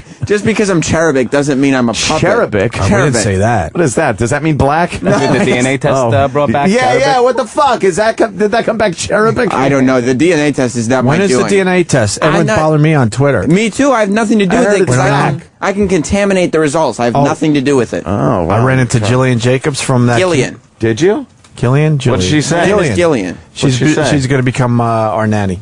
Really? I Breaking did like news. that you went out of your way to say that would be cool for both of us, as if she'd be like, "Oh, I'm Opie's nanny." It's going to be a pleasure for her too. I mean, she's think a big so? star in Community, but guess what? She's now officially my nanny. We're working out the numbers. That's incredible. I Yeah. wonder why she was here Well, later. what else is she going to do? They're not going to be filming Community. You know, they take the summers off, so I got a summer nanny. I mean, Dude, she you know what might fucked be able me to up? Get a movie. What? I think if I pursued that, I could have gone to a museum with her. Like, Yeah. I cut it off because I do have a girlfriend now. But when I was the single guy, and we would have guests in, and I would pitch myself to every girl. Every girl. Occasionally, it would hit. You know, Like Danielle Harris wasn't happening yesterday. No, because she's got a boyfriend, and She's that got her shit wasn't thing. happening at all. But I did go out with the Penthouse Pet. Yeah, it works sometimes. Yeah, and it worked. And I honestly think, and I'm not bullshitting, that we could have gone to a museum and hung out. And she's new famous. Like she's famous, but she doesn't know how not famous jaded she is. famous yet. She has no idea that she's She super has no famous. idea she should not even be near me. Yeah. Right. You could have gotten in there. I could have. Fuck, man. And What's that? She's coming back with Joel. she's coming back with Joel. I hope Joel heard. Oh, she is. Did Rowan put lipstick on today? I'm Rowan, are you wearing why your lipstick? lips- Are they chapped or something? Why are they so red? What were you sucking cock? You got a What were you little eating? lipstick. Terry's gone. Hey, Did you eat some cherry shit? I drank You got some really Got red a lips little- today. Maybe a little lipstick from last night. Maybe still on. Oh. Could be. I'm asking questions. That's all. You like Betty Boop with your lips. Want to comment Little on Betty that? Boop. Sam is suggesting you might dress like a woman. Asking. Oh, Just asking, shit. Rowan. here to ask the questions. Oh, no! Oh, he does hiss like a cat. He's crazy like that. What's the deal with all these free sandwiches? Yeah, we what is got the a box deal? of sandwiches today. You're not Mafia, right? We're all right? Nah. Yeah, are we doing? Is this a favor that we owe you? Guy from It's just a Brooklyn. quick plug, right? We don't have to go any further with this. All right, good. Well, where did these sandwiches come from? DeFonte's of Brooklyn. Gramercy Park, 21st and 3rd. They're fucking good. At some time, and this time may never come, we may ask you for a sandwich. That's right. You know how guys. You know how they found out about us, DeFonte's, by the way? How, Sam?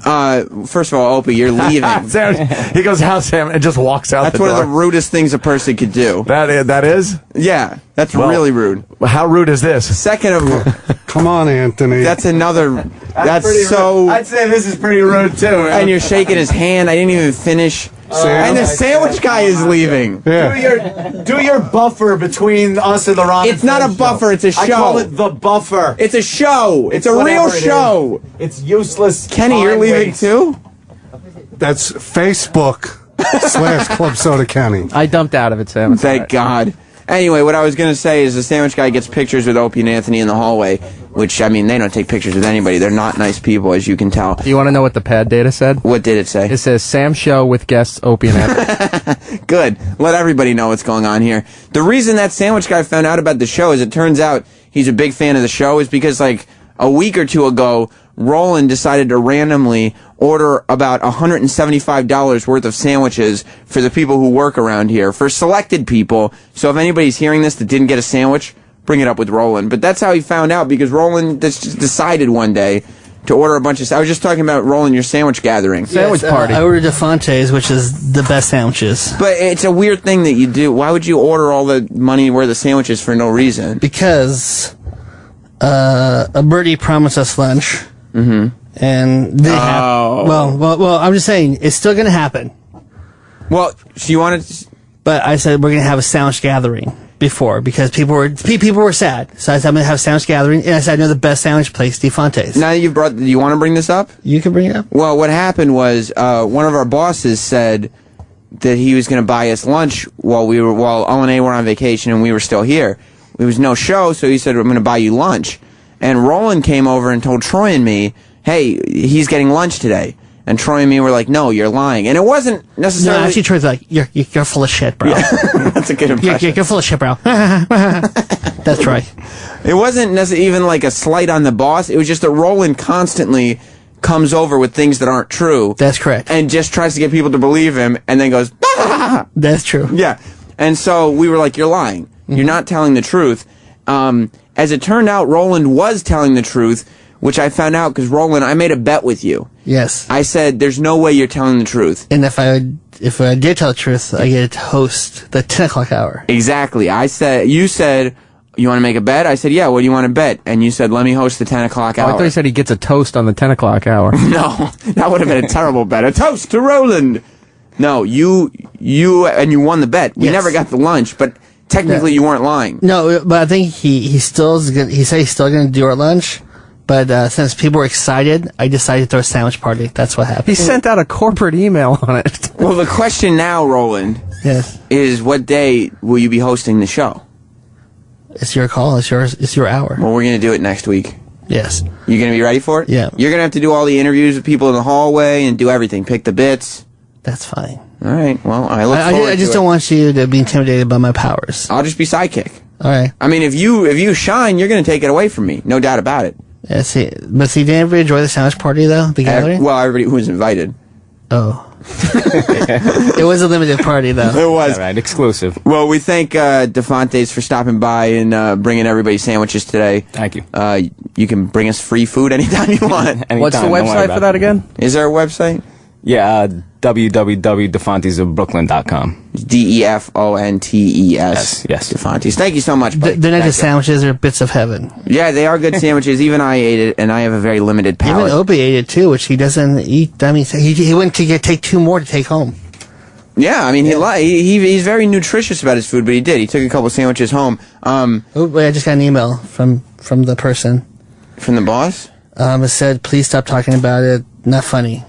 Oh boy, Roland, you're in trouble. No, he wants to talk to you afterwards. Well, first of all, you said that and you started reading the email before you took your phone out of your pocket. That's how I know. So, yeah, you really had me going there for a minute. Now, E-Rock, as Opie and Anthony were talking about earlier, Bobo called in at the top of the show. Now, to those of you who don't listen from 6 a.m. on, you're making a big mistake because the action starts as soon as Opie and Anthony begins. Bobo called in with his new bit, Bobo One Man Band. He's been doing it all week. Today's was absolutely the best. But before we play today's, I want to play how the Bobo One Man Band bit started. We're going to chronicle the entire thing on the Worst of the Week countdown, correct, E-Rock? As much as we can, yes. Look, we got time to fill in the countdown. Okay. And more Bobo is more better as far as I'm concerned. Really? This is, well, as far as I'm concerned. Oh, okay. This was Tuesday. He was on the air. He was trying out characters to try to get back on the show. And we told him to smash some pots and pans. It was fantastic. We wanted him to wake everybody up. I was just introing a bit. Ron and Fez here yet? I was just introing a bit. Don't you interrupted. Hey. What? So you think it was Barbra Streisand? I think it was.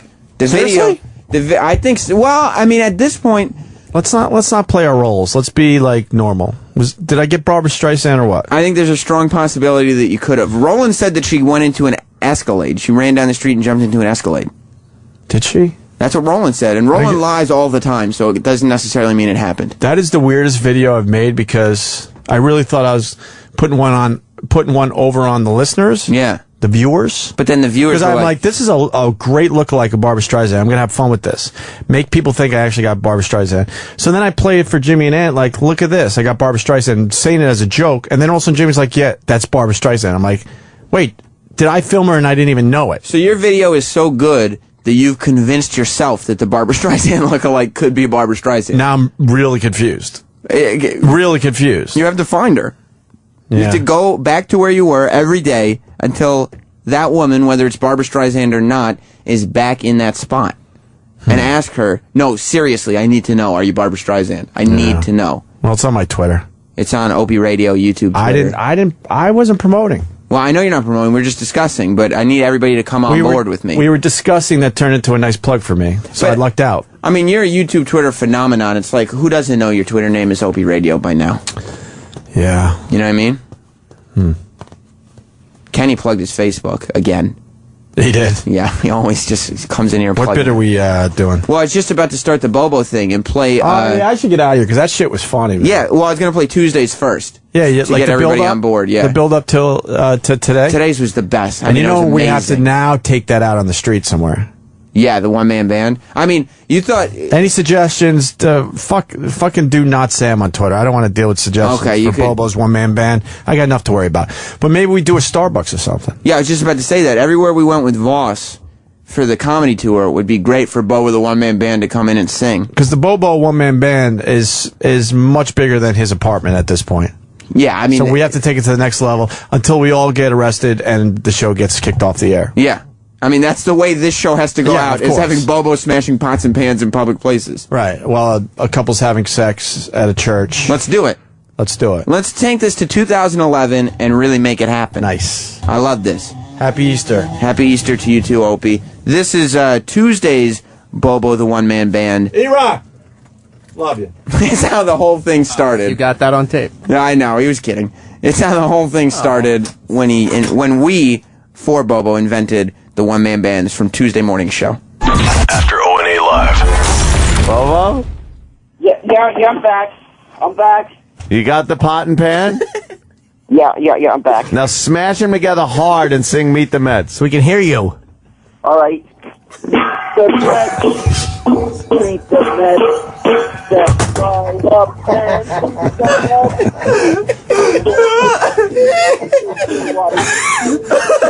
you have the cover, you're like, the Mets are really talking. Yeah, hard blood over the wall. East side, west side, everybody. BTS, best of New York town.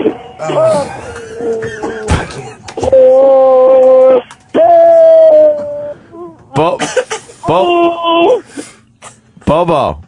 Yeah. That was good. I'll give you that, but you need to do it like a parade, okay? So march through the house. March through the house and do the same thing you just did.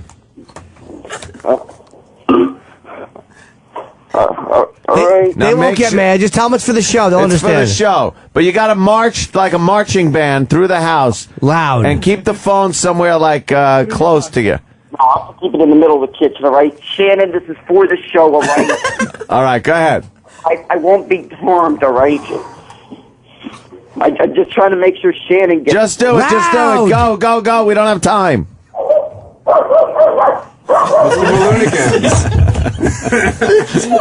Come on, Bobo. Let's go.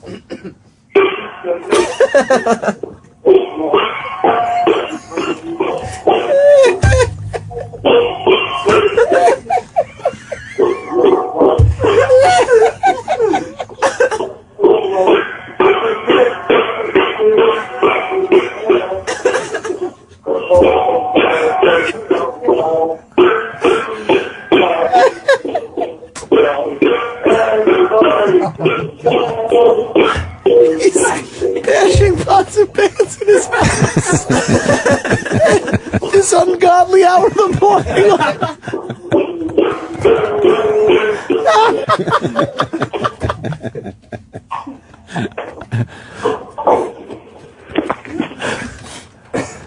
How'd that work out? It worked out good. Yeah, how's your sister holding up? Everyone awake now?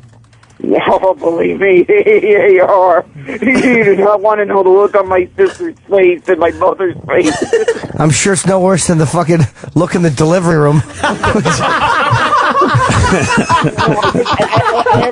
Okay, ahead. You just keep talking. I told my mother looks like this Shannon was born. Yeah, we. What? Is that Jimmy had a much better job. Is that your hot sister? Hey, Bobo, could you do the big finish and smash a glass on the floor?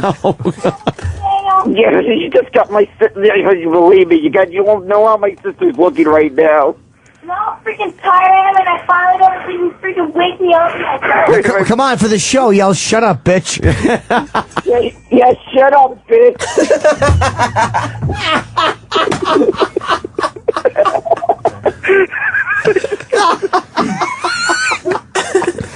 Oh, that's Bobo's. Wow, she's cute. You do maybe know not. She's turning 16 in September. All right. Well, that's wonderful. Oh, Yeah. I dare you to ask her on a trip to North Carolina. All right. A trip to North Carolina. It's not bad to hear the song. I felt it's a little too late, though. If you can call back tomorrow, it's 6:12. Yeah. Call back tomorrow. I like this character. Bobo the One Man Band? Yeah, we like that. All right, I gotta have some words from my mother, all right, to calm her down right now. Is she mad? Well, why don't you talk to her right now? Yeah, why don't we Let's talk hear. to her? You really want to talk to her? Well, let's hear you. Let's hear you smooth things over with her. Go ahead. All right, and Mom, all right, they want to talk to you briefly, all right? What a nice wake-up call. Hi. We don't know what your son was up to. That was weird. Was he being loud? No, just a little, like the neighbors upstairs, and the dog started barking. I heard the dog barking. We're asking him to keep it down. Now we can get evicted. Well, he had a character that he wanted to show us for the program, and What character was that? Being annoying? No, Bobo the One Man Band. Yeah, Bobo the One Man Band. Bobo the One Man Band is Bobo One Man the Band. character. I like it though. It's a good character. It is a good character. Oh, Daniel, they love it so much you cannot go to their house and wake them up. And you know how he loves being on the show, and I think he's found a new in. Bobo the One Man Band. Yeah, we know he loves the show, but god damn it, people need to sleep. Yeah, I was trying to tell him that, but he just insisted on playing his instruments. He wanted to keep playing so it. He wanted to blame it all on him. No, not blame it on him. It's just it makes him happy. So we're like, yeah, go ahead, do it. It's fun. Oh, sure, okay. Are you being sarcastic? I think she is. Are you? Oh, I love you guys, but you guys are such pain in the asses. That should be on a poster. Let me put the pain in the ass back on the phone. All right. Hello. Yeah, Bobo. Great job, by the way. Bobo, could you tell your mom to get in the kitchen and make you some fucking food? Yeah, I'm getting in the kitchen and make me some fucking food.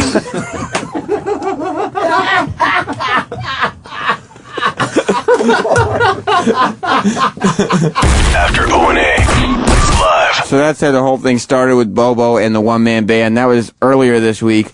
We'll recap the entire saga on the countdown over the weekend. But Bobo, when he gets a little success, he doesn't know how to let it go. He doesn't know how to just rest on his laurels, as it were. He always needs it to continue. He wants gratification every single day. So he was trying for the rest of the week. He failed every day after Tuesday. And the closest thing that he had to succeeding was when he called us in the office and he sang a song for us that became famous, also on the air this week. This is Bobo's penis song. My dick, my tiny little dick. I never got him laid 'cause my tiny little dick. If you show your tits, my tiny little dick goes up, and there was one time that Eric made me come while watching gay porn. My dick, my tiny little dick. I don't know what surrounded the creation of that song. Who told him to use my name? That's what I want to know, Eric. Is that true, those lyrics? No, that's not true. I never talk to Bobo ever. He's always on the phone in your office. It's a weird thing for him to say, Eric. That's all I'm going to say. Now, today, it happened hours ago at this point. This show is way too long. Not this show, the show that's on before this, Opie and Anthony. It's too many hours. It happened hours ago, the very beginning of the show. Bobo called up. And he said, I want to do the one-man band thing again. I want to make it right. What'd you say? What? What did you say, Roland? Oh, nothing. All right, well then, if you're not going to say something for the audience, don't say anything, okay? He nodded yes. He wanted to get the one-man band right. And it was something that was so important to him, and he succeeded. He did it. It started the show. He woke his entire house up at 6 o'clock in the morning. If you didn't hear it, we're about to play it. If you did hear it, you're going to want to hear it again. I mean, this is one of my favorite moments in Opie and Anthony history, I think. And we'll replay it on the countdown as well. But this is it. Bobo, the one-man band, he pulls it off this morning. After O&A Live. Bobo! Yeah, I'm here. Oh, God. Are you ready for the one-man band today? Yep, that's right, the one-man band. All right. Now, explain some shit. Is your mom home? Oh, she's home this time. They're both home this time. And what are they doing right now? Probably sleeping. All right, where are you? I'm in the kitchen. You're in the kitchen, very close to your mom and your sister, okay? And what kind of stuff you got for your one-man band today? Hey, I got an air horn, a kazoo, a little noisemaker like you use on New Year's, and the pots and pans. Pots and pans. All right, and what song did you practice? No, remember that original song you heard yesterday? Oh, the original song about your dick? Yeah, that song. Oh, my God. Right. He's going to sing the My Dick song? Which is a great song, by the way. Oh, it's fantastic. It's just like Friday. It should be the new Friday song. Partying. We're expecting 150 million views from that song. Please. We just got to make a video. I'm going to be playing this on a kazoo.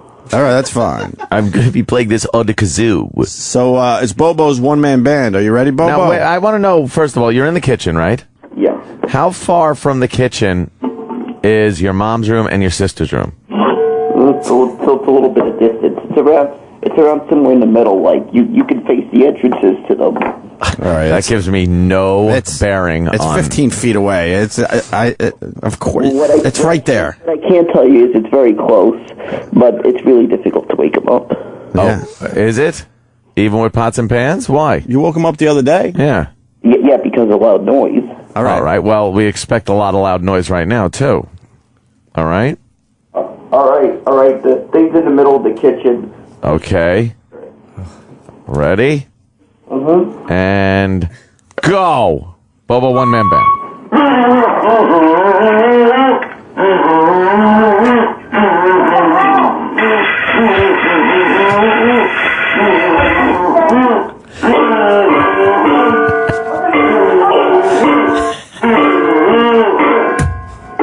I swear to God,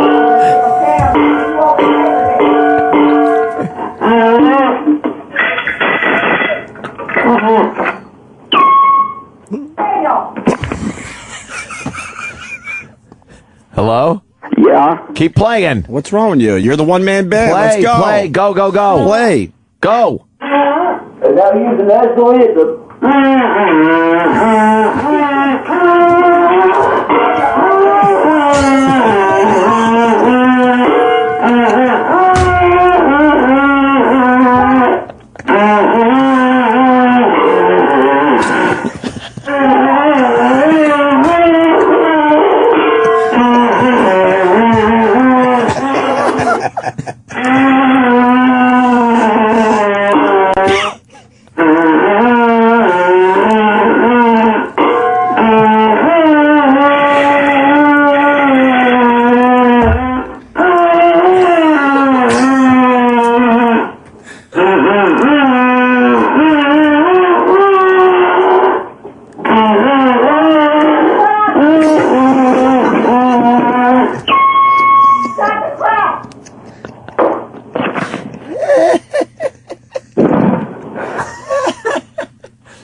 I guess your mom's up?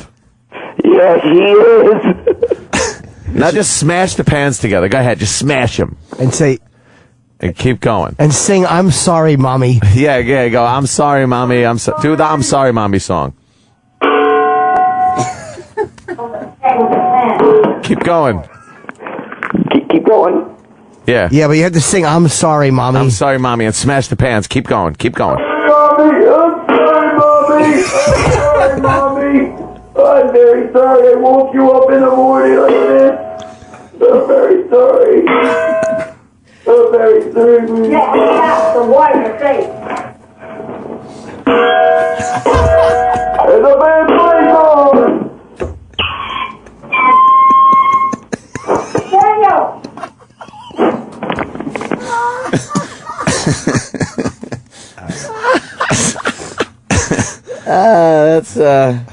That's beautiful. That's a great way to wake someone up. That'd be a great way to introduce Jimmy at Foxwoods. Oh, wow. It's not a bad idea. Certainly is. It certainly is. Wow, good job. Excellent job. Bobo. Very funny. Yeah, you guys got my name information, right? We'll make sure. For what? What are you talking about? Yeah.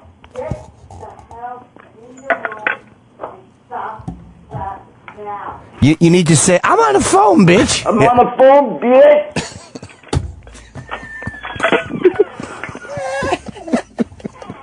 But yeah, you got my name information, right? For what? For what? No, I mean, so I could see Jimmy at Fox. Yes, well, you can have a ticket, Daniel. Yeah, we'll figure it out. All right. All right. Thank you guys. All right, you guys have a great weekend and happy birthday, Anthony. Oh, thanks. What? He probably meant yesterday. Well, I misread the date. You said your birthday. I was trying to remember, but I got a reminder. I got so many birthdays I got to remember in April. You're falling apart here. All right, Bobo. You're unraveling. You did good. Good job. Don't blow it. Exactly. All right, Bobo, Start great wishing job. everybody happy birthday. Leave on the high note. Exactly. Bobo and the one-man band. There you go. What happened? Why does something always happen? How come nothing? Every time the Stone Cold music gets played on Ron and Fez, it always goes off smooth without a hitch. It hit. You guys got my name information, didn't you? I want to go up there and see that Foxwoods. If you got my name information, check again to see if all the name information is down. Ron, you know. I did everything I was asked to do. Now I'd like my name information to be taken. You know, you have to listen from the beginning of the Opie and Anthony show. Yeah. You don't know what's going to start. I know. I got to stop sleeping in. I mean, whether it's a Ron Bennington walk-in, whether it's a Bobo calling. Yeah, with you never pots know and what's going to pans. happen. I like to hear the replay of that too, just to hear how tired they are at 6 o'clock. Where like Bobo's doing this stuff and they're going, "That's great, man." Yeah, really like it. Good job, buddy. Bobo's going, "You got my name and info, right?"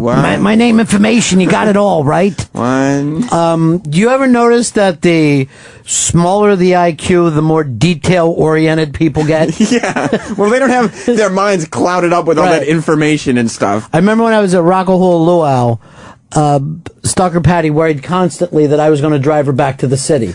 And I would be taking a piss and Patty would be next to me. Let me know before you're heading back to the city.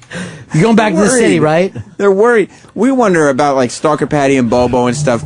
what do they laugh at when they listen to your show and our show? Yeah, what actually brings them into it? That they is come a good on point. and they don't get anything. Yeah, but I was going to say the same of Fez. What makes him think? Nice. No, it isn't. That's not And a plus, nice he's got thing to his cat's going to be talking today. Yes. Yeah. Today, Fez's cat's going to be playing in a funk band. Fez's cat.